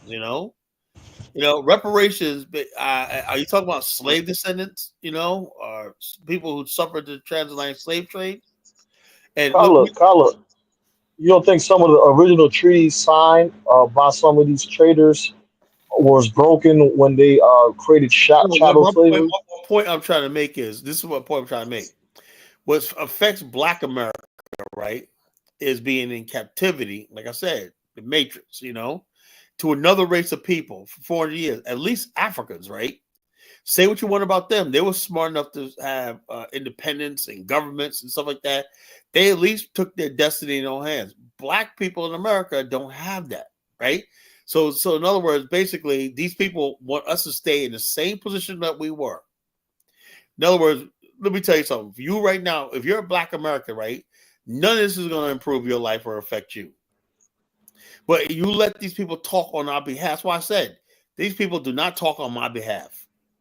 Because there's nothing on the table that I gain from. But you don't even know what's on the table, though. Colin, what exactly? What does Africa got to do for you to be satisfied? With slavery, money, and whatnot that we're never going to see. So Colin, Cobra is on the table. Do you know what their policy and their vision is for Black America? Cobra's been around since before I was born, man. It's been freaking, it's a joke. Yeah, they're very old too. And so the bottom line, there's a bunch of old black people sitting around that should have had jobs back in the days. So I'm talking about we deserve our reparations and whatnot, you know. Look, I've been through all these fucking groups. They're a fucking joke, you know. What do you think? Kyler, what can Africa do for you to be satisfied? I'm saying like this. Okay, this is what I say, right? African countries, right? They every time I look around, look, Angola just discovered 1.2 trillion cubic feet of oil. Now, our African American investors, hedge funds, and banks invited to participate and have ownership in that shit, which is going to trade trillions of dollars. Are we invited? No. It seems like Uganda just discovered a huge, like $1 trillion worth of gold. Are African Americans given preferable to get into the gold business and whatnot, you know, and help with like that? Do we have connections with their ties with the IMF to help us get started in initial capital? We can bring our businesses and whatnot. No, there's absolutely nothing Africa does where we're included in. Kala, your elites might be attached to that. Any African American own any oil blocks in Equatorial Guinea, Angola, Nigeria, whoever else, all these lands where our ancestors came from. Are you saying there's no African American with you don't know what your elites doing, Kala? Your elites is probably in those circles, man. You don't know. The elites are not in nothing. I'm saying like this.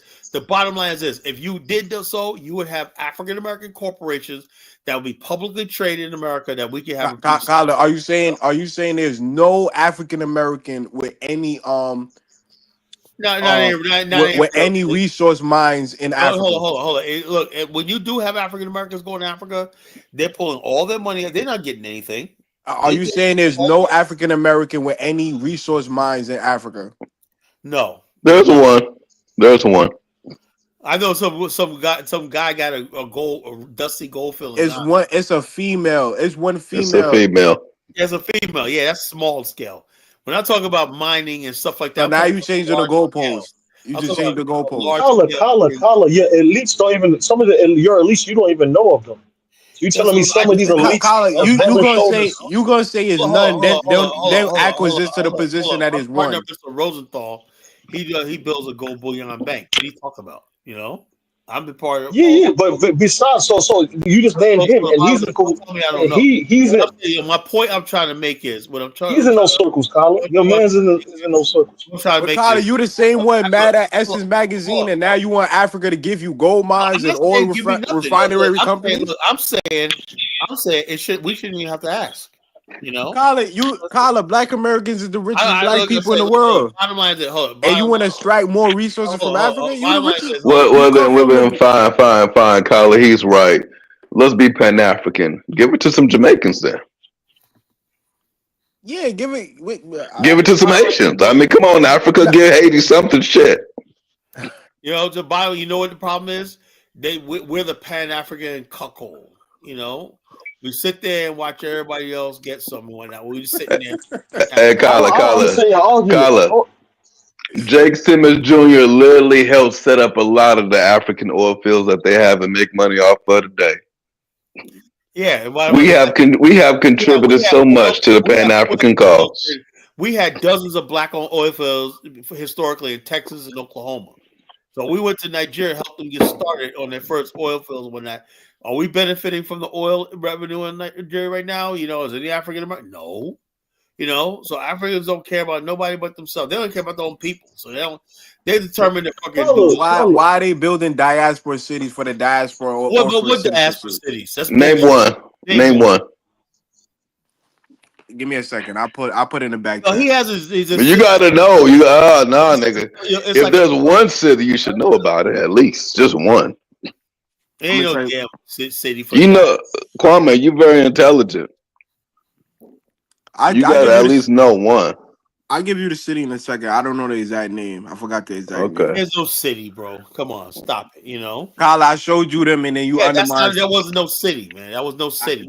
You undermined the brothers for early legion. Nothing, but I hate when people come up there and tell them, look, you know what a city is? Dubai. That's a fucking city, you know? That basically something like that. Until you have a city with a stock exchange, you have an industrial zone, and you have a municipality. Show me any municipality in Africa, you know? It doesn't exist that Black Americans have, you know? You got to have a municipality. So what about Monrovia? That's not African American owned. You know, we don't control that. You know, nothing, you know? That was the idea. We went to Liberia. What's it called, Kwame? Spell it out. Let me give me a second. Let me pull it up. I'll put it in the back chat in a second. All right. Kala, you, like I said, your title is perfect for you. You're stuck in some kind of weird matrix mentally, where 1 minute you're talking about how African Americans are in South Africa, in Liberia, in different parts of Africa investing, and da da da da. Hold on. The black people that's in South Africa are doing something just like the black people that's going to Liberia. We're doing this on our own dime, no, nothing like that. We don't really have the support, and we're basically, because of our love for Africa, we're doing it. I feel bad for them, right? I feel bad for them. I think Black America, instead of Indians are all over East Africa building gas stations. Like, yeah, funny. How the Indians got control over the gas station? They're building these turnkey gas stations all over in places like Rwanda. Hey, John, did you see those gas stations in Rwanda got those nice ones? No, I didn't see it. Okay, they got I'll play the video. You know, I'm saying to myself, how come no Black person, African Americans, are in the position to freaking do that? And we got a major oil company in America, Hightower Petroleum, right, out of Akron, Ohio. You would think, man, somebody like Africans like, so let's bring Hightower Petroleum over here, and we're gonna really have a Black-owned gas station. No, they would rather deal with the Indians, the Chinese, everybody the fuck else, One is called Musawa. That's set to be open in 2030 in Nigeria. That's one. What? And I put the link. What's going to be 2030 in Nigeria? The diaspora city is set to open in 2030. Okay. All right. I put the link in the back. Okay, diaspora city. Okay, when you say diaspora city, okay, what's the diaspora? Is it Nigeria? Nigeria got 20 million people living abroad. I think that's what they're talking about, bringing some of their own damn people back. They ain't talking about us. Kwame, every time I click one of these links, it says broken. Carla, you try it. I like diaspora. Yeah, I gotta use the other stream. I'm using the StreamYard app. And always do that shit. Okay, Kwame. All right, Dama, go ahead, bro. All right, yeah. The reparations is a waste of time, Tyler. We have to look at. We can't just sit there and wait for these African countries to invite us over there to, to partake in the oil and the gold. We have to make our own. That's why I told you a long time ago. You need a board of directors, Kala. I'm planning on making my own organization like that. You need to create some sort of investor group. Can you put the link in the chat? Okay, you need a board of directors. You need to make your own investment group, and then you go over there and you put the money together, and then you go over there and you buy equipment, and you just start drilling for oil or drilling for gold over there, and that's just what you do. That's why we just go over there and do it. You cannot wait for these Africans. Why do I Echo?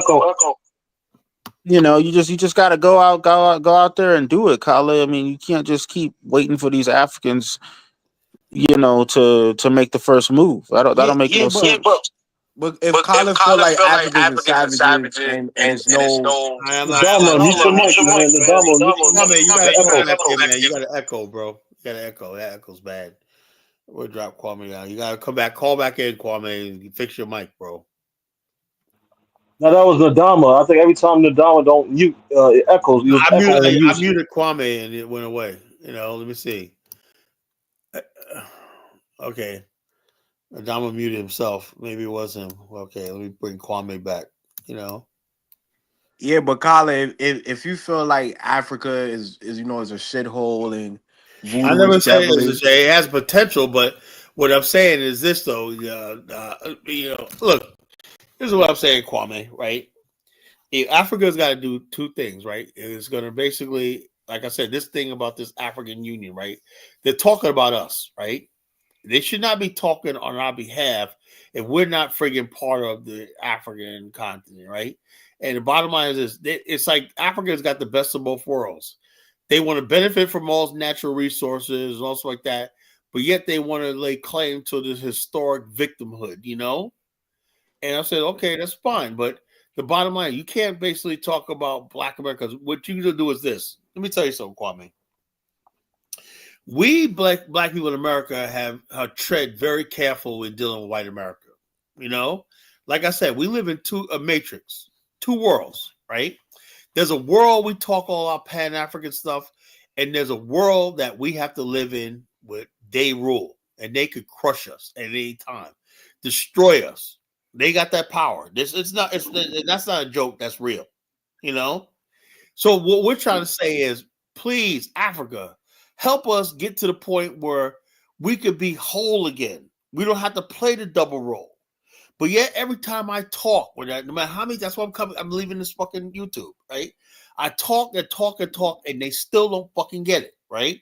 Until the black man has a nation of his own in America, right? We're never gonna have any peace. You can forget about unity and all stuff like that, because I don't want none of it. If the bottom line is we're left to friggin' fend for ourselves in America, right? While you go off and basically build your own deals with the white man and all this kind of stupid shit, you know, and we're gonna pay for it by increased racism and all this kind of stuff like that. You guys want us to I guess get out in the street rioting over some reparations that we're not going to benefit from. You know, who told you to do that? Yeah, I mean, if they have that's what they want. Look, let me say this. Ibrahim Traore, a couple of months ago, I heard many people, Caribbeans and whatnot, they said, yeah, man, the black race is behind Ibrahim Traore. John will tell you, we're behind Ibrahim Traore. He said, and they don't want the black people in America. They'll burn. They touch Ibrahim Traore, black people in America. And I'm saying to myself, why are they putting us in the fucking middle of this shit, you know? Did we ever could say, okay, you know, this is how we're gonna benefit from Burkina Faso or whatever like that? But automatically they fucking put us in the middle of fucking some shit between Donald Trump and the fucking Ibrahim Traore. We're still in the United States. We're still behind enemy lines. We're still in this man's world. You know, Africa don't take that into consideration. So if something happens, do any African country, Burkina Faso, say, look, we got 20,000 square miles of land. We're going to use all the money we can to fucking help you guys get started on your initial infrastructure, whatever like that. Has anybody even suggested that? All right, look, Kyla, here's the thing. We don't need Africans, okay? We can, you know, we can take care of all of our own problems here in the States. We can go to Africa and invest in any business. I know that. Okay, we don't need, we shouldn't be caring what Africans do. Our whole thing should just... Hold on, Adama, you're echoing, bro. Okay, this is what I want to say. I agree with that 100%. Right? All I want to do is be able to be Black American, African Americans, continue the way I was, right? And be able to go to Africa, invest, and do all the shit like that, right?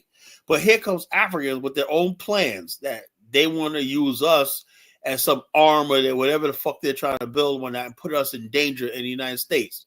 That's what I do not want.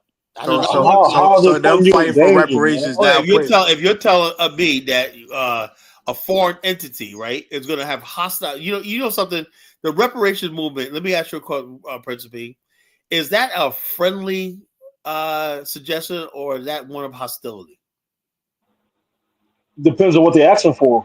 No, if you're talking to a country like the United States, Britain, and all these countries, you know, and you're talking reparations, that is not friendly.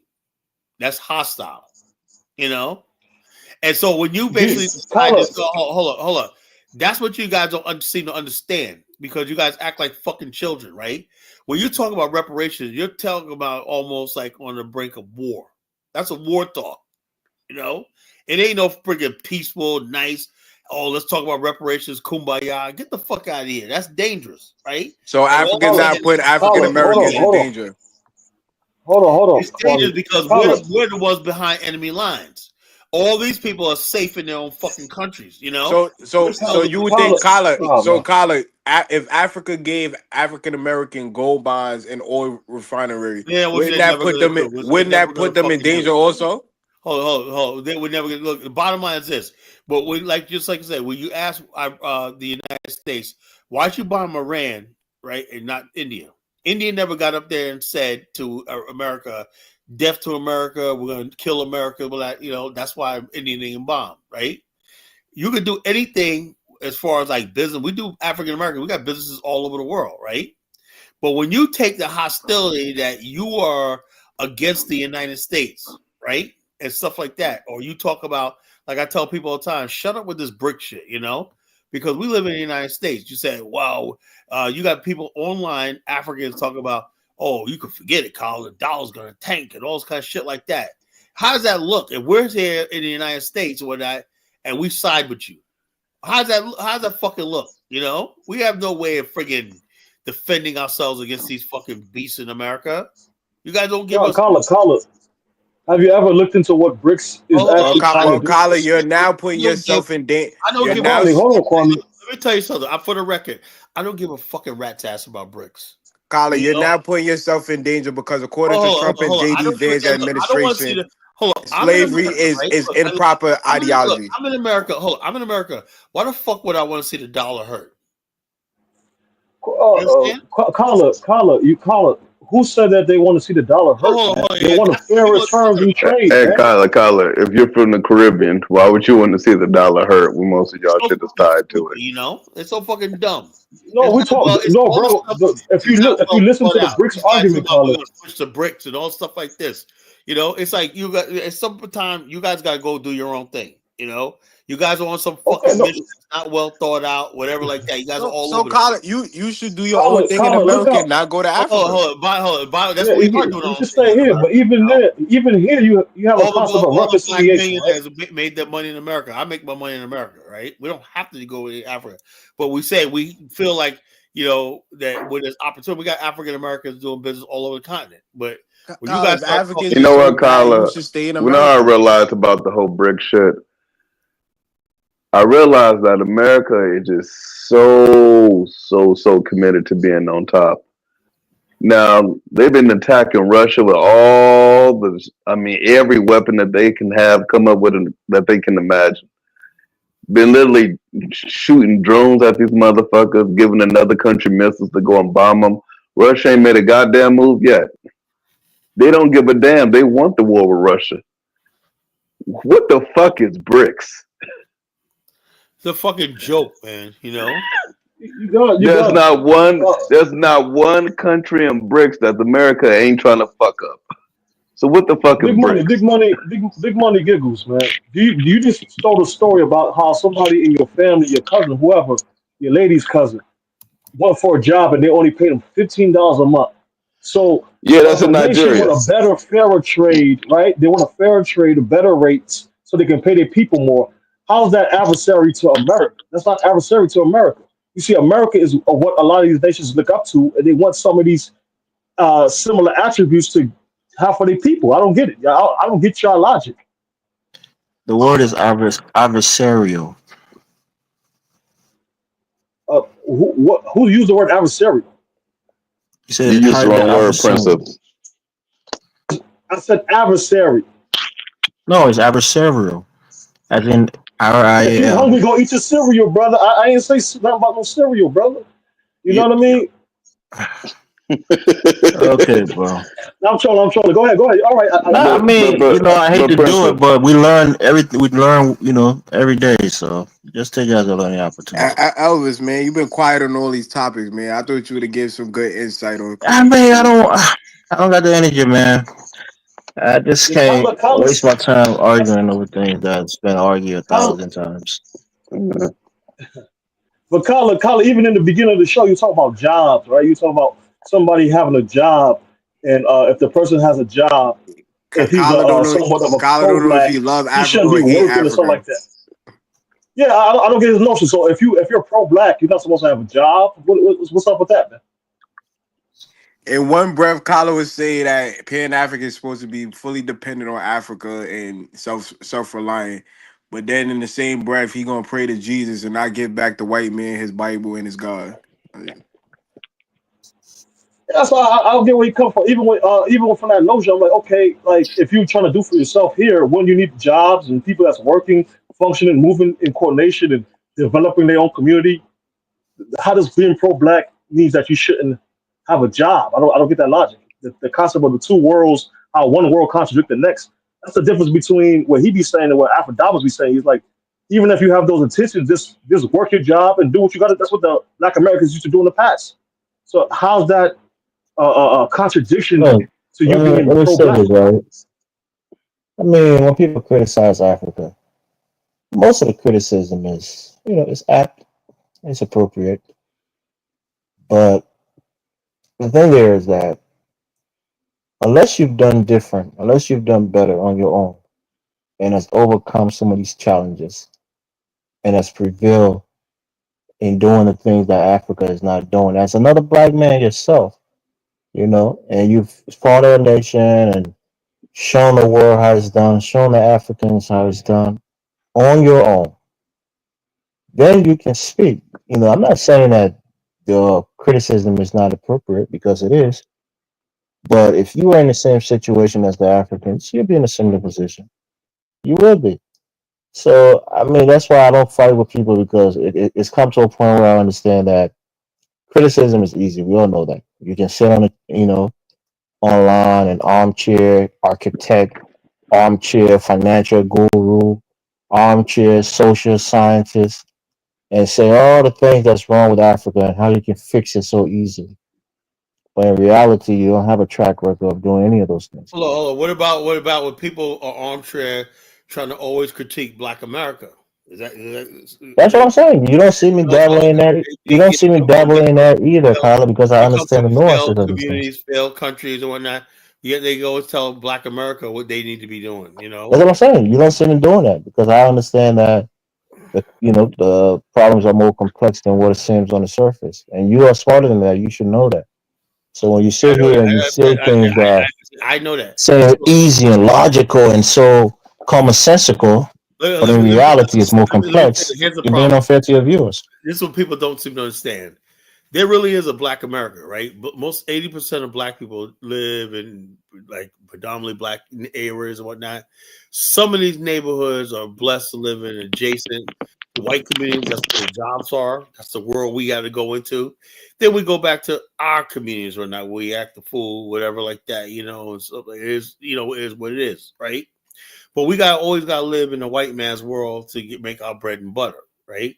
Black America has been trying in this country for 400 years to create some sort of space for our people so we don't have to do that. So we can avoid white supremacy. We can avoid white racism and stuff like that, And then some people say, something in order for us to be ourselves and be whole, we need to be in the land of our own. So let's go to Africa and build a nation of our own. You understand? So therefore, since that's not possible right now, right? We understand that we have to live to a world where we're Black, where we take on our own. Like, let me give you a perfect example I'll talk about. On this platform, I'm College Genesis, but in real life, I'm Dwayne McCullough, I got to have a businessman, whatever like that. It's like that when you're a pastor of a church, right? You may be Reverend such a. I remember sometimes when you see a pastor, whatnot, and also you see him on his regular job. That's Pastor such and such, whatnot. Hey, Pastor such and such, I'm being in church Sunday school, whatnot. Then you see him on his regular job and say, "Hey, Rufus." They call him by his first name. Hey, Rufus. But he knows. But Sunday he's going to be the man again. Two different worlds. When you see him at his job at a filling station, whatnot, he's in the white man's world. He's paying his bills. That's reality. That's what we're trying to do. Carla, let me say this, right? You said something, and it's just impossible. You can't get away from white supremacy. You can only dig yourself out of the hole. Hold on, let me make the point, Carla. Let me make the point. You can only dig yourself out of the hole of white supremacy. And I'll give you an example of China, right? There was a time where people used to make fun of China about sweatshops and the people working such low wage jobs, making all these Nike shoes and electronics were so cheap. And many people, if that was happening in Africa, people would make fun of Africans. Oh, you guys are getting exploited. They're paying you for pennies on the dollars, and you're making all these valuable things, and the U.S. are selling it. The U.S. companies are selling it for a big profit. But China, they bit the bullet. They were used for many years, but the one thing that they did was they build themselves up through the usury of white supremacy. The Yeah, thing but is, on Africa, we're in order to build ourselves off, we're going to have to get used too by white people. We're just going to have to take the opportunity and build I ourselves up. disagree with that. The difference is this: the Chinese have their own land, where they're the majority, and so they don't have to deal with day to day with white people. Yeah, there's a global white supremacy bullshit, right? But the bottom line is this: they don't have to deal with white people. Say They were exploited for their labor by white people, Kyla. We know the that. bottom line is this: the average Chinese, basically 90% of all interaction, it's not even about the money. I wouldn't even care if everything. Kyla, I work for a multinational. We have a branch in China. Look, I wouldn't even care if I had on my own nation, right? And we did work for multinational companies, right? You're still in your own environment. That's what you don't seem to understand what I'm talking about, right?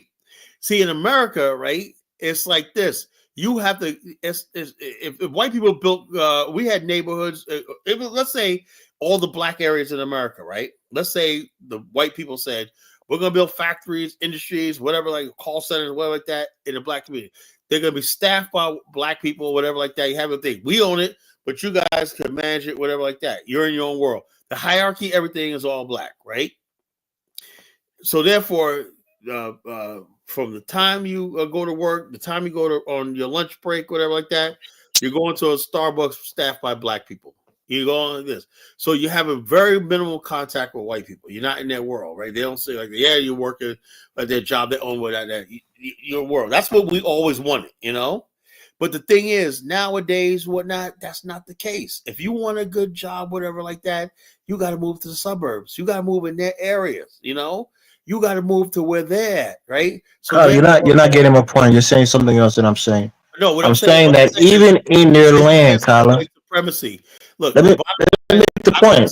Even in their land, they were exploited for their labor. Jason, I consider white businesses and white capital white supremacy. I consider white supremacy when I gotta basically change completely the way I talk, the way I act, and everything like that, who I am, right? To adjust and fit in somebody else's world. And these two worlds live side by side. On one hand, when I go around my own people, I'm respected like that. But I go in this man's world, the world that pays me, the world that I gotta obey and everything like that, I'm nobody. I'm just another nigga, So no, you're a minority, and that's what happens usually with minority. Minority groups are always hold on. You know what? That's why it's not false, because I heard Stephen Biko say the same thing. They were the majority, right? But they said they had the black South Africans said, well, we got to go into the white man's world. You got to be their nannies, their butlers, and all stuff like this. So black South Africans and black African Americans got a lot in common. Yeah, they were the numerical majority, but they were the economic minority, military minority. They had to go into I got the xenophobic kind of connection too. No, it's not no xenophobic connection. What happens is we see South Africans like black Americans know there's a matrix they're living in. There's a world that when you go to Soweto and you're in the she bins and whatnot, you got things going on, right? You're around black folks, right? And then when you want to step up into the modern world, you got to put a shirt and tie on and live in the white man's world. It's frustrating. Tyler, and that's the thing. One thing you guys have in common, like Kwame is saying, he's right in that point, right? Because hold on, let me make the point. It rubs off on people, right? The rhetoric, the things that white people say, that people are coming into their country and poisoning their blood, or they're coming into the country and making it dirty. They're coming into the country and driving down wages.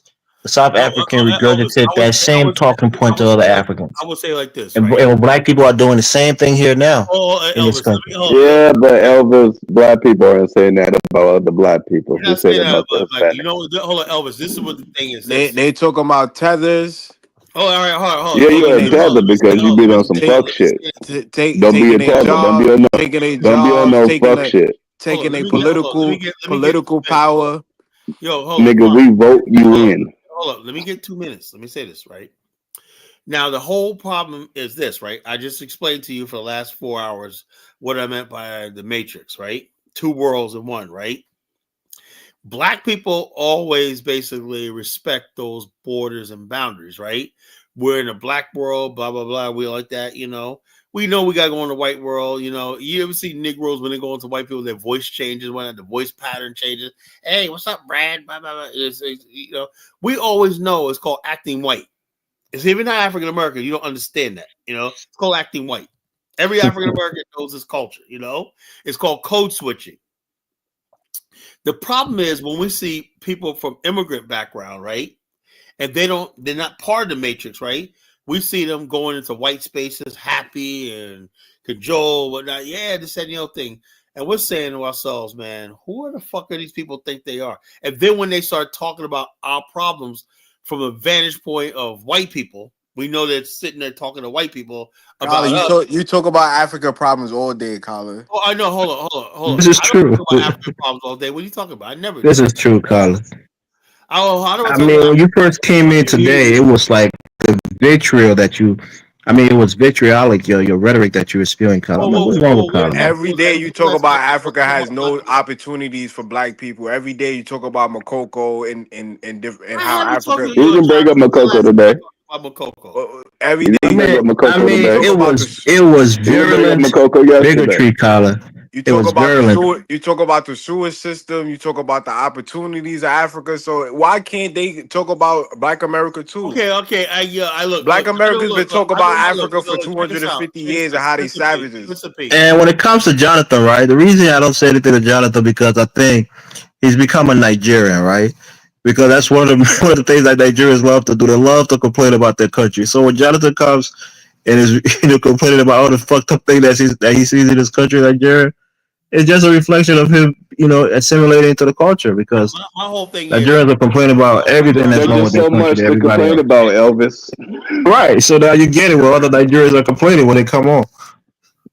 My whole thing is, like I said, I don't mind fair criticism. Black people, goddamn, I basically talk about this. There's a thing now where the Carnival Cruise, like I said, one of my partners, So what is some fair criticism that Africans and Caribbeans can say? Fair criticism is this, right? Now the Carnival Cruise, right, is I just read my homegirl I want to tell you guys about our business partner. She says she's going on one only because of her mother, right? But she says, yeah, you're right. It's ghetto as hell, And she said, I'm going on. I hate going on. But she said Royal Caribbean is actually better. That's the one I want to go on. So I was going to go on a cruise, right? But I said, nah, I can't. But black women with their ratchetness, so like that. There's a lot of black people who do a lot of bad things, bad behavior, ghetto shit like that. I don't like, right? Now, if you say stuff like, yeah, there's some black people in America that act like that, blah blah blah. I ain't gonna doubt you, But the problem is when you basically don't say some black Americans, some segments of black people act that like that. They'll say stuff like, "Yeah, we're Africans." Colin, when you say Africa, you don't point out a particular section. You say the whole Africa. Look, the whole Africa is fucked up. Hold on. I never basically hear black Americans say it like this, right? We never say stuff like, "Oh, we do this because we're taught by our parents," whatnot. And I'm saying to myself, if you're over the age of 30 and you're still quoting what your fucking parents said you, there's something fucking wrong with you. Colin, don't you say that Black America? Look, let me say this. Don't you talk about Black American culture and how it's elite, how they use knives and forks? Hold on. I stopped listening to my parents when I was 18 years old. So why does the problem? Okay, Colin, let me say this, right? Colin, let me speak. Let me speak, Colin. You see, the reason I don't criticize African Americans and I stay away from those things is because nobody knows people more than themselves, right? You know most what's hurting your people. You know your strength. You know your weaknesses. Just like I know myself more than anybody else knows me. So we Africans, we know those of us that come from the continent who discuss Africa. We know the things that's wrong with our countries, right? The thing that's continent. We know what's really bothering us. So if you think that you are going to affect any kind of change by telling us, because sometimes it's like out of spite, you want to make people mad, you want to shit on them, which is fine. I don't do that. But I don't do it because I know you know everything. I can't tell you anything bad about your people that you don't already know. So I don't have to criticize out of spite. Elvis, I see people talk about Black America. You know something? So Elvis, why Kyler don't do that? Well, Elvis, I do have something to say, but regards to that point, I realize the only Black America is actually in the position to do something about the situation in comparison to the African continent. They're pretty much cash-strapped. They really can't do a goddamn thing. You mean on the continent that Black Americans are the only ones that can do something on the continent, or in No, terms I of mean no. As helping far their as Black respective America community? fixing our own problems, Okay. we're the only ones actually in a position to do something about it. The Haitians are fucked. The Caribbeans are fucked. The Black America.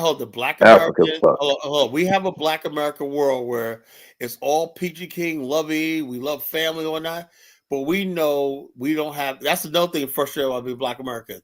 We know we don't have the power to change the reality of our people. That's why when people come here and judge us, why don't you? But Jonathan just said that. Kyler, that ain't true. No, what That I'm ain't true. what I'm saying like this. Okay, Jonathan, this is what I'm trying to say. Look like this. Okay, people say, you know something. You look at the Black unemployment rate in Detroit. It's at 30% because Ford just shipped a plant down to Mexico. Now, do we have the means to solve that? Yeah, we do. How?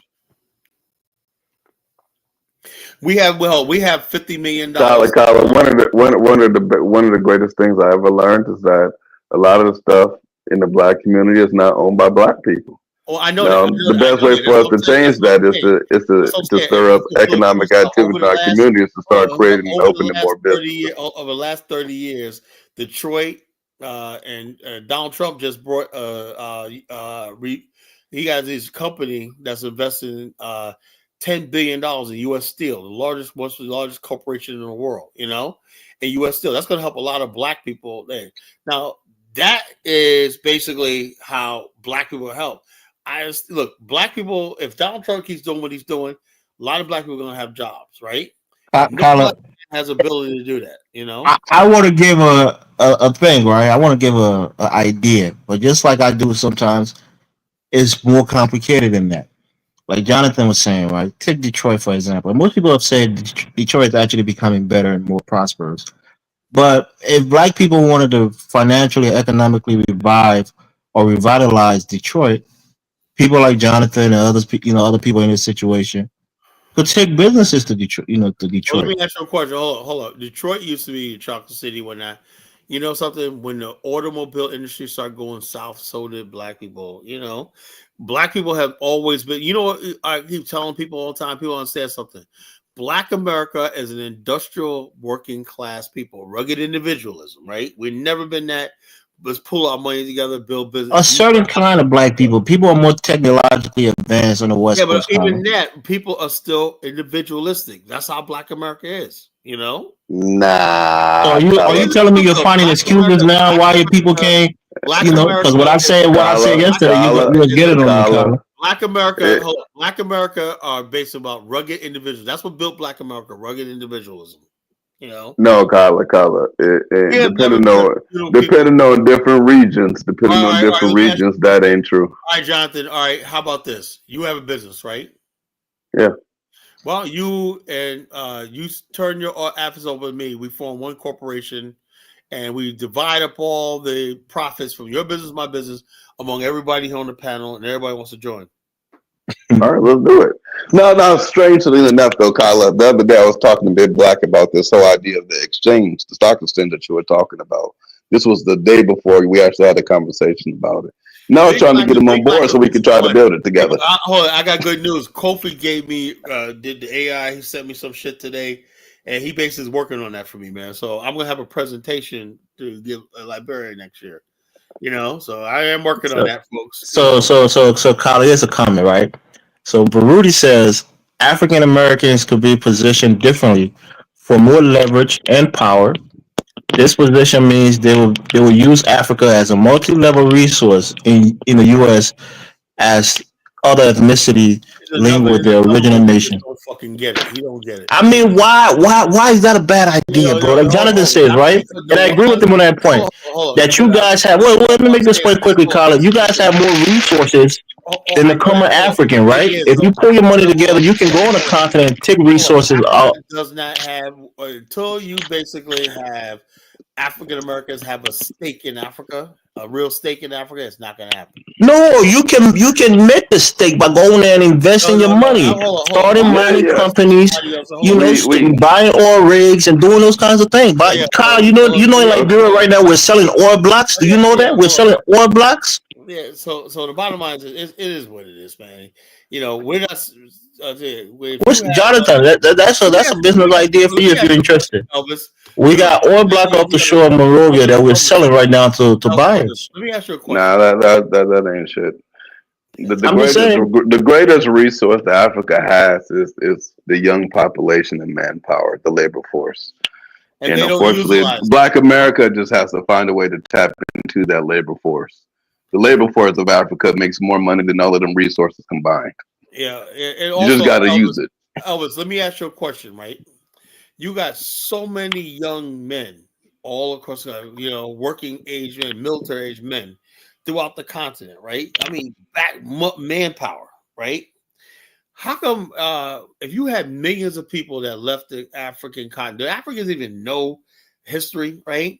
You got millions of people that now live in the West, right? They're Black like you are. Africans don't have a concept of race. That's the problem, right? If I was an African and I was a nationalist, I'm saying, you know something? I'm going to be like the Emiratis of Dubai, of United Arab Emirates, right?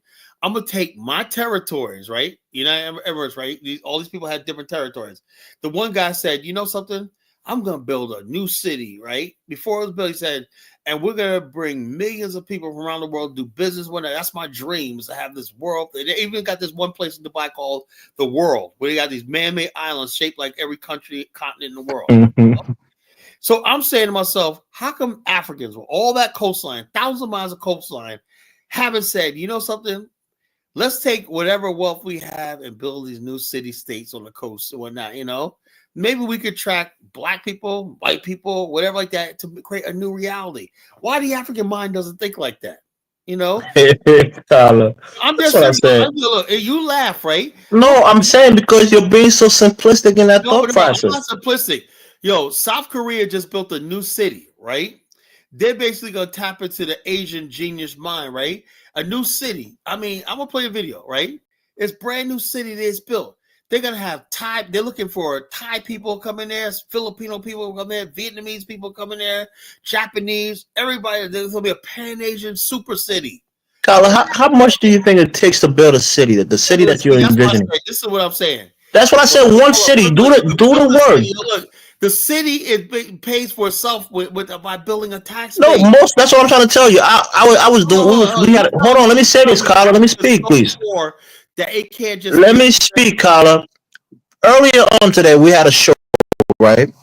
And on the show, we had a representative from the Congress in Liberia, right? He was on the show with us. We had an interview with him, and he, we all know this, but he's a city representative, and he was talking to us. He says that 90% of our budget goes towards recurring expenditure. Hold on, let me make the point, right? So when you're talking about building a city, our 90% of our entire national budget is going towards recurring expenditures, right? All right. A city is not going to cost 10 million or 15 million. It's going to cost hundreds of millions, if not in the billions. How do you get that money?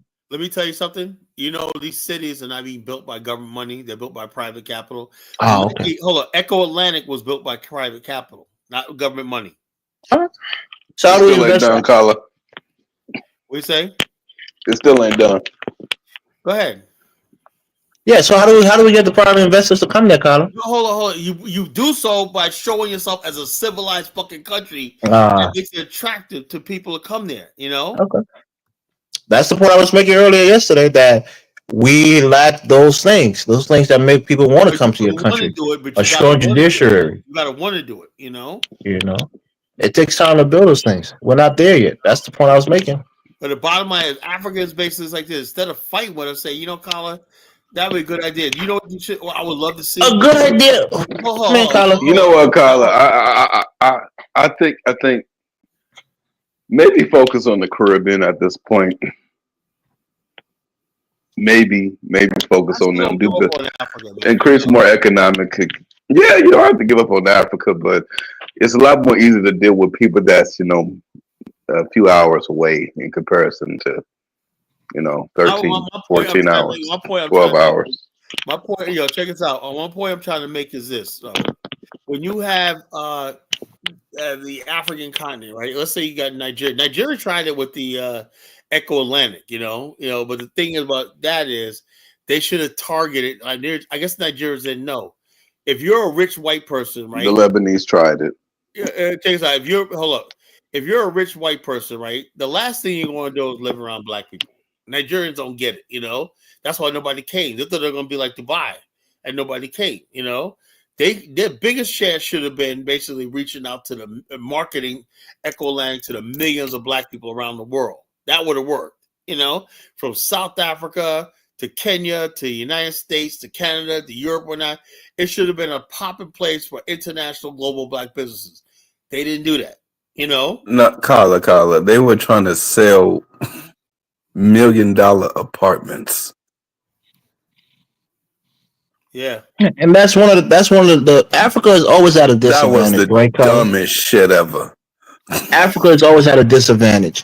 The people who have the most wealth are not quote unquote Africans or black people, right?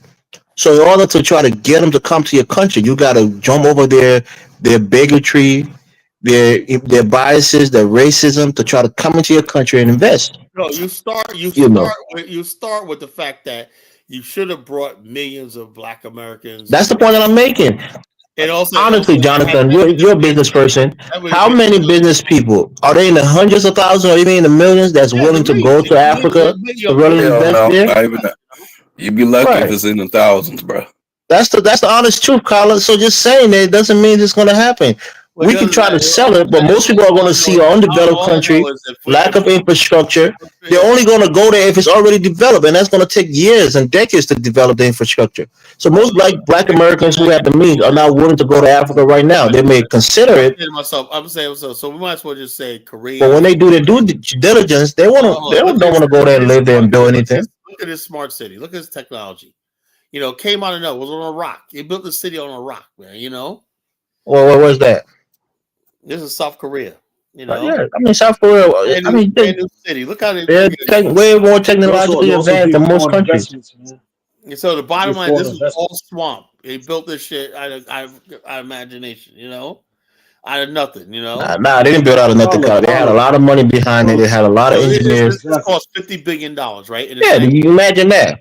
Hold up. Yeah, they had the richest country in the world behind them. The city's going. You got to back South Korea to conquer North Korea. Yo, you know what? Hold up. You know what New York City's budget is? $100 billion.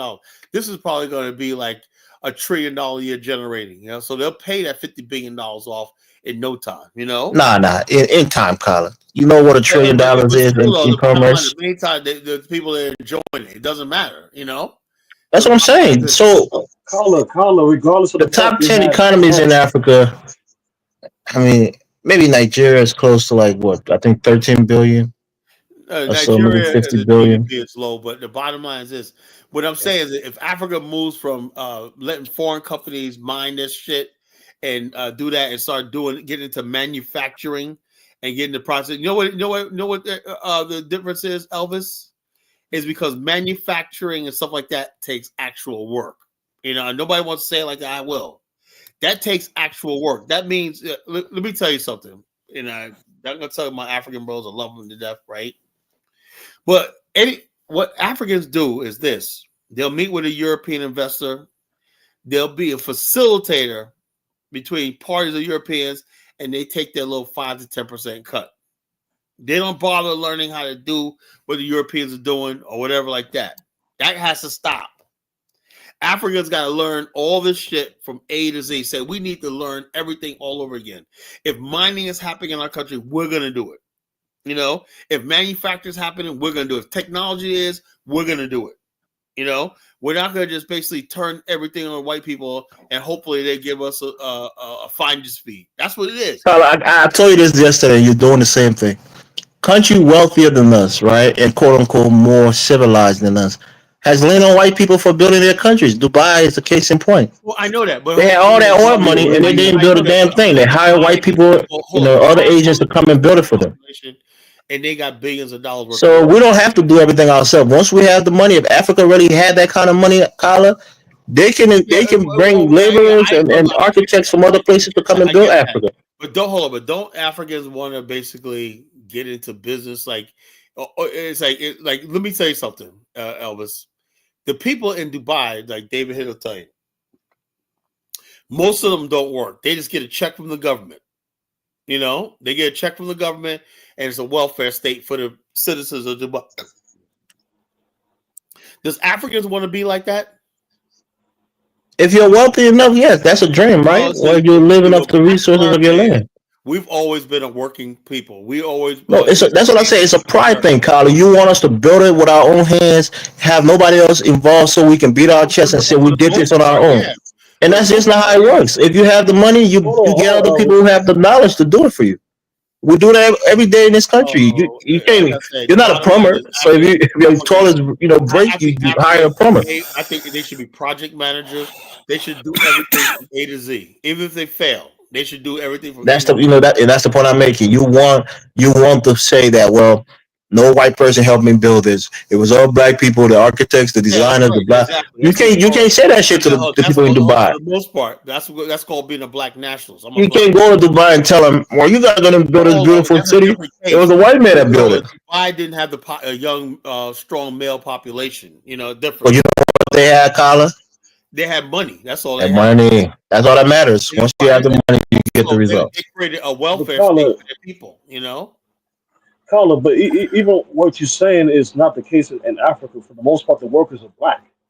Maybe some of the contractors and stuff like that are non-black or Indian or Lebanese or white. What I'm saying is this: though, if every time I can play some video, why you got a Chinaman on every fucking project supervisor in Africa? That's offensive, Chinaman. Yeah, but I'm saying the workforce. Because the Chinaman has something that the African wants.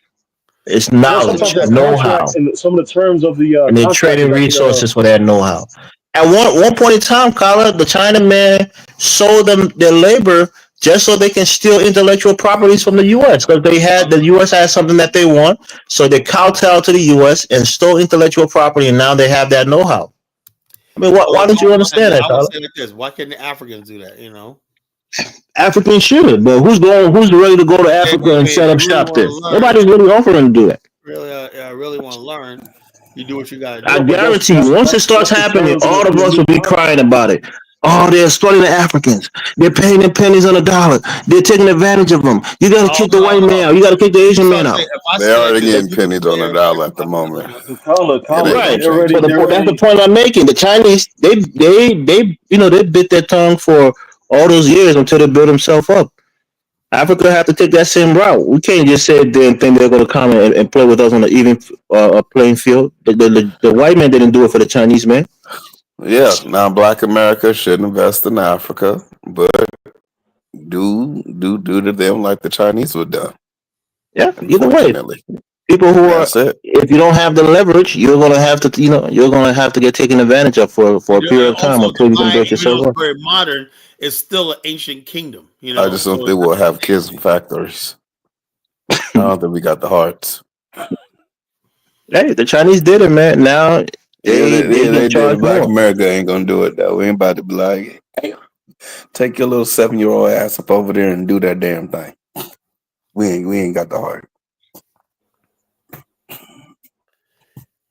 It's almost like Africa saying, "Come exploit us, Black America. Do what the white man." Tyler, I mean, do you look at China? Are you impressed with China? They exploited China and they built up. I'm sorry. At some point, it's just what has to happen. China still has 400 million people living in the Black America got to stop being so sensitive when it comes down to Africa. And the Africans themselves. It'll be better for the Africans to be exploited by their own than be exploited by other races. At least we'll exploit them and love them at the same time. Yeah, I okay. agree with that. You know, I wouldn't say exploit them as Europeans. But Yeah, I mean, look, business is about leverage, man. If you have the leverage, you're going to have the better end of the deal. That's what it is. The Chinese wanted that investment desperately in their country, and the U.S. knew they had the leverage, and they paid them very low wages to build high-value items that they could sell for 1,000% markup. And the Chinese didn't care. They did what they had to do and build up their country. Are we ashamed? Are the Chinese ashamed of themselves today that they got taken advantage of initially? No. They're proud people now, and they got all the money, they got all the infrastructure in their country. I mean, it is what it is. yeah, but the Chinese had a master plan. I remember back in the 60s, 70s. You think Africa doesn't have every week? New power plants. Africa ain't got no plan, nigga. No, Africa don't have a master plan. That's the difference, right? China is a communist, authoritarian state. Whatever it is, they have a council that make 20, 30 years plan. Kagame got a master plan. Like 100 coal plants, Carla, what you think the AU doesn't have a plan? Those blocks don't have a plan? I mean, man, come on, Principe. Those are small countries. They can't make no massive, difference on the entire continent. China is a large country with a lot of people, and they had a central government that was stable for years, and they almost pretty much dictated how the country was going to be developed. So there wasn't a lot of change in government and governance and different political ideology. It's pretty much the same ideology for. Elvis, what's the closest thing? Political party for the whole state. What's the closest thing to that? Communist Party. The closest thing to that is those blocks in the AU. Right? Those are the closest thing to them having a more uniform governance. The AU has no sovereignty whatsoever over anything. You know that, right? Oh, they do, but they do have elements of organizational skills. Let me ask you a question: Is there an African Union Aviation Authority? Is there no? But the Ethiopia is utilizing the AU to increase its market share over the aviation throughout Africa. What are you talking about? Yeah, I think you mean it's based in Addis Ababa. The headquarters for the AU is based in Addis Ababa, so they get a lot of traffic from all over the continent going there for meetings and different things. No authority. There's no AU peacekeeping force. There's no AU Security Council that could try leaders. There's no AU Criminal Court, International Criminal Court. There's nothing. Well, some of those elements are growing though. There was a case where there's nothing to be, man. Like I said, stop falling for the okie doke. You're a Haitian, man. You're not African Union, bro. No? I don't get what you're saying. Even the AU is working with CARICOM. They didn't even let you guys have membership. Talk about CARICOM. Stop. Hold on. Currently, Kenya is giving visa out to Haitians. Morocco give visas out to Haitians to study in Morocco, right? Egypt recently visited one of the one of the officials. They went to visit Haiti. So the idea that Haiti has zero connection to the AU is false. They went over there with General. Did they meet General Barbecue? Again, nobody likes only you people like General Barbecue because he's a hero. Like you. No, because he's a fake militant like you, so he can make over the top. No, he's a hero. He waves his blackity black flag. He holding it down over there in Haiti. Yeah, no, he's not, man. He's holding back Haiti. There's a reason why a lot of people can't even go visit their families because your general, your father. Prince, if y'all wasn't going to go visit y'all families even if before barbecue. Nah, I wanted to, man. I want to take my kids to see my cousins and my nephews and my aunts. Go. You know the main route. I'll go with you, nigga. If you that scared, we'll go together. To the south is blocked by your buddy Barbecue and his little game. So that's what I'm saying, Principally. Look, I get it, right? It's war, and my country been through a war, right? But of the entire country, it's not like a faction or a political faction where it's like half of the country is with Barbecue. What percentage of the population you think is supporting Barbecue? Again, it's probably less than maybe 10%. But again, why can't everybody galvanize against him and just go take him out? What does he have? Does he have like a fortress that nobody can penetrate? What's the problem there, man? He got voodoo. Haiti's super centralized around Port-au-Prince, so he's just blocking the main routes. There's other functioning areas in Haiti the parts I come from, the north, the south. So why But can't the the main people just say, you know what, fuck it, we're gonna bum rush him, gave us arms. You know, a lot of us might die, but we're just gonna use our numbers and just out, number him. Why can't they there's just bum rush? elements of that though. There's something called Bwakale where they killed the criminals on the spot. There's vigilante groups. There's things like I'm that. talking There's about barbecue, police. man, dislodging him from his stronghold. Why can't they do that? I don't know. They're bombing his headquarters. So shout out to Trump. He's not doing the what's that called? The The human drone rights strikes, bullshit. drone strikes. No, yeah, they're doing drone strikes. But I'm saying if it was under a democratic regime, they would have called it a human right human right violation. Violation. Okay, there you go. Happy. But at the end of the day, under Trump, they're not doing all that. So salute to him. And they're doing that to attack those gang strongholds. But there's some residual effects to that. But overall, Residual. there you go. I'm sleepy, bro. It's like 2 All right. o'clock in the morning, man. Nah, You Preston, know? you got to go to Elvis English class in the morning, man. Yeah, man. But he got it, man. But at the We end struggle. of the day, We are learning, man. We struggle. I struggle with it it's too. it's like a what you call it? It's similar to it's not a standing army. They just guys come out and attack. They have these stronghold points, and it's some people are afraid to penetrate it also, and that's one of the issues.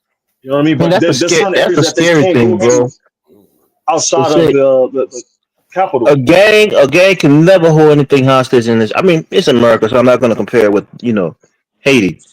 But for a gang to hold entire nation hostage, well, it's not entire nation, but to hold a capital city hostage, It's not that's a one gang bad though, look, Elvis. man. It's not one gang. It's multiple gangs that became one. How So you it's guys like take out 100 the different president gangs. and take out barbecue? I don't understand that shit. For a Bro, whole gang to hold a capital hostage. Yeah, well, hold on. it's I the tell you, capital. you know how you get rid of barbecue? Bring some Liberians, man. I'm serious, man. Bring General Butt Naked. So there you go. Liberians Bring know General one thing. Mosquito. Liberians, like, they may not General know. Rambo. Hold on, check this out. They may No, not know. they should They know how recruit to from the overthrow areas that government. doesn't have Liberians know how to the high overthrow crime. government. They should recruit like 10,000 men from the north, 10,000 men from the south, and No, regrow the bring some army. That's why Liberians over I there. vote Well, for Trump. Prince, with all due Hopefully respect, y'all he got how helped many rebuild the Haitians in army. America? 500,000 Bro, it's over 13 million Haitians in Haiti, bro. What are you talking Yeah, about? that's what I'm saying, bro. What's up with the men out there, man? They need to bring back the army, Do they dude. just Like, not that's what care they need to about do. it or what? The people want the Are you army trying to back, say man. that barbecue got 100,000 men? He don't got all that. He probably like 40. There's more than the police. There's only 10,000 police. Haiti wasn't that violent to begin with to have that much police. It's out of the 13 million, it's only 10,000 police. So if they I grow got a back the question. army, the If same thing that Trump we're was trying to to do for the deport the masses. 500,000 Haitians that just got the TPS removed, y'all can go over there and slaughter them niggas, right? Are No, they training? Are they training those they Haitians? were attacking the plane on the way out, man. They were like, "Y'all ain't deporting me." And it was like that plane said, "Let's get the fuck out of here." People were like ready to fight, man. I ain't gonna lie, that Are dude they look like he training? about to go join barbecue.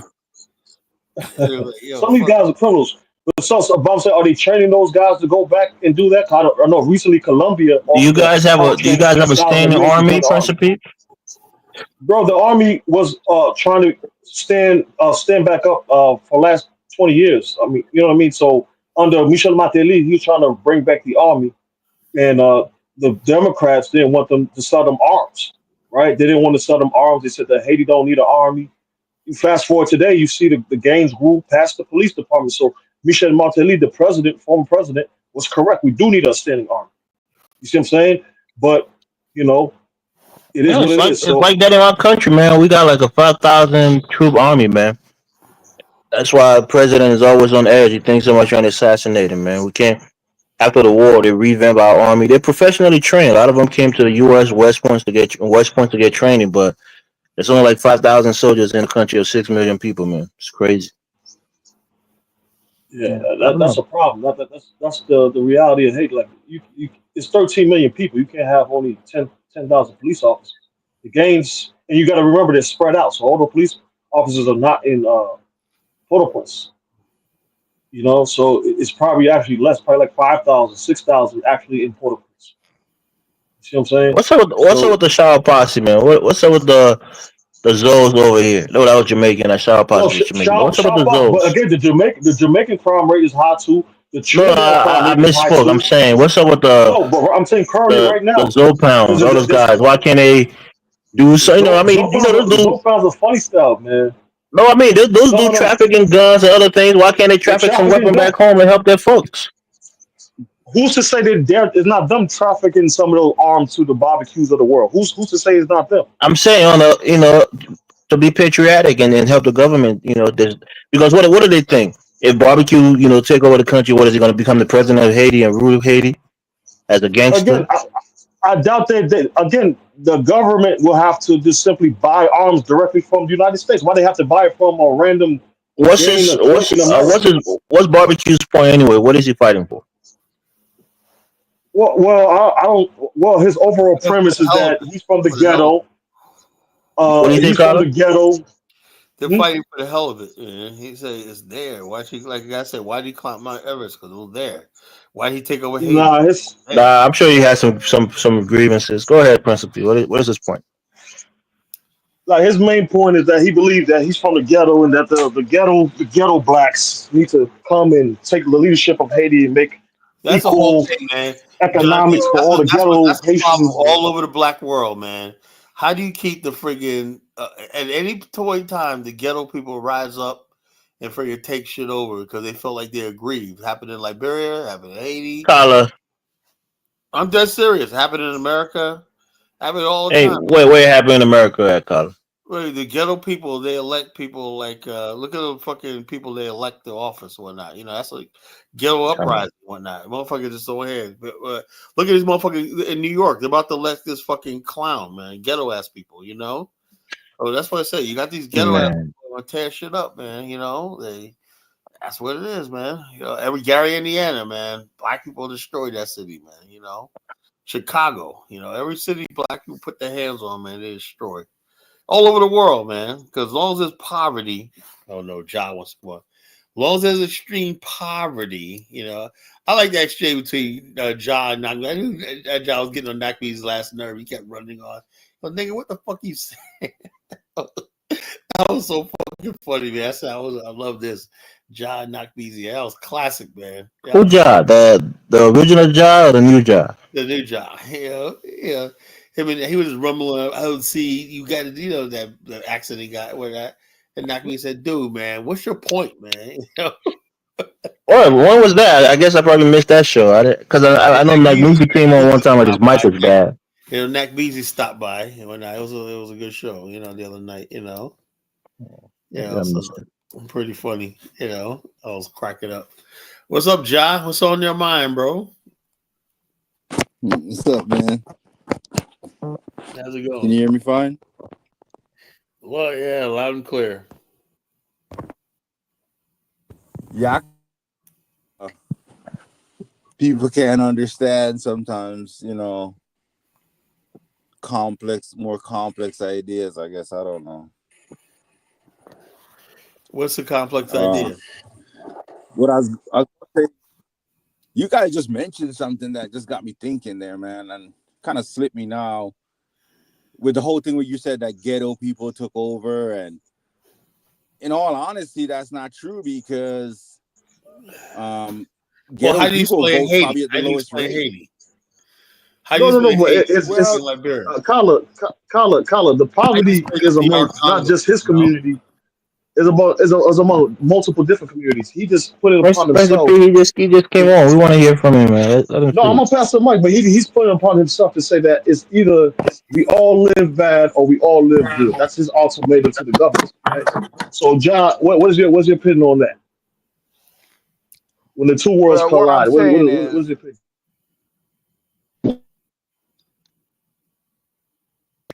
Certain people, generally speaking, the poorer people, generally speaking,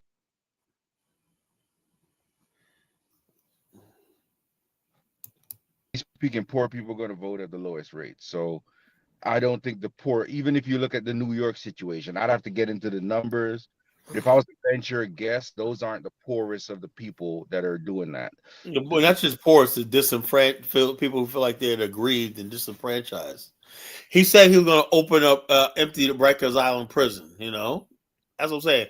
See, people basically poor people. There's a thing going on with like liberals. They believe that if you're a criminal, you're a victim of an unjust social justice system, and so therefore, no cash bail and not as justified. So they don't care how crime gets. You know, that's why New York City got so bad. You know, they don't care how crime got when you can't lock somebody up because he's only stealing because the system is unjust and racist towards him. You know, that's what you're dealing with. You know, so that mentality is spreading throughout the world, where people think just because they're poor or whatever like that, they have not whatever like that. Their thing is, look, man, you got it, I want it. I'm gonna jack your ass to get what the fuck I want to get. That's what they think, So there's a large percentage of world population, white liberals, who believe like that. They probably love barbecue, man. He's a social justice warrior.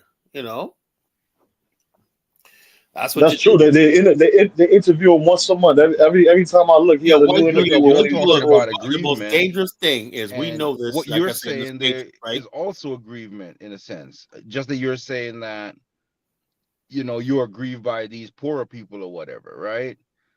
I'm not aggrieved by poor people. I'm saying I'm like this. Hey, look, people do what they want to do, but don't tell me it's my fault because you're poor or you got this and whatnot, or it's society's fault, whatever. Like that's a problem. I'm trying to say, So then it's like that's like sounding like the white man saying, or white people saying, "Hey, it's not our fault you got here in slavery. We didn't have anything to do with that." People say, "Oh no, it's not the same thing. It's not the same thing because white people could say honestly, like they say, look, I understand what happened to your ancestors. That had nothing to do with me. I know that's what's justified. Collectively, every white person knows that although they may have not done for slavery, they still white America realize they have a responsibility to keep their eyes and ears open to injustices and understand disadvantages as far as black people. That's always been what is in America, until recently, because white people have now pivoted and said, something, Black America, we always understood you guys had a historical disadvantage, but look at these black immigrants coming over here. They're not complaining. They're doing well.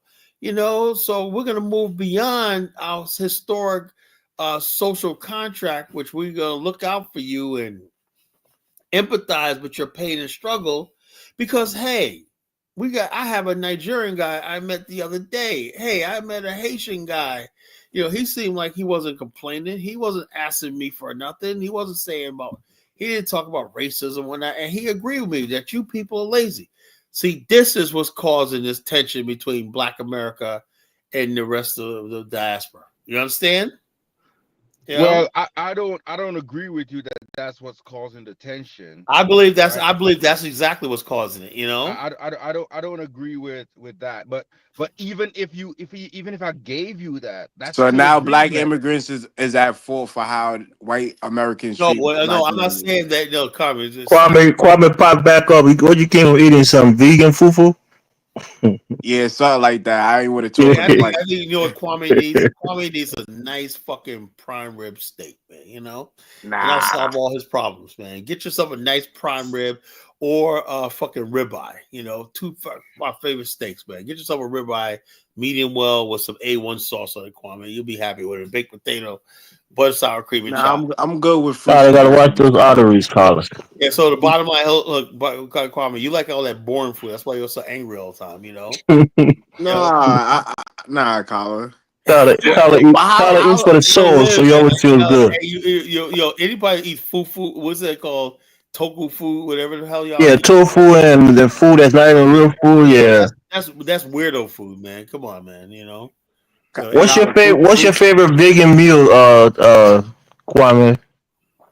I have a couple like vegan pasta, vegan Jamaican food. Like what do you put in it for meat? Mainly mushroom. Mainly mushrooms. Man, Kwame, really? Yeah. What's wrong with mushrooms? Jeez.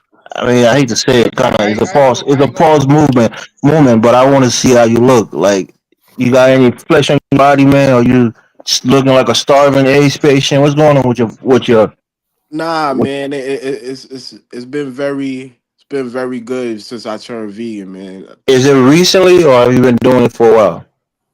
I say about 8 years. Nigga, 8 years? I doubt it, man. You probably cheat, man. You probably do vegan most of the time, or you probably have your cheat days and shit. Nah, but I've been straight vegan for 8 years straight. I mean, I live close by a Stop and Shop. Whole Foods not too far, so it ain't really a Tyler, you think you can go I, vegan I for wanted 6 to months, stay Tyler? muted, but Kwame, your ass did not go from jerk chicken to jerk mushroom. Take it Stop back. I would lying. not do it. I would Stop not do lying, man. vegan. I can't even imagine. I could do vegan for 6 seconds, man. Shit, fuck that. You know. I remember my mom was on the keto diet, man. Shit. Don't knock it till you try it. Nah, okay, I will. But She used to tell me her eyes were you swinging and shit. asked me about. You said that I'm blaming black. No, I'm not saying that. I'm saying there's a matrix here in America, right? And we're living in this matrix, Black America, right? It's a very delicate relationship. It's like we don't talk about it and whatnot, but everybody has an understanding. White people know that black people ain't got no power. They got nothing, blah, blah, blah. They know they're in charge, whatever, like that. Sometimes they have to remind black people of their place, you know, stuff like that. I say, well, once in a while, black people get too big for the most part, everybody knows the social order. White people control everything, right? Most likely, if a cop pulls you over, you better comply, or you're gonna get your head split open. You know. So, Kyle, you I a don't. black I don't think immigrant? Jonathan agrees with that. Jonathan doesn't give the white man any credit or respect. No. So I'm now saying no. black What I'm trying to make immigrants is this. supposed to have a say so on Everybody the knows their social issues place. of black Look, Americans, everybody knows Kyle. their place. Like I said, if you work, Kyler, I mean, you say these things like you're a white man, Kyler. You almost. No, I'm saying like this. This is what I'm saying. Listen to what I'm saying, right? When you're on a job, right? You cannot be like a militant black brother. You can't be like a Jonathan Miller walking around the fuck white people and that. You got to be cheesing, smiling at all times. Except that's not the reality, Kyler. Nobody fucks with me at work, man. People know that they can't just come to me and talk to me in a funny way. Even I noticed this, right? Even when you live in a white neighborhood, right? When I see older black men out there that should be sitting down, relaxing or whatnot, they always gotta act like show white people that they're busy. This motherfucker is my neighbor, man. Across street, a nice house across street from me, man. This motherfucker won't sit the fuck down. It's like, dude, you're retired when that, you know, he's out there cutting his grass. I'm like, dude, every day with that fucking blower, making that noise and whatnot, trying to show white folks that you're not lazy, you know? It's a make you live it, you know? Kyler, I mean, you're thinking they're living in your head rent free, Kyler, because you think other people's living their life trying to stay busy, and you think it's because they want to show the white man they're not lazy. Your mind is certain ways. I know. I was waiting to see a correlation. You too, Elvis, like I got a PhD in Negroology. Not true, Kyler. I have older aunties and grand aunties. Black people have this idea that if they don't stay working in their old age, they'll die soon. Elvis, because you're a Liberian, you're free. I'm telling you, black people have that mentality, Kyler. When they're retired, when they're older, they'll tell you, I can't stop working. I got to keep moving. If I don't do that, I'll die soon. I know for a lot of Negroes, So, they show off in front of white nah, I don't think that's what it So, is. Kyler, can you I think he just wants to correlate stay active. how black immigrants is the cause of how white people deal with But black Carla, Americans now? 1 second, Carla be confusing me, man, because one time he's saying he sees an area, nice lawns, everything, and he loves that. Another time, someone's cutting their lawn is an issue. No, I'm not saying cut my lawn, whatnot. You know, look, we have nice neighborhoods. One Like time, that, one right? second, one time, But black hold people on. But like I said, I pay somebody to do my lawn. and make Africa look great. No, and another Yeah, time, but that's because you're lazy, Kyler. You don't want to go out there and do the lawn yourself. My yard, my front yard and backyard is too big for one person. That's exactly what I'm saying. You do that. You take that as a labor of love, Kyler. Every once in a while, I'll get out there, and I like in the early spring, I like cutting my my bushes, trimming my bushes myself, and whatnot. When the flowers come in with the what's it called the cherry blossoms come in. You know, I like trimming that my damn self. You know, and I don't like the friggin' guy because they'll cut them off and whatnot. So I make sure that at early spring, before the cherry blossoms come in, I'm out there doing my yard. You know, I'll let the freaking landscaping people come in when cherry blossoms are coming in.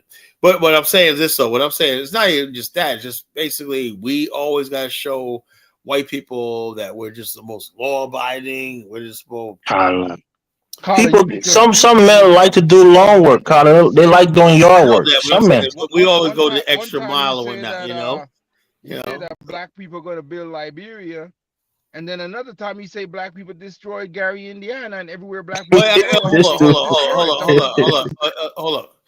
I think you misunderstand what I'm saying. Yeah, we did build Liberia, just like we built Black Wall Street. You know, white people destroyed that. But then you talk about an Wilmington, African white people. stand. You say we can Hold build on, an John. African Let me say stand, but this. then you say everywhere Wilmington black people destroyed. go, it White gets people destroyed destroyed. So I'm Wilmington. confused, They man. destroyed Durham, North Carolina. Race riots. Forsyth, Georgia. You know, Rosewood. They destroyed all those areas that we built. Right. So But were black over the people time responsible period, for Gary, Indiana, or white folks? look, in a time period, those were strong black people that built those early communities, right? In the early part of the 20th century, right?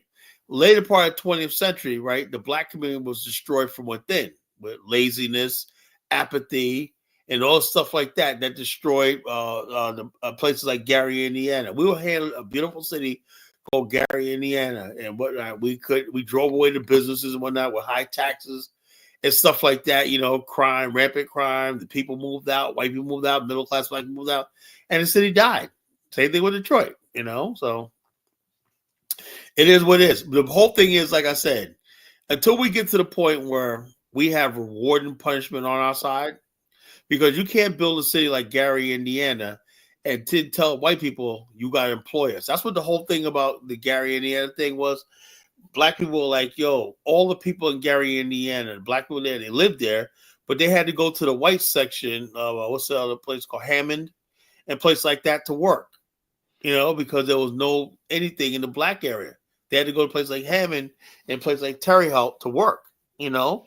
So the bottom line is this: we never had that peace where we built the community or whatever in America, for the most part. You know, we did earlier, but they destroyed it. Where 99% of your interaction with other black people was business transaction, anything. You know, you always nowadays they have it so that if you want to live any sort of decent life, you got to interact in the white man's world. That's like it wasn't like that coming out of slavery. We did have we managed to build black communities, right? We isolate ourselves from their world, you know. Now we live in a matrix, you know. On one hand, among ourselves, we are peaceful and happy. Okay, we do this. On the other hand, we understand that the reality is we have to march to the white man. I think as long as black people have been in America, it's always been that you have to interact with other communities for your success. Because if you even look at Tulsa, Oklahoma, it was successful as a function of oil being found, not just in that area. You know, Yeah, it was successful. Yeah, but there was a lot of function as a black success of people the who area. made their money. They had a theater. They had all stuff like that. They Yeah, but they didn't have made to their really go money to the in white other part of communities town. too. You know, It stuff like wasn't that. just the black community, just that they built a community with the money they made. Right, in and they other didn't really areas have of to. the They didn't really society there. need to be. Let's say the personal example what I'm talking about is some areas, right? If you needed to go to the post office, right, you need to go to a railway station, you know, anything like that, anything important. You know, you have to mail something off or do something like that, or you have to go to a bank, whatever like that. They were all in areas where you had to encounter white people. You know, Tulsa and places like that, Durham, North Carolina, stuff like that. There were whole black areas where all the stuff, day-to-day living and stuff like that, whereas you were around other black people. You know, that's what we've been trying to do for the longest time. What we call black separatism and all stuff like that. But even the Soul City project in the 70s, whatnot, that failed. You know, it was all about black people trying to build something where we're the majority and we as ourselves, you know. So in other words, we basically how comparing this is, you know. Colin, can I call you out on your bluff? Because today, most African Americans make way more money than in the past. And most of y'all speak way more pro-black than Martin Luther King and Malcolm X, right? So how does the Caribbean block y'all from recreating a black Wall Street? I didn't say the Caribbean is blocking us for doing anything, you know. All we're saying is the let's say we're trying to galvanize a legitimate. Yeah. Can you address the point where you said black immigrants, you know, are basically the point you was making earlier. Yo, I was I saying don't that remember the exact live. quote you said Yeah, earlier. hold on. Like I said, we live in a world where we understand. We code switch. We run ourselves, then we go on white people and say the other thing. And sometimes I think out of envy and jealousy, we resent the fact that other black people don't have to do that. They could just fit into that white world and be comfortable and happy. You know, a lot of it has to do with our resistance to white supremacy and slavery and bitterness towards slavery that we always have. Is when you don't come here in this country and you don't have that bitterness, right? And you feel grateful that the white man gave you a chance to come here with a green card and a visa, it causes a lot of envy, anger, and vitriol among black Americans. Let me get Kiddo on. So only black Americans had bitterness for the slave trade, right? Well, that seems like that, because if I was a Jamaican, the last place I would come to was the United States. If I was you, I would have went to Benin. I would have went to Tanzania. If I was your parents. So why didn't majority of the black Americans go to Liberia when they had the chance? Well, because we didn't have the means, you know. Plus, because this is the greatest economic nation on the planet. Colin being disingenuous, man. Hold up. There was they did a poll, right? 90% of black people say they would go to Liberia. A lot of people tried to make that voyage, right? But Hold on a second. America was not a great economic power back then. So it wasn't. It wasn't. Not even close to. Relative to Africa, it was. No. But Colin Johnson, you guys fought to make America better. Then you tell other people that no, we didn't know. Now there's more rights, more access to opportunity not to come here. It's disingenuous. Every day, black Americans get online, talk about we built this country. Yo, those Yeah, are we did. FBA people, man. Those are FBA people, bro. Colin, you say the same thing. But no, Colin, it's okay to admit it. The fact of the matter is, we did. Now, Kwame, where you from? Jamaica. When it was run during colonization, Jamaica was a very nice place, wasn't it? Was Cuba. Whose fault is it that when y'all took power, y'all fucked it up? Yeah, just the same Yes, way they black did. Americans fucked up Detroit, Baltimore, and all these metropolitan areas. No, don't do that. Don't rag on each other. At the end of the day, you can go to Jamaica today and purchase land anywhere you want because the black people of Jamaica fought for it. The same way Marcus Garvey wanted to go to Liberia, the white man blocked him, right? You can go to Liberia and build today because the Liberians and the African American, whoever, they all fought for more rights in Africa. So 1776, just be waiting until the conversation gets interesting and then he jumps back on the panel. You He never go to sleep, man. He just be lurking. Kick his ass, 1776. Man, Kwame and Principe are goddamn liars, man. They lie about everything, man. Everything, man. The British had that Jamaica running functional. It was a functional country. When Kwame's people took it over, man, they fucked it up. And then he ran to New York, as you. This dude is an advocate for white rule and white colonization, man. Damn. No, hey, Elvis, it's not that. I just like order, man. Like Paul said, everything must be done in decency and order. I just find that Western people keep order. Just say the white. Will they keep it order during slavery? They kept a lot of order during slavery. I'm not going back past 1950. Oh, you're not going to back. You're not going to back. You just spoke about the slave masters in Jamaica. Now you don't want to talk about the slave masters in America. Like the only functional Caribbean time when I see is Barbados. Because his shoes tap more than any Caribbean I ever met, man. Any African I ever met. So, what's your opinion on 1776? Like I said, my whole imagine his conversation with the Europeans. The fact that Listen, but you're living in a 1776 dream. You're not living in the 1804 dream. You abandoned that and ran. How did you get here on a canoe? You abandoned Haiti to join this dream, man. Whether you like it or not, the 1776 dream is supreme. You know what I'm saying? Everybody wants to come here. You know what I mean? We built an Afghanistan. I have to say, render unto Caesar's that which is Caesar's. You know something? 1776 is right. You know. Yeah. So why you mad at the black immigrants? When in Rome, you do what the Romans do, Kyla. Yeah. Look, I'm not mad. Whoever said I'm mad at them, I'm just stating the fact. I'm not mad at them. You know. I know they gotta do what the hell they gotta do. Didn't you say you want, Kyla? You said you want black immigrants to stay out of. I be bootlicking too, Hey, man. hey, Yeah, Jonathan Tyler, Miller. you said you wanted black immigrants to stay out of black American Hey, Jonathan politics. Miller. Now they staying Jonathan. out. No, I'm saying like this. I just don't think. I mean, this is for me. I don't think you guys know enough about Black America politics and whatnot because there's a very thin line, right? Because let me perfect example I'll talk about. I'll listen to this immigrant talking to a white person or racism, blah blah blah blah blah, and basically the white people are just overbearing them, blah blah blah. And they're just like, I said, if that was a Black American man, we would have told him, shut the fuck up, sit your ass down. The immigrants Really? are like, The same people that wanted to integrate into white society, Colin. I don't look. I don't think so.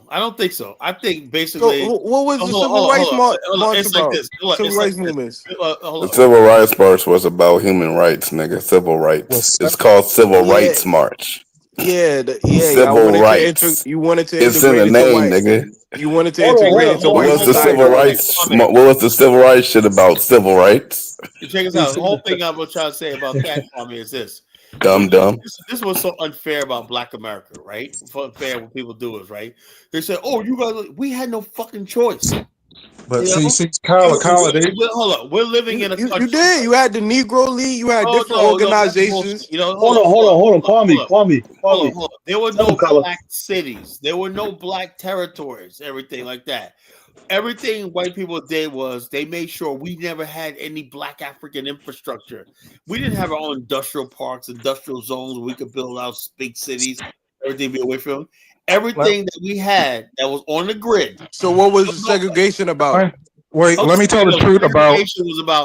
Segregation was about we got the black people over there, right? But if they need anything, food, warehousing, clothing, everything like that, water, electricity, they're completely depending on us. That's what y'all have to learn from Kala. You have to listen to him. He said we live in a matrix. During integration, it was two matrix. You had a lot of black people who didn't want to integrate, but you had that matrix, 10%, the talented 10, the Boule class that wanted to integrate. So you had those matrices existing in the 1930s and 40s. Some people never wanted to integrate. So what part of the demographics you fall under? 1776? This is a whole other thing. Those people who want to integrate did everything they can to destroy people like Garvey. They even destroyed Soul City. They were biased. Hold on, look. Let me tell you something, Prince. Look, I have nothing against integration if it was done right, but they deliberately said, "Look, somebody said this not too long ago. They said Martin Luther King was the worst thing that ever happened to black people, right? Because Martin Luther King saw thriving black communities, even in Birmingham. There was rows houses, whatnot. Atlanta was row houses all throughout America. We managed to build brick row houses, Detroit, everything like that." Not to cut you off, but if you go to Atlanta, you can see Martin Luther King Jr.'s house. Martin Luther King Jr. came from the upper class of blacks. Yeah, so the whole thing was that was a biased opinion based on the fact that the people who were pushing that were talking about rainbow because they didn't want black people to have power and stuff like that. So therefore, they convinced black people that against in other words, it was a moral conundrum. Carla, this whole story you're telling. Hold on. Let me finish what I'm saying. It's just made up, bro. Hold on. No, it's not made up, bro. Let me tell you. Hold on. Carla, you're contradicting yourself too, man. Hold on. Listen to what I'm saying, then judge, right?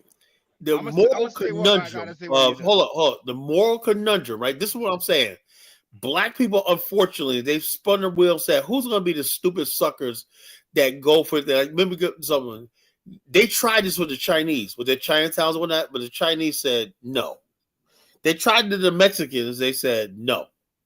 They went to the black people. They got a preacher from Alabama and said, you know something? We're going to talk. It's all about white people having. The black church. It wasn't a black church. It had nothing to do with the black church. It has everything to do with the fact that that's where it started, It had nothing to do with that because you know why? Those lighter skinned people are already integrated.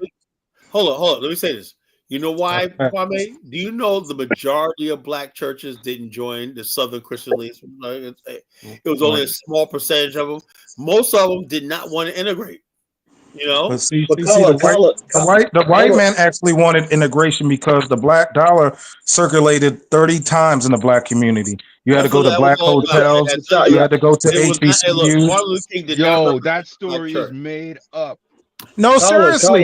You wait. Let me interject. Go ahead. A country cannot have two parallel economies operating at the same Exactly. You had time. to have The one black Let me economy. say something. First and foremost, right?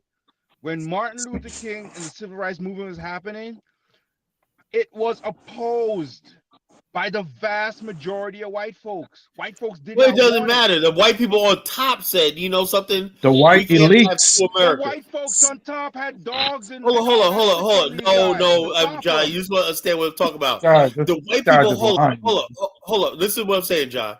The white people up on top, right, said, okay, we're fighting an ideological war with the Soviet Union communism, right?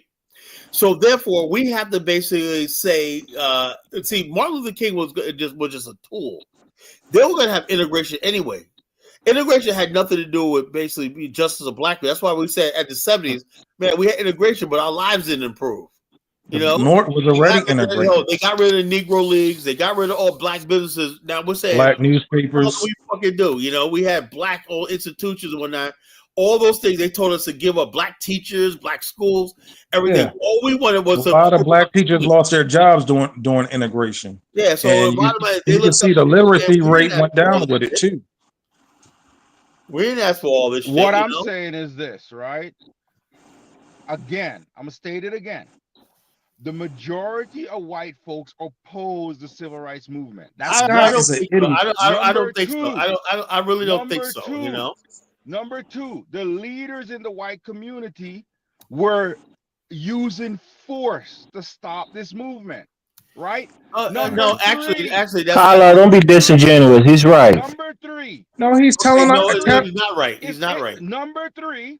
The Montgomery bombing incident. Yeah, hold on, but that was the South. Deep You know? South. Federal government. Jim Brown went to Syracuse during the 40s. Come on, man. The North was great. Yeah, he was a star athlete. You think they were letting him sit in white diners and eat in the same place they ate? You had a librarian go to Harvard. He sat in the hallway. He sat in the hallway. Hold on. This is what going to destroy John's argument, right? At the time, John, majority of black people lived in the North. Hold up, John. Let me speak. The majority of black people lived in the North. Do you know black people and white people were going to school with each other? Hold up. We're going to school. Alpha was founded in 1906 at Cornell. Blacks in the North were integrated. It was the Deep South. Integrated North. What are you talking about? Come on, man. What are you That's not fully true. That's not true, man. You guys know this. People get Don't twist the history just to fit the one point that you're trying to win in this debate. No. What are you saying? We already we didn't have no segregation. No, we learned the subways together. Yeah, you had black people graduating from integrated schools in the 30s. My grandfather lived in Harlem, man. You couldn't go to South Brooklyn late in the night, bro. You know that. I tell this story. Look, I tell this story all the time. Hold up, John. Hold up, chill out. We got a damn Jamaican telling us what happened, man. What kind of shit is that, man? What kind of shit is this? Somebody gotta look at this. Hold on, check us out. Hold. Let me tell you a quick story. Y'all can go back to bashing each other's head. Look, I'll never forget. Hold on, I never forget when I was in 8th grade. Right, I was on a track team, whatever like that. And we used to play in this middle school called Crispell. That was the other part of the school in our school district, right? Crispell's an old school, right? It's an old school in Pine Bush, New York, right? I never one time, man. We used to go back in the auditorium, mess with girls back there one night. I never forget this. As long as I live, right? I saw old class portraits, right? School, you know, you had people, the teacher in the back, 2 teachers, whatever. And rows of kids, whatever like that, with the chairs, you know, some standing up, some sitting down, whatever. Like, you know what I'm talking about, right? Class picture. I seen one dated in 1934. Guess what I saw? I saw black kids. And then it dawned on me. I said, wait a minute, 1934. And I'm saying to myself, I thought things that didn't dawn on me. No, that was the South. This is the North. This is upstate New York. You know, Deep South. 1934, a class of 1934, something like that, and an old picture, it was black and white of a black kid, several black kids in the class, But let me corroborate what you said, Kyla. Back in the before the integration, like the North had integrated trains, right? You would switch over at Baltimore when blacks had to go to the back because you was going to the South. But the North was always integrated because every state set their own rules. Rapid transit. Not fully. Yes, what Baruti says, right? Baruti says right across the southern portion of the United States oppose integration. So how integration laws get enforced? Jews and federal government, for economic reasons, usurp southern whites' wishes and force integration. So you're saying that the Jews and the federal government went against the southern whites and enforced integration for economic reasons. See, Booty is wrong. Booty. His name is Baruti. Yeah. His name is Booty because shit comes out of his mouth. But let me tell you something. Dude, what's wrong with you, man? You're so aggressive and you don't like it when people attack you, man. Relax. No. What I'm saying is, man. A lot of even today, 75% of black people don't have interaction with white people, according to the New York Times. So nobody really wanted integration. They wanted separate but equal. What the University of Maryland have, they wanted Morgan State to have. They was fighting for separate for equal. But Martin Luther King Jr., he wanted total integration. People didn't want that, black or white, in the Deep South. You think you would have gotten equal But the thing is, though, 1776, Martin Luther King didn't want it either. Because even now, the Deep South ain't integrated like people try to make it sound like it is. Like black people don't live amongst only 25%. This is the New York Times. Only 25% of white people have interactions with blacks. We live pretty much separate. And all of those people that have those interactions live in California, in New York, or one of these coastal states. Yeah. And that's really just about it. Black and white people just don't get down like that. That was a myth. Do you know what integration means? You think integration means having interaction with black people? Well, what does it mean, Elvis? It means that there's nothing that is separated. Black people shouldn't have their There's nothing that is public that is separated. Hey, Kyla, So this is black, why we need black a people black. can have the This is why same we need a access to the black same Ellis education as Island. white people in public schools. We need a black They Ellis have the Island same to access teach to hospitals. But we you need know, a black Ellis Island to teach workplaces. immigrants about America, right? It's not about the social integration. And listen, soon as a bunch of black people move in the neighborhood and it hits a certain threshold, white people leave. You know, what I mean? So you have affluent black community, you have affluent white. We live to Yeah, black people leave. Well, black people can leave when they think there's too many white people in the neighborhood. They can leave too. They have that right. South Jamaica, Queens, my family's from, was all white. By 1965, it was all black. The all white people say, bump this out here, you know? Carla, it seems like the more the coastal side you leave, the more FBA you become. You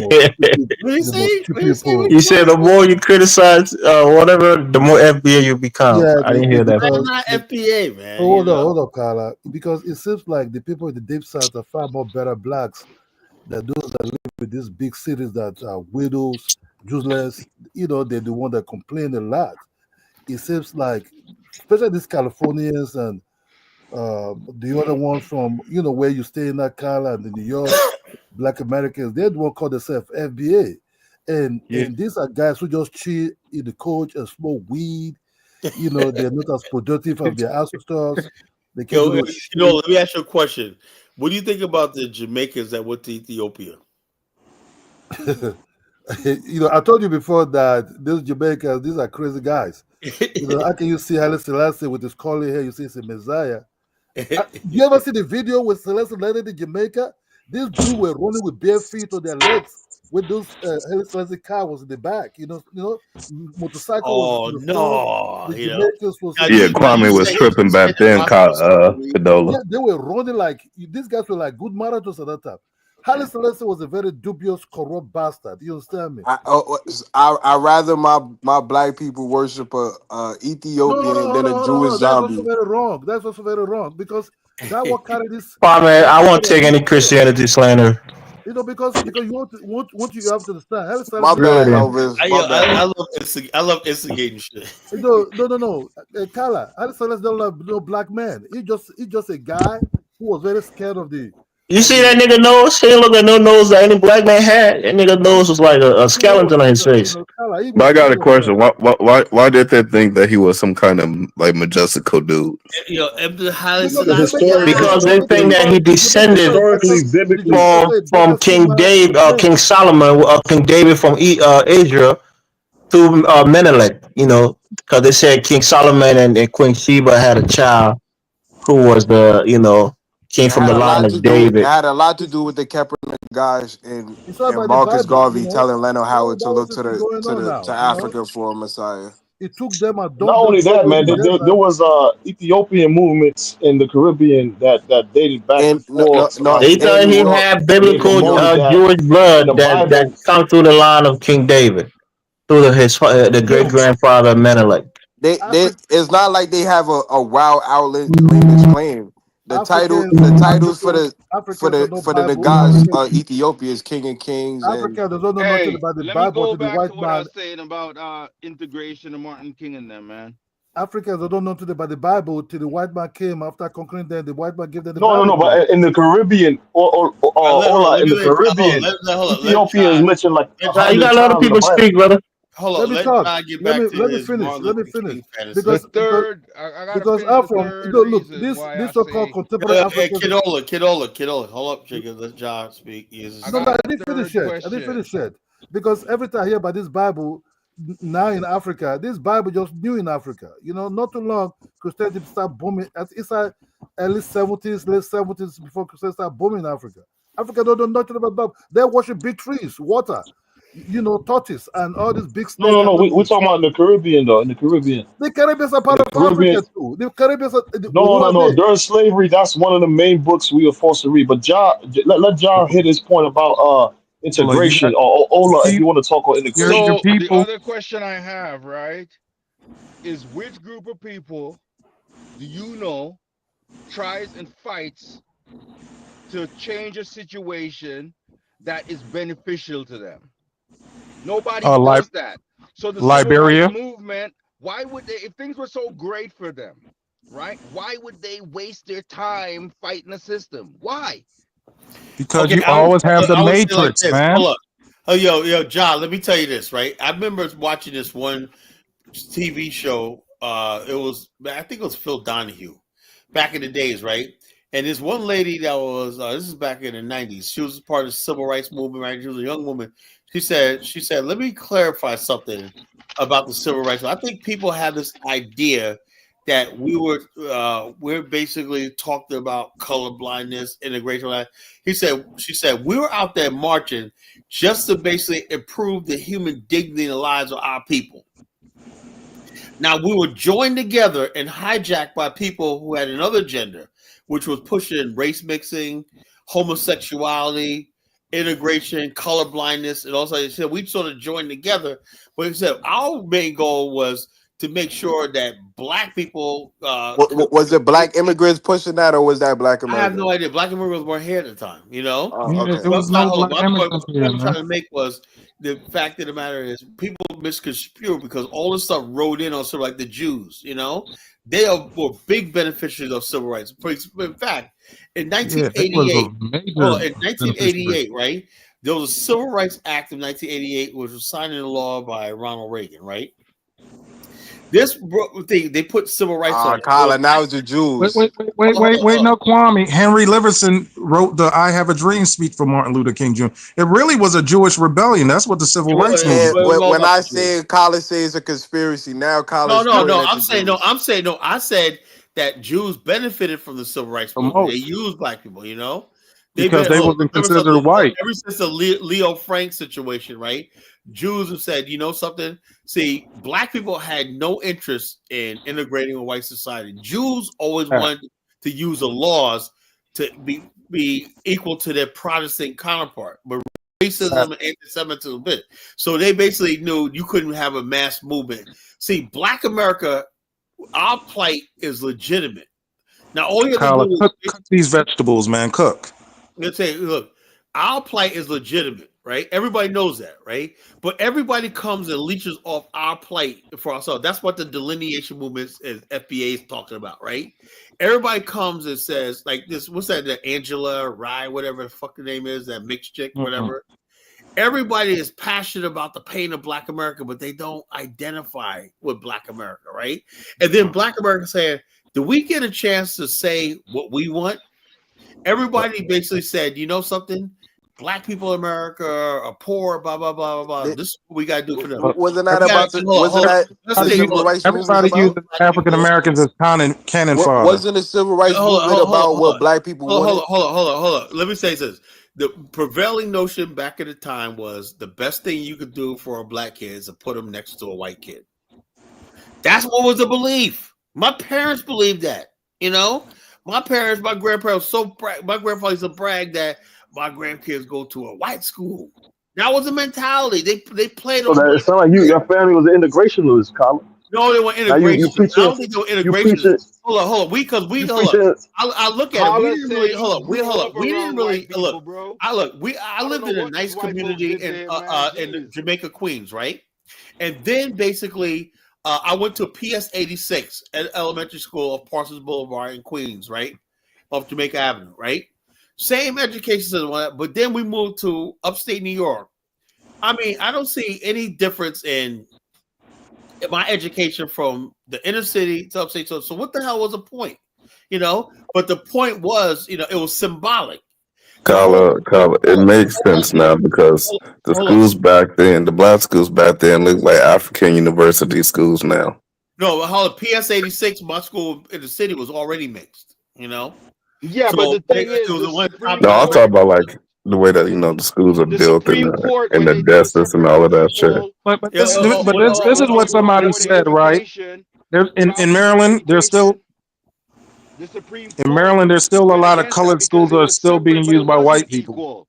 The black schools didn't get the same. That's a lie. And everything, you know. Hold on. Also, John, is that the case? Then why don't we just, like Joe Clark said, you know? Hey, can I say this? In Maryland, a lot of schools that was used for colored people are still in use today by white people. Those schools were up to par. It was only in the deep south. Maryland, come on, man. You're talking what the fuck? New York, black kids schools had the same thing. Yeah, like all the colored schools are still being used today. Bro, we're talking about mainly in the South. The North was more integrated. Everybody knew that from way Maryland back. is the. Oh yeah, so let me ask you a Maryland is question. the upper South. John, this is a good question. Hold on, why should the South, right? Hold on. You're only talking about South, the least densely populated part of America, right? Majority of black people lived in the North. Majority of white people lived in the North. In northern. That is not true. Majority of black people live in the South. We still do today. Come on, Colin. Man, Colin, you gotta be honest, man. Only recently. At the time, look. Colin about to start talking about UFOs, man. Up until the 1970s, man. Most black people lived in the North. The majority of black people live in the South. That's why you had the Great Migration.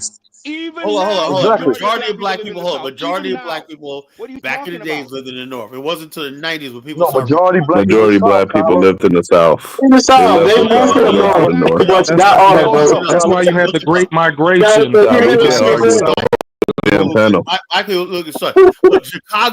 Chicago has more people than all the fucking South black people. That's not true. That's not true. That's from the Great Migration. The most people live in Texas, in the United States. The most black people live in Texas. But that's it now. That's now. Mississippi and Florida, those states are highly populated with black people. Most black people lived in the North. You know. Hey John, why do we have Jamaicans? In what state majority of black people live in the North? Hey Jonathan, why do we have Jamaicans telling us about here instead of them building Jamaica? Millions of African Americans out the North. Whole areas right there. That whole area, New York. Do you know New York? 1 in 4 in 2001.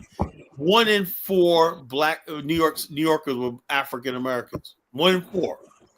African Americans were historically a large. That include Caribbeans and Africans, Colin. No, it wasn't. You mean New York City or New York State, Colin? There was only African Americans, you know. Yeah, I got a question for you. 2001, there were no Caribbeans in New York, you know. Hey, Yeah, John. What are you talking Kyle, about? you wasn't What? even That living is in New not York. true, Kyle. They've been coming here since the 80s and the Bro, 90s. I was born. I was born in the I'm '90s, from New man. York, but New York, we Flatbush rarely saw existed. any Canarsie Caribbean. existed. Hell, when Hey, I'm John. from New What? York, we rarely. Yeah. I didn't know any Jamaicans. I didn't know any Haitians, man. What are you talking Hey, about?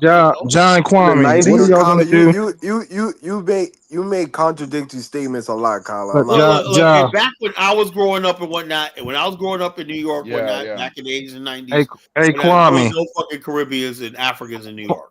You know, Bro, you Kwame. said you lived But upstate yet, but though. yet, I Upstate's not but no yet, goddamn New York my City. first. but yet, I only met one Yet African. Hey, who heard? Kwame. I only met Yeah. one African in New York. It was a Nigerian girl in New Jersey one time. Hey, That was it. Kwame. What? And I think Kwame. my What? first African really New type came. Jersey's not even New York, Colin. What are you talking about? Hey, You Kwame. said I you got a lived in question. upstate New York, bro. Kwame, Yeah, what's what going on? spirituality are you going to use to stop the Chinese from taking over your homeland, Jamaica? I'm not gonna use no Bro, spirit. wait. You don't need The no Why Chinese spirituality. don't you aren't stay on taking over the topic, bro? homeland What's for nigga one. always off topic, man? Yeah, I don't know how it all revert back to the Caribbeans or Africa when we Nah, talk about because America. y'all take such an interest in shit that don't concern you, for real, for real. Bro, How are you I'm even Yeah, following the Kwame, you've been topic? Hold spelling on, out hold the on. I'm most Amer- worst No, no, off no, no, facts no, no, no. Don't let I'm him the off the whole hook, American. time. Kwame. Don't let him off I'm the an hook. American citizen. Of course, This America guy's a concerns me. certified joker, bro. So What? you got to He's not convert even to on topic, Christianity if you here. bro. Stay on Nah, you topic, got bro. freedom of religion in this country. Thank God. This nigga be off topic, Who's that, Ja or Booty? bro. Stay on topic, man. Who's this, Ross? What I was Who? trying to hold, what I'm trying to tell John was this: majority of Out. black people. 1776. I won't take any Baruti slander, man. His name is Baruti, not Booty. That's what I said. I just don't say the R. I can't pronounce. I got an Android. It is Baruti, bro. What do you mean, paper out there? You got an Android. What I got to do anything? You're disrespectful, dude, man. I'm just trying to disrespect this Kyle, movie these last what's your couple point? days. Because I don't understand. You said majority of the black population was in the north, which is false. But No, it was. Kyle, No, we nobody have agrees with that. Follow that is blatantly untrue. You can't say that as a smart guy. How do you hold on? How do you have cities like Philly? We New could check York, the Census these were Bureau, millions of Kyle. people. Because Kyle, the Great there's 30 Migration. million black people in this country, Kyle. Kyle, the Great And about Migration. A lot 30 of blacks million of moved them from the live in the South. South, Kyle. A lot of Colin, blacks go read a book migrated called to the. the Philadelphia Negro, man. Go read that book. They'll tell you where those Yeah, people from Philly came from in yeah. A lot maps. of people from Philly came from North Carolina, South Carolina. Okay, it says right here between 1960 and 1970, 6 million black people relocated from the American South to North and Midwest, what they call it as a Great Migration. 6 million people. That's a lot of people. You know. But Kala, then that means there has to be at least 10 million people still in the South. Yeah, I know that, but what I'm saying is this: though, 6 million That people means the migrated. North never had the majority. That doesn't include all the black people that are already there. Hey, Kala, I'm gotta being take the L generous on when I that say at least 10 million, but I can go and say like 15 to 20 million if you want to be During accurate. that time period, there was only 20 million black people in America. Yeah, Then you so have that like means 14 14 million still in the South. California and stuff like that. So the bottom line is this: if you have like about 5 million people living in the North, right, historically, because most of the free blacks in America lived in the North, you know. Only 10% of free blacks lived in the North, Kyle. People don't seem to understand. 90% of the slaves, 90% of the black population lived in the South. People don't know that Virginia had a bunch of free You people. go to upstate New York, right, and parts of Jersey. There are black communities that are 350 years old. You know, places like Saratoga Springs, Ellenville, New York, Otisville, New York. There are black communities there that go way back to the founding of the country. You know, But Kyle, the Are they majority of black people. millions of black people lived in the North in enclaves like Nantucket, Yeah, Boston. but Kala, that you're talking hundreds of years ago. We're talking about New Jersey, and then so even though you say 6 million people migrated there was about a good same amount almost there. So it's about even. That enough same amount of blacks in the North. not even close to Come you. on, Collar. It wasn't no 6 million in the So it's North. like this. At this point, just take the L No, and just say, you know what, y'all right. North Central is 6 You million. can't have pretend FBAs and tethers on here agreeing with each other. That's why That's not northern good. blacks Northern blacks were upset with the Geechee blacks that was coming from the South because and they were the majority. The Northern blacks were the majority. The Geechee people came up. At what No, time the period Northern was blacks the were the North? minority.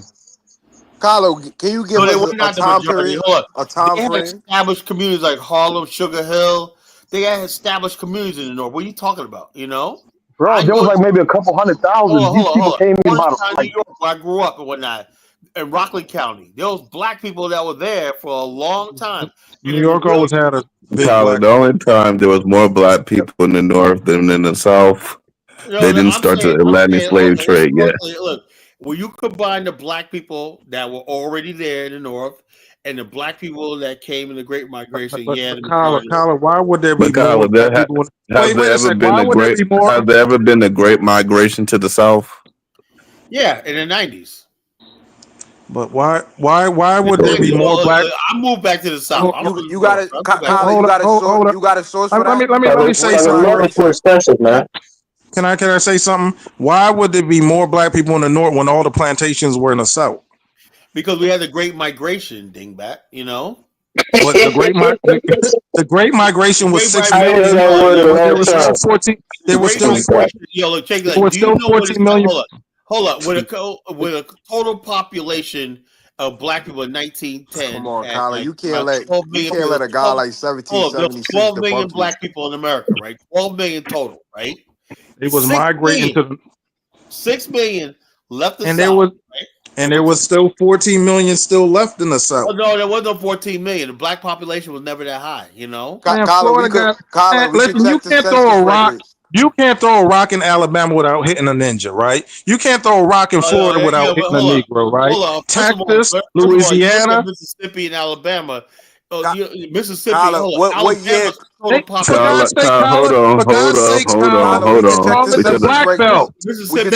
I wanted to do some research, Carla.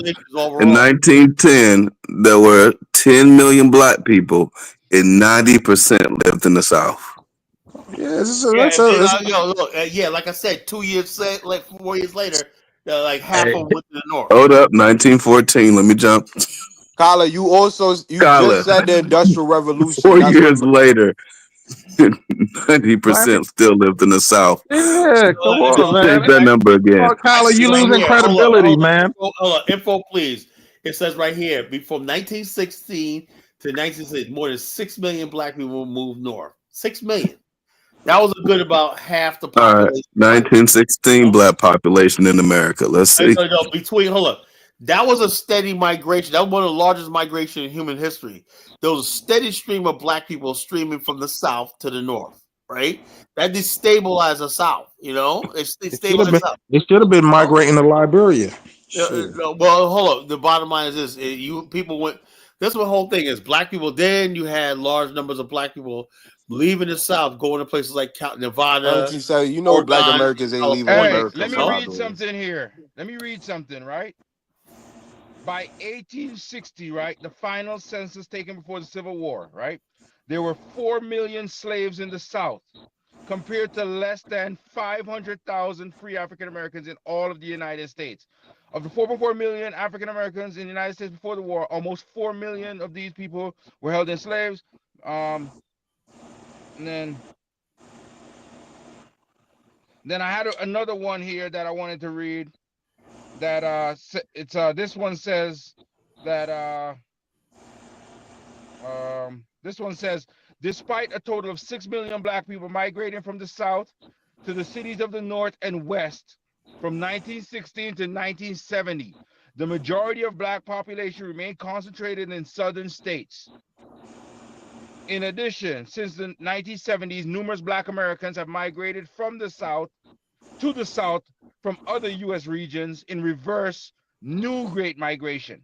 So the old Great Migration, even though 6 million people left, the majority of people still lived in the South. Yeah, but hold on, it has a whole thing though. Kyler, you gotta hold the L, man. No.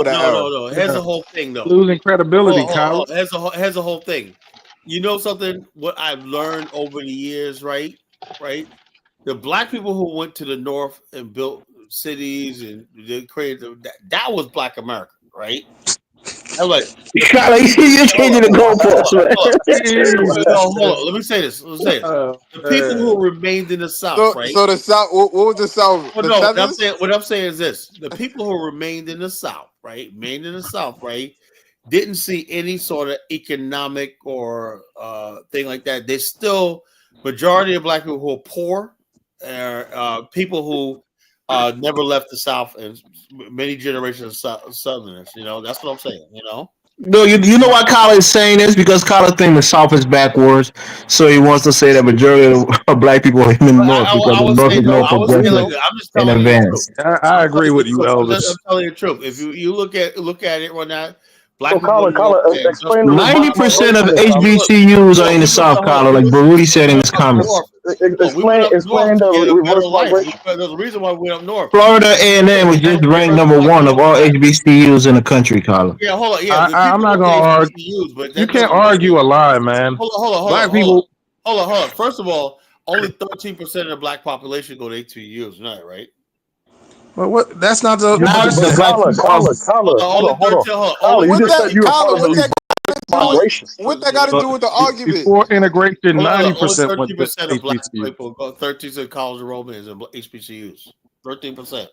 That has nothing to do with the total population of black people being in the South. So, Kyler, why so much people from New York is going to Houston and Georgia and all these places? Why the reverse migration? California, Kyler, when you Texas got the largest black population. Texas. So check this out. Time out, Kyler. When you argue something that's not true, you lose virtue, man. Hold on. Look, I'm telling you the truth. You know, that's the truth. You know? The North never had more black people than the South. Well, I think they did. You know, I'm willing to put $10,000 on it. Hold on. Show me. Okay, Colin, forget the whole region, right? Show me. Tyler, there's some belief that you just got to keep secret to yourself. Hold on. Let me say this. Yeah. Right? Kyler reading on the New York City textbooks, man. City prior to 1970 that had more black people than New York or Detroit. Texas. No. All together, the South got way more people than New York. Hold up. But does any one of those? South is a bigger territory. If you basically say how many cities in New York, in the North, have people in the South, any one particular city have more people than New York City or Detroit and Chicago? Tell me. None. And that's what I'm talking about. But that's not the argument, Kyler. Yeah, that's a red herring. Even if you had a large number of people in the South, that's just because more black people spread out in the South, you know? But that's a red herring. Louisiana, Alabama got more black people than y'all have in New York. Hey, Jonathan, for God's sakes, they call it the Black Belt. Hold up. When I'm they call it the Black Belt. The North. When I'm talking about New York North, I'm talking about New York, Philly, Detroit, Chicago.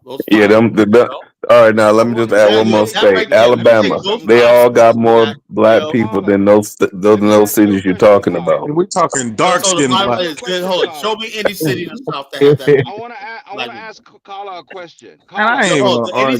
Any city in the South has many people in New York, Detroit, Chicago. Man. No, so stop it. You know, Kyler, name me a city in America that has more people than New York.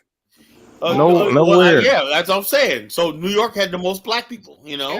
No, it didn't. New York had the most black people. Hey, Elvis, get your boy. That's what Kwame was trying to say. Oh, black people. Tyler, I think you live in a bubble, man. You just your little anecdotal experience growing up. You think that's a reflection of the entire country, Tyler. Yeah, I'm telling you right now. I'm gonna have to revisit everything Tyler said. Show me one city in America historically. Now, hold up. Now you got states that might have more black people. Show me one city in America that has more black people. Listen, the North never had more black people than the South. Okay, hold on. Show me. Okay, then show me. Tyler, what's the black population in New York? Hold on. The black population in New York. So I'm looking at like 4 or 5 million. You know, let's say black population. Like 4 or 5 million. Let's see. I guess Kyler probably never been to South Carolina or Alabama or Georgia. Mississippi. Yeah, Mississippi's still all black, man. Mississippi's so freaking third world undeveloped. Nobody lives that What? way. What does third world have to do It with doesn't matter. That's where your population? people are, man, in large numbers. What are you talking about? Yo, Ben, hold up. You just don't want to attach yourself to Mississippi Right because here. you're embarrassed of it. Mississippi has 1 million black people. I love You said what? Mississippi. You said Mississippi got Mississippi got like 40% black population out of the entire state population, Higher Kyler. than that. Mississippi has the highest black population. Yeah, that's what I was trying to say. They have almost a. No, it's like 60. It's like 50%. No, it's not a majority. It's not a majority. It's a high minority. But it's high. It's about Yeah. 50%. Nah. It's higher than that. It's like 46, 45. You gotta round up. 40% black. Yeah, but there's only like 4 million people in the whole If state. you're talking about a city, Memphis is probably 80% black. Yeah, but it's still a small population. But why are we arguing? Why are we arguing something that doesn't need to be argued, man? Let me ask We should be arguing facts against non-facts. Let me ask Yeah, that's Not in what the I'm way that it's saying. been argued. You lose virtue when you argue like that. Yo, quit saying that, man. Your black nationalism takes the I hit. proved my point. I said, look, show me one city in the South that got as many people as New York So City. what was the population of black in New York again, Kyler? What? New York City What's is the the biggest city population in of black America. Of Mississippi? of New York? The black population in New York. I'll ask you in New York. Let's see. I think it's like maybe 3 million. I'm going by New York City. Probably throughout the whole state. It's like New York City. Yeah, New York City. Make sure you say New York City, New Kyler. York City is 2 million people. Okay, see, 2 million people. Yeah, but hold on. That's more. That's double the number in the whole state of Mississippi. Carla. Yeah, it's not double. It's probably like What's the number? 70% of it. Okay, New York City includes. So Mississippi only have about 3 million people, which is very small, and African American make up about 37% of that number. Yeah, so it's like Oh. this. No, African It's really higher than that. It's, yeah, that's what, I know it should be in the 40s, but that's what I'm getting from. majority in from New York. Google. No, they're not the Black majority, people in Colin. Mississippi ain't trusting no white people when they come around with no census. Have you ever been to New York? Yeah, that's what I'm saying. That's what I'm saying, you go man. to New York. Oh, you go to New York. You still got black neighborhoods. Have y'all Hey, ever been to Mississippi? 1776. I remember when the white people came to our house talk about the census. I said, "Get y'all motherfucking FBI asses out of here." It's probably close to 60 million black people because all black American. You know, ain't How no many fucking black people Caribbeans, in bro. New York City? all the conspiracy theories like Kwame come out when the census come around. Everybody hiding it. Like it's a lot of black people that don't get counted. Yo, so the bottom line is, I'm from New York, right? New York. In 1776, they admit that shit every year that they off by at least 3 or 4%. It's way more of us. They Hold on, say you got it. Hempstead, you got Islip, you got Sunrise, Long Island, you got all that stuff. Black people live in Buffalo, Rochester, You got New York City. you got fucking Yonkers, you got Syracuse. all that. But that's dollar bill, even in the Bronx, people think it's all. It's still black American in the northern part of the Bronx. You know. Let Ja speak. What Ja gotta say? How many black people in New York City? It's 2 million people. Okay. Now here's my question for you, Carla. So you agree that the Great Migration happened, right? No kidding. Okay. Question for you. If things were so great, why did the Great Migration happen? Well, Because I you said had it factories. sucked in the South. It sucked. Racism. We left because of Jim Crow. And this is the reason A lot why of black the people civil left rights movement farms, happened. everything. And economic suppression. This is the reason why the civil rights movement happened. So Oh anybody no! that's talking I think against what look. Martin King I and think them look. did, Hold on. Okay, it's crazy No, hold talk. on. That was a nice try, job. But so I'm saying, like I said, you gotta really think before you debate. You was making a good Yeah, point, Colin. The thing is this, Come though. on, man. Oh, hold I'm on, hold telling on. you, Let me you're say this. making Let me shit up. say I this. told you that. Black You're people, making hold shit up. up. Black people in You the guys need South. to Black read people some in the more South books, man. survive by avoiding white people. You know. So this idea that you was gonna cold turkey just take people who historically hate you and you're gonna put them together and whatnot, that was not feasible. Black people are not stupid, man. You know.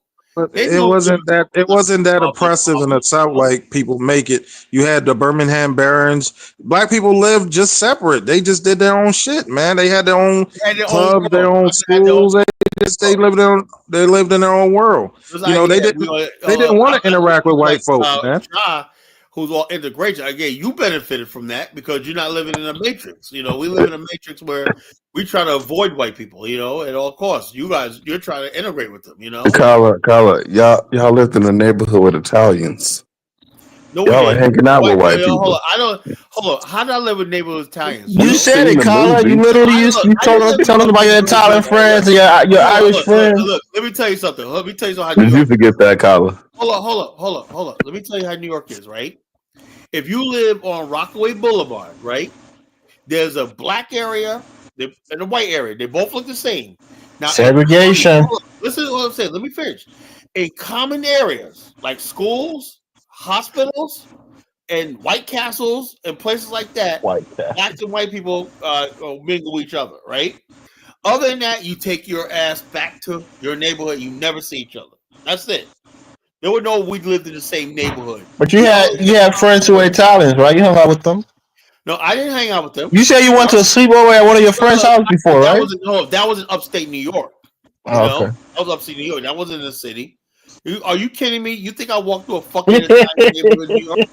Crazy. Carla, you're a big dude, man. Those white boys can't do shit to you, man. No. You walk through a fucking Italian neighborhood, you black. When back in those days, you can get killed. Any white neighborhood in the city. Now, my white friends will tell you, they say, okay, man, we're cool here now, but if we went to the city, I wouldn't know you. That's what I understand. Likewise. So, Carla, the bottom line is, right? The Great Migration happened. Started in 1916 or so, right? And continue. Bro, your mic is always too low, man. You saying some good things, but your mic is low. I don't know why that is, man, to be honest. You got a headpiece on? Nah, I don't. You probably got your phone probably got some dirt in the microphone. It's on my damn car, honestly, but no, check us out. Here's Baruti, right? He says I'm a flawed person when I talk about that, right? But gets me is this guy sits up here, he's a Ugandan. Get up here. How do you even know he's a Ugandan? You just spreading that rumor, Carla. I talked to him before. I spoke to him before, You think you spoke to him before. You're not sure about that. Ask him. I spoke to him before. He came on Bomani's show. How sure are you that's the same guy? Yeah, that is him. That's Baruti. He knows that's how he's here. He said Carla make these type of egregious errors dealing with so-called African American demographic in the U.S. Fucking years. Who in the world would trust and follow this guy in setting up the Afro-Stin somewhere in Africa? A flawed idea. Carla, I think you're saying that you got to be honest when you're positing. You know, it's a flawed idea. Fucking dusty ass Africans try to use my struggle to fucking gain. They grift off reparations. Now you get it back, Carla. Just say you was wrong on that at one point. I'm saying, look, hold on. I'm saying that's a flawed idea. The reparations thing with the African Union, that's bullshit. Carla, you switched the topic. I ain't changing the topic, nothing. I'm saying that's so we agree, Carla. There's always been more black people in the South than the North, right? We agree on that. I'm saying like this. Let's say there's more black people in the South, but tell me there's any South country that has a densely populated, and maybe I should use the term densely populated. I mean, Carla, that's the entire country. You'll find more people in New York than anywhere else in this country. Hold on. Black people in New York, concentrate in New York, right? Basically 2 million black people. That includes immigrants, I'm guessing. What area of black people? You go to Uniondale, New York, right? Uniondale's a black enclave, whatnot. They're like the richest neighborhood in New York. But Carla, you know that 2 million number is including immigrants, right? Jamaicans. Like a small percentage of the majority of black. Nah, everybody complain how Jamaicanized and Caribbeanized the New York black population is now. I have no idea what you're talking about. When I go to these neighborhoods right here, I don't hear nobody speaking. Kwame, is it not true that most people? I mean, I won't say most, but a lot of people in Jamaica, in New York, is from the Caribbeans. Caribbeans, if we listen to her neighborhoods. Majority of the black people in New York are from the Caribbean. Africans and Caribbeans go to Africans. If you let Africans tell they would say that they're the majority in Prince George's County. They would say they're the majority in Detroit. Kyla, the majority of black people in But let's like Tariq Nasheed said. Tariq Nasheed says New York City is tether heaven. He says everyone from New York City has to show paperwork. So it's true, Colin. So out of that 2 million number, maybe you're looking at maybe 1.2 million that's pure black American. I would say this: a lot of 1 million Americans, right? A lot of African Americans. My family, they've been moving out of the city center to places like Westchester, Long Island, Connecticut over the last couple of decades. So this inner city in New York City is very, very poor. That's where you got it's over 400,000 Jamaicans alone in New York, Colin. Where are they though? Where are they? Because you don't live there. You haven't lived there for like the last 20 years. How do you know where they are? Flatbush, Canarsie, Jamaica, Queens. Hold on. Flatbush, Jamaica. My family's still in Crown Heights. You got white. All the city's changed a lot since you left it, bro. Oh, please. Kwame's bullshitting, you know. You have anybody with dreadlocks. Man, you got. Is that the Jamaican uniform? You got a lot of dark skinned dummies in a can. They live in New York City, Dominican. Colin, you gotta face the facts. We run New York. You don't run shit, man. Yeah, the Caribbean run New York. You know, hold up. Colin, there's evidence that a lot of the black people in New York are not black Americans. Remember that one guy in the wheelchair dragging that dead body? They were both Jamaicans. That's all evidence right there. Yeah, hold on. How come I don't see any Jamaicans? Where are the Jamaican politicians at? Colin, there are a lot of Jamaican politicians. What are you talking about, man? New York City has a lot of dummies in the can. Dominicans, Barbara Lee, a lot of jerk chicken Jamaicans. They got a lot of Caribbeans. You say Barbara Lee. David Patterson. What was it? Yeah, Barbara Lee's Jamaican. She wasn't African American. You know, what was Eric Adams? I don't know. Is he African American? Is he African American? Okay. You know? All right. You know, David Dinkins, what was he? The blind guy? He wasn't blind. No, David Patterson. Patterson, right? Okay, that was Patterson. He was African American. He was like David Hitt. Where'd you go? David Dinkins, former mayor of New York. What was he? I don't know, Kyle, but when you said there's no Jamaican politicians, there are a lot of Jamaican politicians nationally. The bottom line is this: these people come here and they basically just like you automatically, because black people. Shirley Chisholm, she was Jamaican, right? Look, they moved up. Look. The bottom line, you don't see people living in shabby areas in Black America. Hold on now, wait a minute. Hold on. Why y'all saying Barbara Lee is fucking Jamaican? Barbara Lee, right? The lady that passed away, or is that a different lady? Oh, nigga. Barbara Lee is alive and well, nigga. She's the mayor of Oakland. God damn. Well, okay, yeah, I'm getting mixed up. What's the other lady? Was it Sandra Lee from I think where she's from? Bro, you might be thinking of meeting the lady from Texas. Yeah, the lady from Texas. What's her name? I think it's Shirley Jackson, some shit like that. Jackson. Okay, yeah, I think that's what I'm thinking about. Not Barbara Lee. Colin, you gotta face the music, man. New York is an immigrant city, man. It's a no, just because people shit. Maybe because people shit. Sheila Jackson, that's her name. Sheila Jackson. Colin, majority of the black people on the streets. Well, look, yeah, Kwame, I would not brag about that. New York City looks like a fucking. I don't know. I said Barbara Lee. That's where it's the economic capital of the world. Kwame, when I was growing up there, New York City was Webster Avenue in the Bronx was beautiful.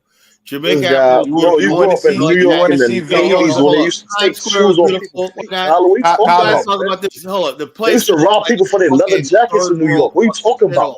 You know, in the 1980s. You want to see people flipping on magic? Why can't you guys practice cleanliness? You know. Oh, Colin, you start just moving it. I'm dead serious. No, I'm not joking. Genuflecting and being apoplectic with your rhetoric, man. Hold on, Colin, can I make a New York, man. They used to rob people shoes off their feet. Back in the day, you used to be able to ride the subways. Now you got all kinds of graffiti. You think it's a Jamaican that's making the subway dirty, Colin? It's full of graffiti, Colin. Yeah, they fucking. I remember those days. Full of graffiti. Colin, majority of the New York, bro. Majority of the Caribbean. So you guys, man, it's like. You guys about we're doing yeah, you know the New York is cleaner now than it was in the 80s, Colin. It was full of graffiti. The train stations were full of graffiti, bro. All right. So Baruti is giving you a book, Colin. Everywhere pre-Giuliani. He said the warm of other suns, right? A story of America's great migration by Isabel Wilkerson. Professor Wilkerson graduated from Harvard University, alumnus. So people publicized the Caribbean Pulitzer Prize winner in journalism. So here's a good book to read: "The Warmth of Other Suns: America's Great Migration" by Isabel Wilkerson. That's a great Prince book. P, do If you want to learn majority of about the great migration from the south to the Well, you north. got a Haitian and a fucking Jamaican. Prince P, God do damn. majority of the Caribbeans live in residential areas like Flatbush and Canarsie? They do. No, And we could talk about White Plains, we could talk about Gun please. Hill, You guys, yeah, we could talk about Jamaica, man, come Queens, on. scholar. That's not considered New York City though. That's not New York City. That's where Dollar White Bill's Plains, from. no, White hold on. Plains That's where Dollar in the Bronx, not White That's Plains, where the Dollar area. Bill's from and whatnot. He Okay, tells you okay. everybody in his neighborhood is African American. What are you talking about? Dollar Bill say you live around a lot of Haitians Yeah, and but they Jamaicans don't live and here. immigrants. Man. Jamaicans. Come on, Carla. We heard Dollar Bill on the platform. This notion that everybody is a fucking Caribbean. That's what they Not do. everybody. Nothing is absolute, but there's a lot of There's still a lot Jamaicans of Black there. Americans there. There's still a lot of Black Americans. The way Carla make it seem. Easy about that, you know. You still got Black Americans in New York. 1776. I heard you eating, man. What were you eating and drinking on a? Yeah, it's still a large community of Black I heard you Americans. eating late night, man. You getting fat, bro. The bottom, yeah, Black Americans still dominate New York City, man. Ordering DoorDash and Uber Eats and shit. So it's I don't think Black Americans dominate New York City, but they dominate Buffalo. Wait a second, Buffalo and Rochester. 77. When's the last time you've been in New York? You've never been there, have you? Yeah, I catch the I train. didn't know you've never been there. Okay, hold on, no. When's Listen, the last it's time called you've been? it's Hold on, called wait a an second, because Amtrak. if you said that, if you knew better, you wouldn't even say that. Let's You go to know New a York lot of City. black people live in You go to New York Rochester, City. Hold up. upstate. Hold on. What Yeah, you do? they live in Brownsville, East New Buffalo, York, Buffalo, New York. Shut up for a second. Southern Bronx. Shut up a second. You go to Port Authority, right? You go to the MTN, whatnot, the buses and whatnot, and talk to anybody or not. See if you can see an accent, or do you see somebody that got roots in Everybody, all Lack New of an York accent doesn't tell your person ethnicity, Carla. A lot of Jamaicans are born in second, third generation. Everybody in New York has a New York accent. Hold up. Shut the hell Tyler, up. this is a win we got to take. Man. Yo, when I'm talking, shut up. Well, last year when I was in New York, right, I was with the Long Island Express. I had to take it out there to go out to Long Island for my cousin so I could stay at his house. So he take me to the airport, right? This fucking Jamaican guy that was taking a fucking snap at me. Yo, man, you hard to hear everything. Bye. Oh, this motherfucker, like, man, hope your ass get deported, whatever. So anyway, well, I'm saying like this: you clearly hear who's from a Caribbean and who's African American, right? Go to New York, right?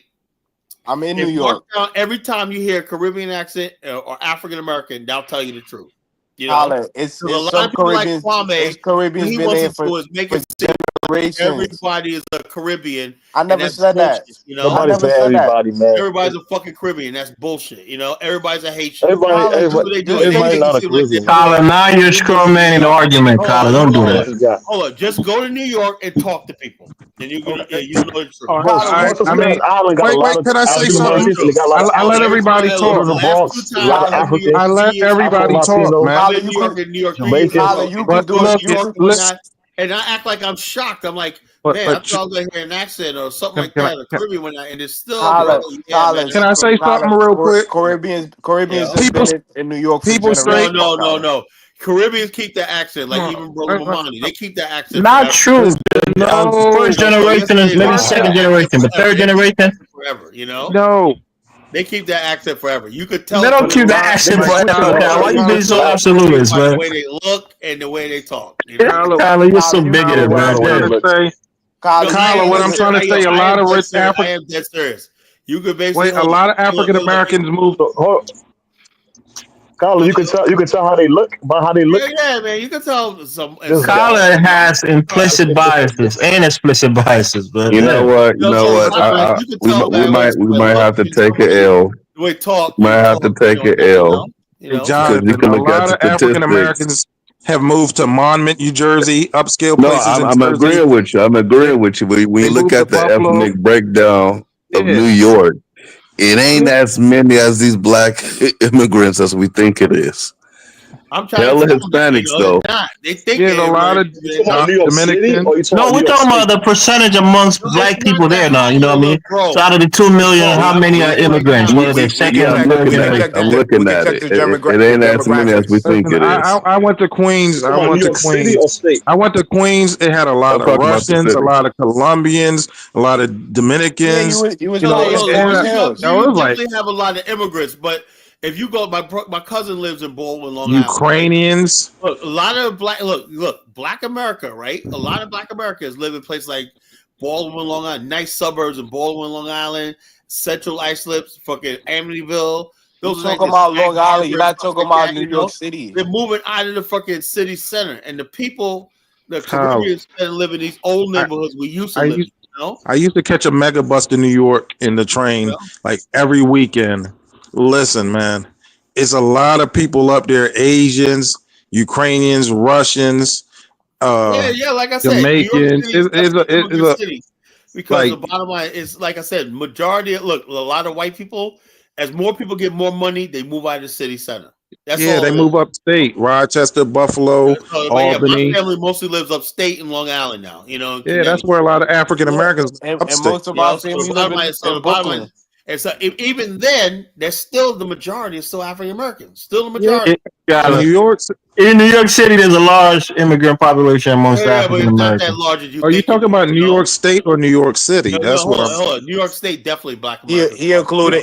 Now he's talking But about New York, Long even Island. New York He's City, not even even New York talking about City. New York City no more. He's He's talking talking about about the Long city. Island. New York City covers the 5 boroughs. Still Yeah. the And then we talk about surrounding areas like Listen, the same way that Union Colin Hill. was supposed to There's take an L Caribbeans there too, earlier, Africans there too. we got to take an L now. African Americans still outnumber Black Caribbeans in New York City. Bro, most of us don't live in Syracuse, bro, man, Buffalo. give it up, man. What's the Give it up. demographic Give it breakdown, up. The Jonathan? same way, I wasn't even saying that it we was. Colin to take an L. No, We Colin gotta said there's take no. this L. No, his point was that there's no Jamaicans there. They're all Black Americans. What's the demographic breakdown? There, but not the way Kwame Colin, said. You know? Colin, 20% I of bet you anything. Kwame goes. I bet you if he saw my cousin Debbie walking out of a nice house, in Kwame, that he'd be like, 20%, bro. Majority of them people are from Hispanic. Hispanic, the But we're not lighter just talking skinned about the people. population. We're talking about the Black, population in New York. Colin said it's 2 million in New York City. Colin said it's 2 million of them. Out of that 2 million, how many of them are of immigrant descent? You know how many Black Honduras people there? Oh, It's hard to not a lot tell, of man. Black. According to Tariq Nasheed, according to the king of the FBA, he said if you're from New York, Listen, y'all. Popular Fact Finder, NewYorkCity.gov. There's more African Americans than there are Jamaicans and Haitians, Trinidadians, and all of that shit combined. Just give it up. Colin's right. What's the what are you getting at? What's the number? If Black America is still the I think majority, it's like 2 to 1. Dominant group. It's still a dominant group. You don't hold it. Yeah, Elvis, man. Black America has been there for hundreds of years. I know. I'm not saying that. When I gave the number, I gave Black Americans the majority. Elvis, hold up. Black America is basically. Then you got people that paid their houses off way back in the 80s. They're living there. No, I know that, but I'm saying there are a lot of Caribbeans in New York. You can't take that away from them. Look, Caribbean is a new startup. You know how hard it is to live in New York, how expensive New York City is? Yeah, we know, Carla, but a lot of Black people live there. A lot of them are Caribbean. There's not a lot of Caribbeans that live there, bro. Because man. See, that was our point, Jonathan. We want to say majority. He's denying the fact that there's a lot of Caribbeans there. I didn't even know that Slick Rick was from the Caribbean. I ain't know Slick Rick was from the Caribbean. He's from the Caribbean. He's from London. He's from England. Yeah, I didn't know that. New York is 21 mixed up, Savage. man. Yeah, New York is mixed up, man. Like Tariq said, you got to source up and show your paperwork. It seems like that. Dark Meagle said it's like 1 in 200 Caribbeans in New York. Hold on. Check this out. Hold up. You're more likely to see Caribbeans in the streets. You're more likely to see them. I thought Dark Meagle lived in New Jersey. But hold up. When he you live really in some. look at it, right? He live in like People the who live in those nice, Jersey. quiet suburbs, residential areas, and don't get a lot of noise, whatever like that, are mostly African American, Black Americans. You know, when you really look at it. Tyler, you're such a supremacist, Tyler. No, I'm just serious. That's I'm the just premise, man. hold on. You Just got, because you you always weren't want to put other allowed, people down and put your Kyler, group up. Kyler, it's sad if Black Americans Listen, couldn't make man. it in no, New no, York no. It's City. like, yo, it's all If right if Tyler they're was in allowed. Liberia, he would Look, end up on check this out. he Check would this out. end up It's on all one of right. those Look, it's poles, all right man. if they're loud and It's whatnot. sad. It's sad if Black America can survive in New York and we just happen to No, it's survive like and this. It's thrive. like this. Just because you guys are loud and belligerent and all over the place, that don't mean Nah, you're the majority. You we, know. So, Kyler, Kyler, can I ask you a question? Do you support Eric Adams? Are you going to support Eric Adams? Because I hear you bash him all Against day. this, I'm not from in New York anymore, but Oh, look, I oh, would not like to see Kind of like his a city. politicians corrupt, man. We I know would that. not like. Look, I would not like to see the city I was born in, right, turn over to some fucking scumbag, whatever the hell he is and whatnot. You know, they ought to Iranian. I think he's from Iran or So, something. Kyler, whatever the hell. you got to tell your family in New York to support Eric And Adams, so Kyler. Tell your family. my family in New York ain't supporting this. Are you crazy? You tell, know, you No, I'm gotta talking tell about the Eric Don't Adams. support Eric Adams. no you crazy? fake African American. You know, so why How is he fake? no. Indian African American. Is Eric Adams? No, I'm talking about Eric Adams. Eric Adams is Black American. What are you talking about? The You person talking that about you talking about Yoham Mandani. So that's Oh, I don't rock with that what I'm name. talking about, right? Zoran Mandani. This is what exactly what I'm talking about, right? We for decades and even centuries have been using the term Africans in America, African America, right? And we said, okay, you know something? We don't have a lot. We don't have a nation. We don't have a flag. We're not. So we adopted the term African American. We took pride in that. We acknowledge our African roots and we acknowledge that we're proud Americans, right? And we said, okay, we're fine enough. Now you got people trying to take that from us. You know, is that enough? Kyler, in the same breath you say that Hold on. immigrants don't want to assimilate. Kwame, listen to me. I'm saying, answer that question. Do you think that's right that people that take a term that we have an endearment, African American, away from us now? Nah, but didn't you say There's that no Black but. immigrants? There's no Hold but. on. Hold on. So why are you guys calling this guy running for fucking office an African American? Who called him that? Who called him that? Who called him that? Tyler, he was born in Africa. He's an American. Technically, he's an African American. Elon Musk an African I American. don't call him that. It's only on a technicality. They're not African, Black African American. And what you Hold on, mean, when y'all? when you use that term African American, right, to somebody who's not slave descendant in our lineage, whatnot, you're being disrespectful. And then these same people. Tyler, can a person be African and American and not be African American? Hold on. And then you wonder why I deliberately show you guys. This the same Kyler that always say that Black immigrants don't want to assimilate into Black American. No, hold on. I'm saying they want to wave their flags. They want to identify I'm not saying you have to assimilate in our culture. Wait, hold on, Kyler. But if you Kwame, what did you do to celebrate Caribbean American celebration? Caribbean American Month. What you do to celebrate it? I didn't even know they had a month like that. Oh, nigga, you didn't know you had. Who is they, nigga? That includes you too. Yeah, I didn't know. I didn't know they had a month like that. We don't. Y'all had a month since 2006. You know something? We got to be included in that. Why y'all Caribbean? Y'all separating from us and all shit like that. We let you be. You know?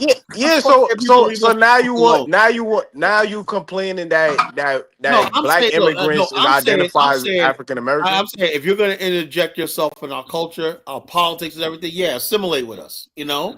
No, don't assimilate. Or don't assimilate and stay out of my politics. That's all. Embrace who you are. You're Caribbean. Now you double talking. Now it was first assimilate, then it's like no, I don't want you to assimilate. You know what assimilate means?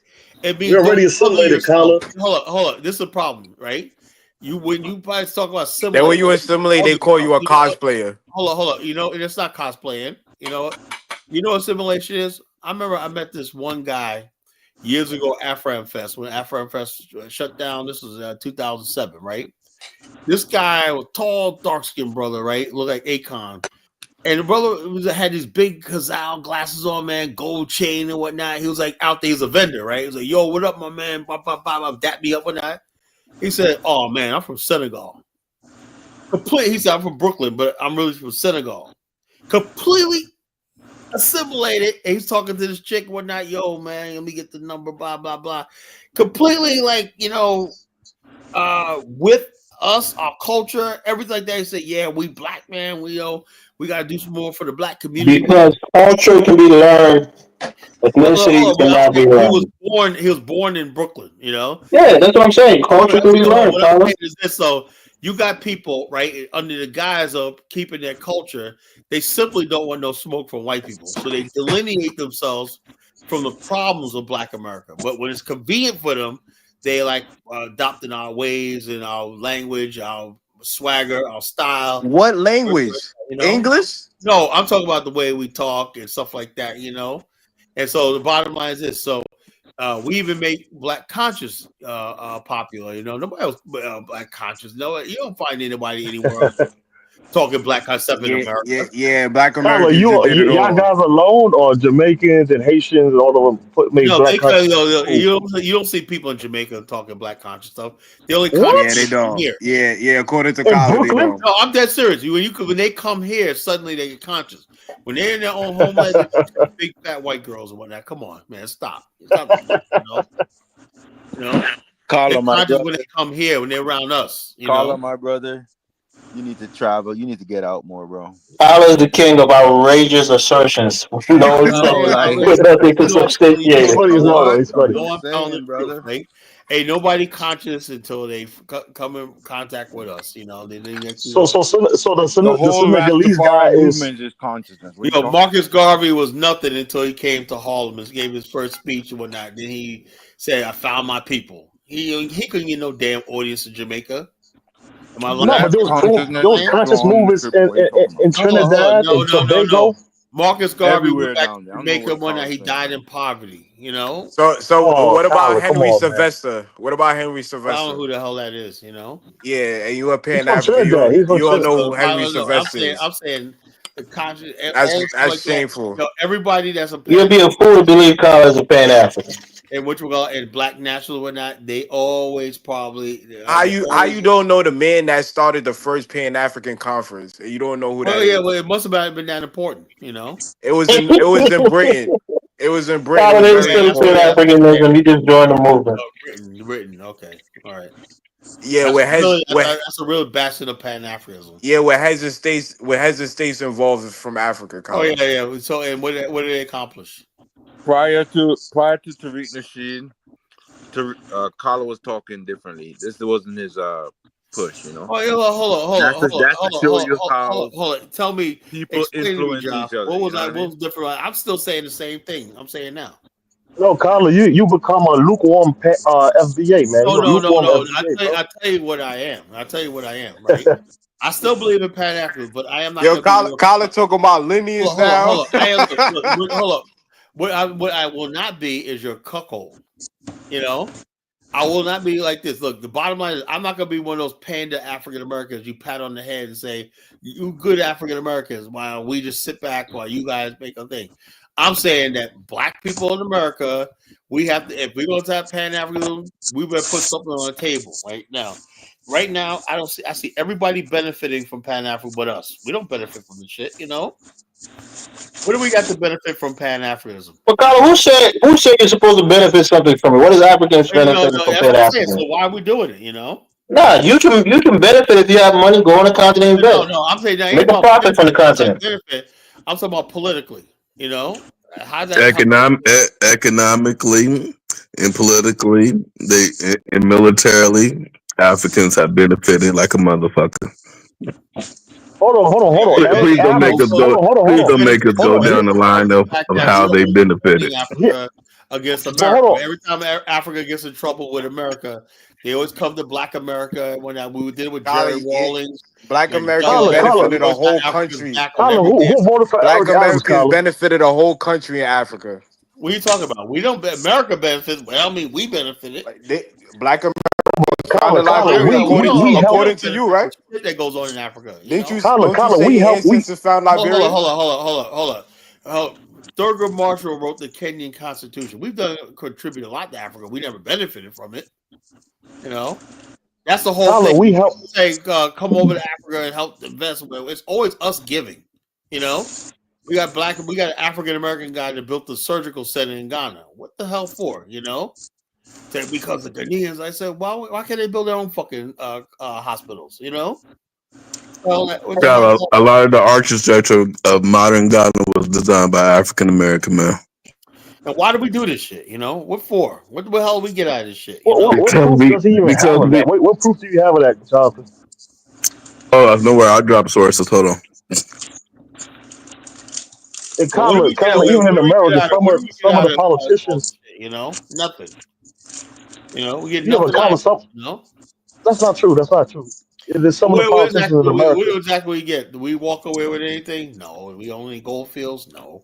We own any oil blocks? No. You know, we don't get nothing So out of it. the richest black population want all the wealth out of Africa now. No, we're saying that if you guys, Africa was smart, they would have a partnership with us. We could be pouring in the coffers because Black America got trillions of dollars worth of investment and pension funds and everything like But that. We just Colin, how can't. do you know that doesn't exist You the already? same one complaining about Hold Essence on. They magazine, and now don't you want. understand something. How do you develop Africa, right? Is you need long-term pension loans, like how Vegas was built, you know, pension loan.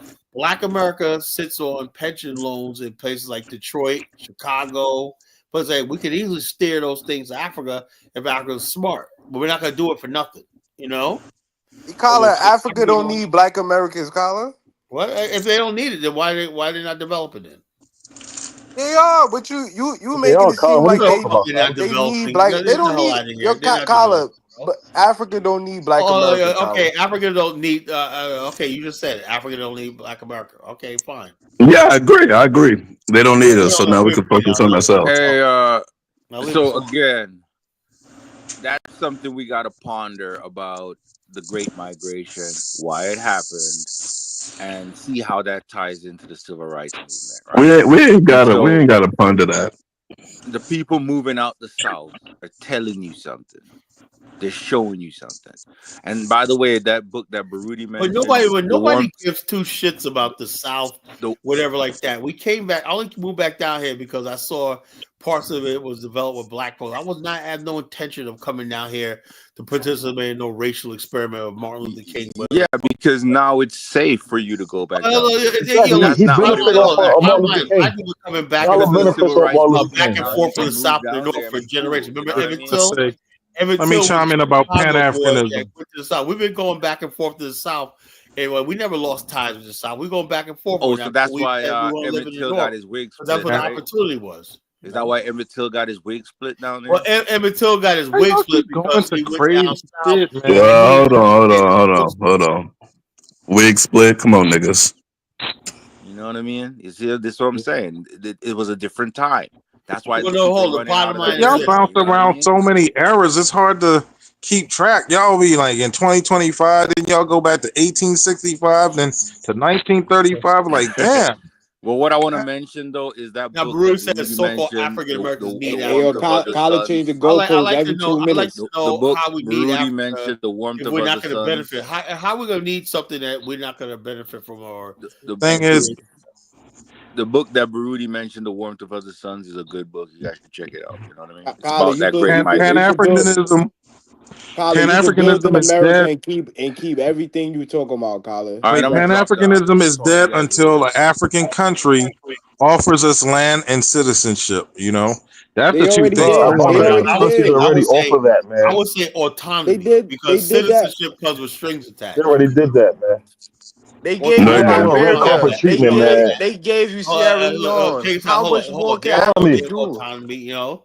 The bottom line is that's why black people in Ghana, they're not happy because they're not organized. You got organized when you build a separate entity which you could control from the top to the bottom, where you could govern and regulate yourself. You could be like that. Until that happens, it's never gonna happen. You know, Black Americans are already the richest black people. How much more there's all these black people.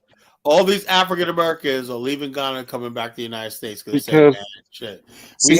Not only we don't have no electricity, but we can't even say nothing about it. We have no say so about anything, you know? Like, damn. But like Mike Omawale said, electricity is overrated, you know. But so running water, bathing, showers, that's all fucking overrated. Yeah, if he turns on his lights and bathe in hot water. Like, who says you're supposed to use soap when you take a shower? That's overrated, you know. Yeah, so that's craziness. It's nuts, you know. The audacity. I do not want the people in my village to have hot water and electricity like me. Go ahead, Kwame. Wouldn't you think it's more logical to build an African stand in America where you can have your Well, I sewage don't look. system. You don't seem to get something, right? Mississippi. Afghanistan was just a suggestion, right? If Africa has 12 million square miles, where like that, they claim they got all these resources and whatnot. You would think an intelligent race of people say, you know something, that's a good idea. Let's build it and see how we would benefit, right? You cannot build nothing in America because it's already developed. My thing is, America, I'm just going to assimilate into American society. What the fuck I need? On Twitter, I seen in Ghana they found this big gold rock in Ghana. Like it was crazy. I never seen a piece of gold that big, man. Like, damn. They probably sold it to white man for a bucket of fish, you know. So, but what I'm trying to say, Colin, is hold on. The whole idea of I thought maybe I was wrong, right?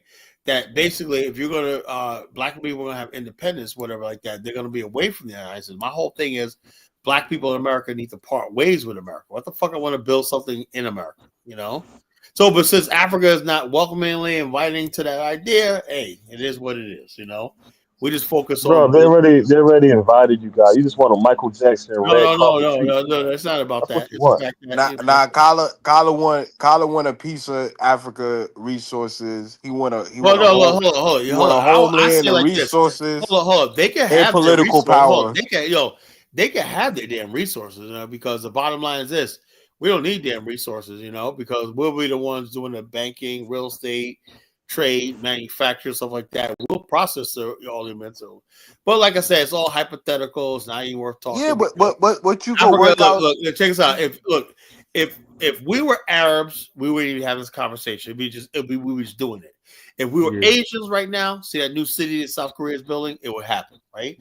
Because we're black and we got a fucking half human inferior brain and whatnot, you're sitting there arguing over something that obviously can work and should have been done a long time ago. We're sitting there arguing over stupid shit about who the fuck is more numerous in New York City. That's the black mentality. You know, but the thing that's disheartening, you'll see a white American go to England and integrate right into society and move back and forth, very transient. But when it comes to Africa, it's just like it is what it is, man. It is what it is. Like I said, you know, we're just a racist fuck. You know, white man did a job on this race, man. The whole entire race, man. We are just so fucked, man. I don't know anymore. But Colin, if you got all these problems with Africa or Africans, I have a problem with Africa because I wanted to straighten out. I believe Africa can be civilized. You know, but I got something to say. Majority of Black Americans already We do have to separate ourselves from the Africans and the Caribbeans, because even within America, Black people will group up together to buy land and try to develop their own community still, like they just did in Georgia, like they just did in North Carolina and a couple of other places. We still do that even today. But a lot of but they don't do that nowhere else. To like Jamaicans integrate into the society, like Henry Belafonte and Portier, like a lot of Caribbean people, you know, they integrate into hip hop culture, and you know, I give it to them. This is what I'm trying to tell Principe, right? We founded the hip hop culture. Hold on. We say you didn't find no hip hop. We founded hip hop, bro. Yeah, but DJ But Kwame, I give y'all this credit. No, you guys didn't find Jamaicans are the only people to be dragging a dead body in broad daylight in a wheelchair. I never heard of that shit before. So y'all got to one up on us. Hip hop is rooted in African American culture. Well, then hold on a second, also though, Carla. We got to give Jamaicans credit for this because they did have the DC snipers. Yeah. What else they had? I mean, y'all got Carla, who's the founding father? Who's the pioneer of hip hop? Reggae. Hold on. Reggae started actually in America, right? They used to call it toasted, and then they brought it to the island. It brought it to the dance hall like that. It was actually them coming to America, right? And getting jazz. Toasted started in the Caribbean. I'm tired of hip hop. Toasted started in the Caribbean, Carla. No, actually, it started in America, and then it went to the hip. Can you prove it? Islands, you know, the Can you prove Caribbean it? community in America. I was listening to this. Around Black Americans on beats. Drums, the jazz, and everything like that. We invented all that shit. Blues, all that shit like that. They copied and Carla, who's the founding father of hip hop? It wasn't no Kool Herc. I just asked you a question. It was no Kool Herc. There was no founding father. If you He's understand, hold on. First of all, I was there when it started, right? I was there, right?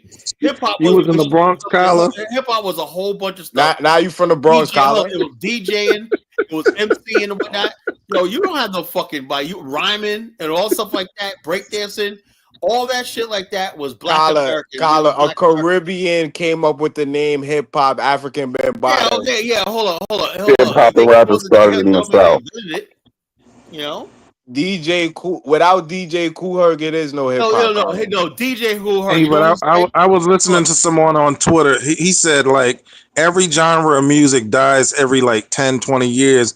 He said hip hop shouldn't be 50 years strong. He was like, your grandparents, they listen to one type of music, your parents listen to one type of music, but hip hop is going for 50 years strong. Like they said, DJ, you know what Kool Herc said?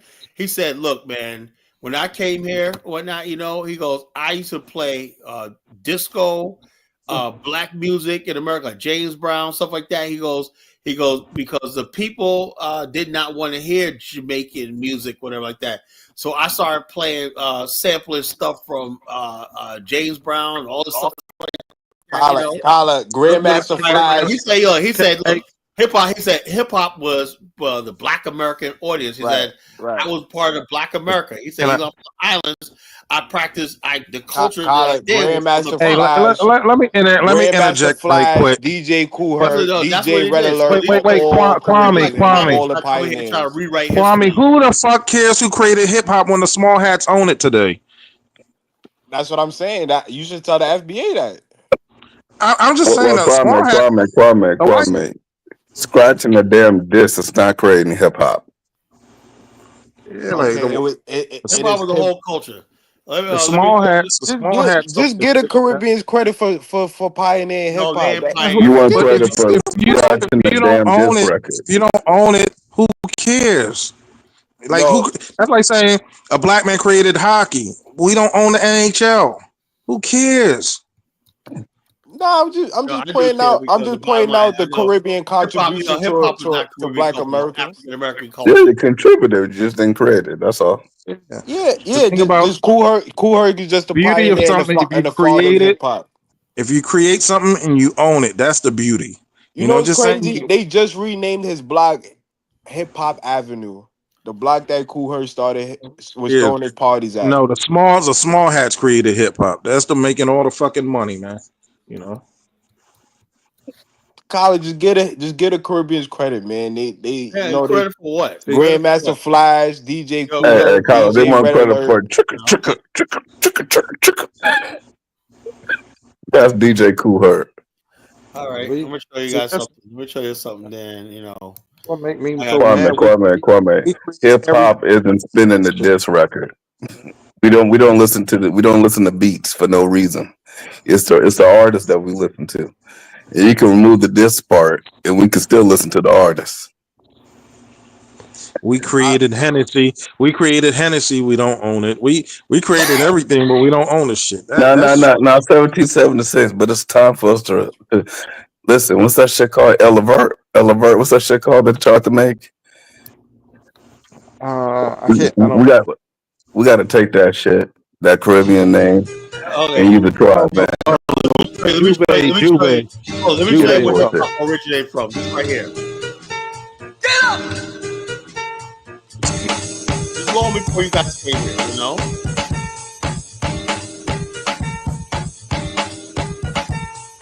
So this is hip hop.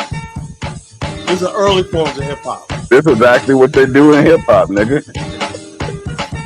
The dance, everything, the beat. They was doing this in Africa. Yeah, no, they fucking were, I don't. They do that dance like this when they do the masquerade. What you always say about Africans? All they do is dance. This is Harlem, right? This is Harlem. This is African American culture. Let us be proud of what the fuck we are. That's what we're talking about. You guys always want to take everything from us, right? Let's have our fucking own shit, man. Goddamn. Damn, Colin, you just whooped his ass with this one.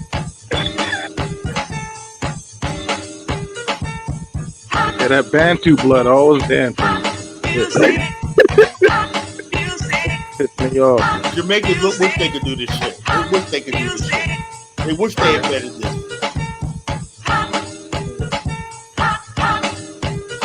I think I made my point.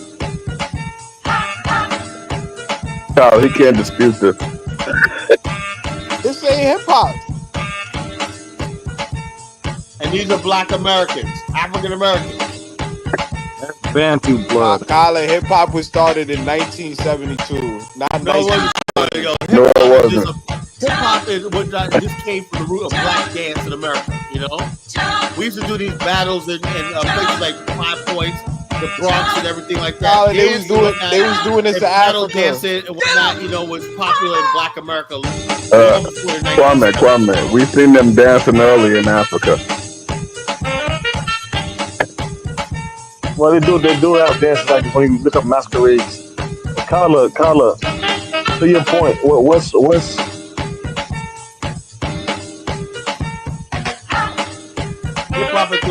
This is what we were talking about earlier now, the Pan-African Lion. We got to start the Pan-African Lion. The man Kool Herc just opened up a hip hop museum for 8 Kwame, million. once the Pan-Africans stop lying, we'll really make some progress, trust me. Lying about what? Y'all lie. Y'all the one lying. No, y'all lie about everything. Kool Herc is dubbed the pioneer and the father of hip hop. By who? By who? By his peers. By his peers.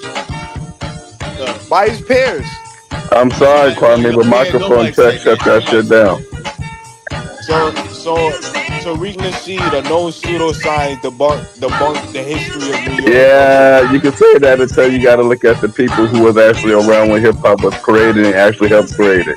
That's your problem. Ask somebody like and they Crazy all Legs dubbed right Kool here. Herc the Crazy father Legs. of hip hop. No, they Crazy didn't. Legs about hip hop. I hate him. That's what I mean, the Pan-African Lion. Stop lying.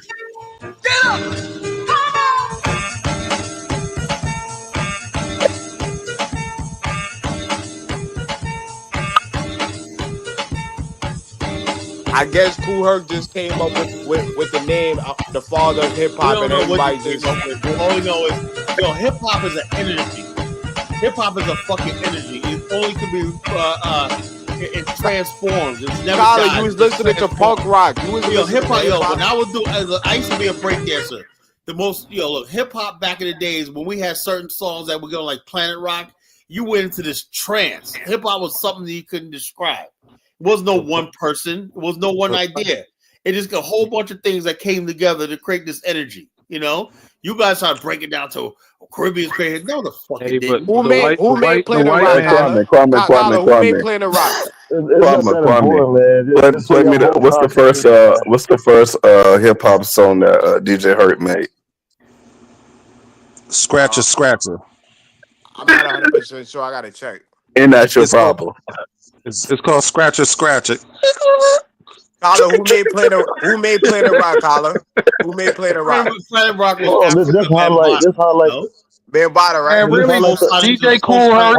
I'm gonna keep it real. DJ Kool Herc was like what do you call those people who organize parties? He was more like a event planner. That's all he was. Just give the man credit. He's the father of hip hop. He was like an event planner. He's the father of fucking up good Hip hop records. had his roots in P-Funk. You gonna tell me Jamaicans gave us P-Funk? I get. Why don't I just say y'all both contributed to it, man? Also Why we don't had I just- Ross? the Johnson crew. Which Nah, is, Prince of P, we got to deal with facts. Kool Herc is the father of hip hop. Hold on. Hey, the white man said Kool Herc. How you gonna create hip hop without P-Funk? Kyle, it's a simple Google search. Who was the Hold pioneer on. I of don't hip care hop? about your Google search. You guys put a lot of goofy shit online. Explain to me, where did P-Funk come from, Kwame? I don't know. I'm not a black You don't know American. what P-Funk predates hip hop. Bootsy Collins, Parliament, all that shit like Pop that. music. You had some black people rapping about Noah back in the 30s. So the bottom line, this shit was all there. Rapping is not the end all of be all of No, hip no, hop. hold on. The bottom, it was a 5 culture, elements. beats. Who came up with the elements of hip hop, Kyla? Graffiti. So somebody just put it all Graffiti. together. Element. But the bottom line, so when people say like, Jamaica's created hip hop, that's bullshit. Hip hop evolved over hundreds of years in New York City. So why is majority of New York calling Kool Herc the father of hip hop? I have no idea. They're missing fucking I think they gave him an award at a what was that, the BET Awards, and they give him a 50th anniversary. They gave and everybody clapping, everybody standing on their feet, give the man a standing ovation. Yeah, well, that don't mean anything. So in other words, you gotta say Kool Herc created. Oh, Carla, I see why they try to say that shit. Kool Herc had a team, man. So Yeah, because he scratched the damn diss, and that was it. That's what he's popular for. He created scratcher.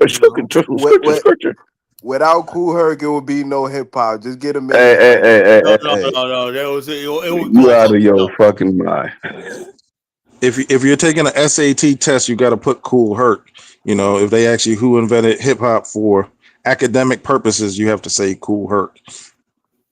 Thank God they don't ask you that for academic purposes. But I realize sometimes you just we've been lying for so long.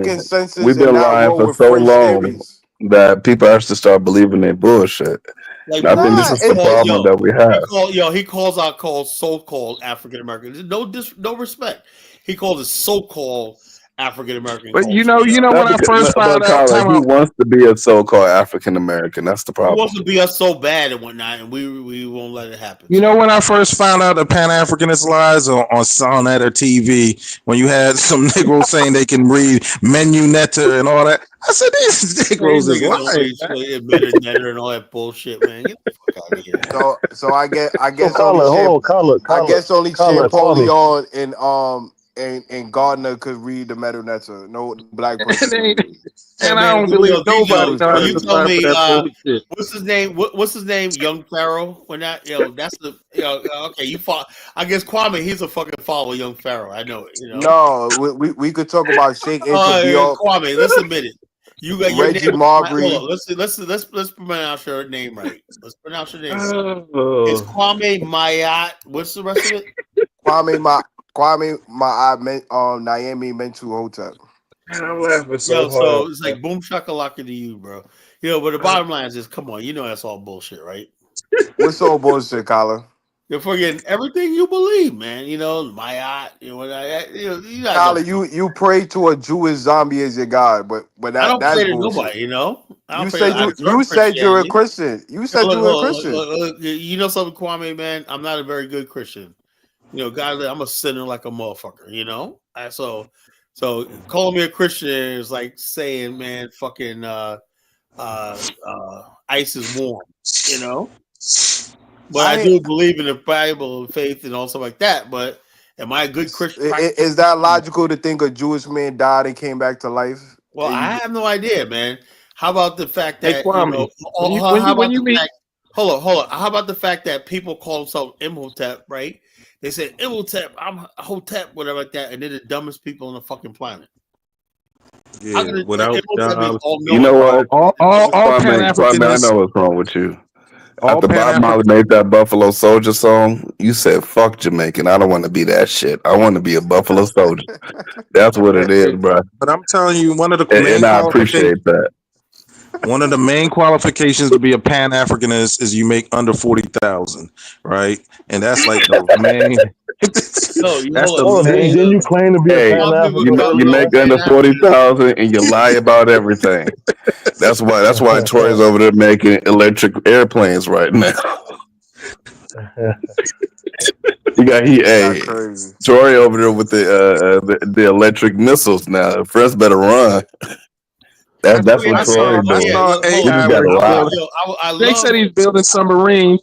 I know. I like to see his space program. I know he got astronauts up there and shit like that. Hey, did y'all see his new hospitals he been building? It's The crazy. ones, Yeah, they said he the drank ones who submarines, drive, but the ones that drive around. It's funny that Black Americans Mobile like to hospital tether unit. It's funny that Black Americans like to tether themselves on to white accomplishment and then shit on the black race, the black race. It's It's funny that hilarious. you want to tether It's on the goofy, people bro. that you What say Black do that shit. American Can you imagine? got a space inventory There's been or Black space Americans shuttle? that go to space. What We Black got, we American got built a our own space we got shuttle? our own Mind NASA you, mind program. you, mind you, mind you, a bunch of them is lost their government jobs, so y'all should be celebrating 40, 50, 60,000 dollars, man.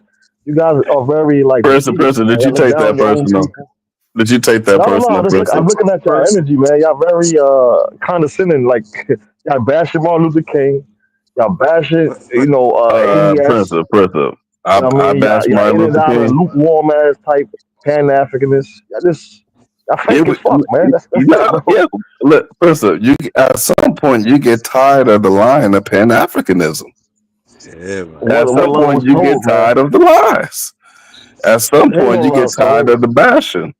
At some point, It's you like realize, man, Principal, after 6 years of going to Nigeria and dealing with it and looking at it and sitting there from all angles and saying, at some point, this shit ain't gonna get better. It bro, happens, Principal. they're creating they're investing in new markets that they haven't over the last 10 years. I'm The oil sorry, boy. revenues coming in. You guys are not like big picture minded, man, and that's kind of like ridiculous, man.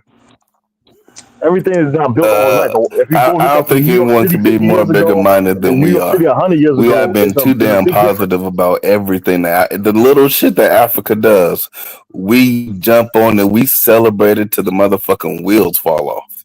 The little tiny shit. The little tiny shit that Africa accomplishes, we have celebrated that as if it was something major. Okay? At some point, we're going to acknowledge that these little tiny accomplishments ain't shit because forward is like 2 or 3 steps back.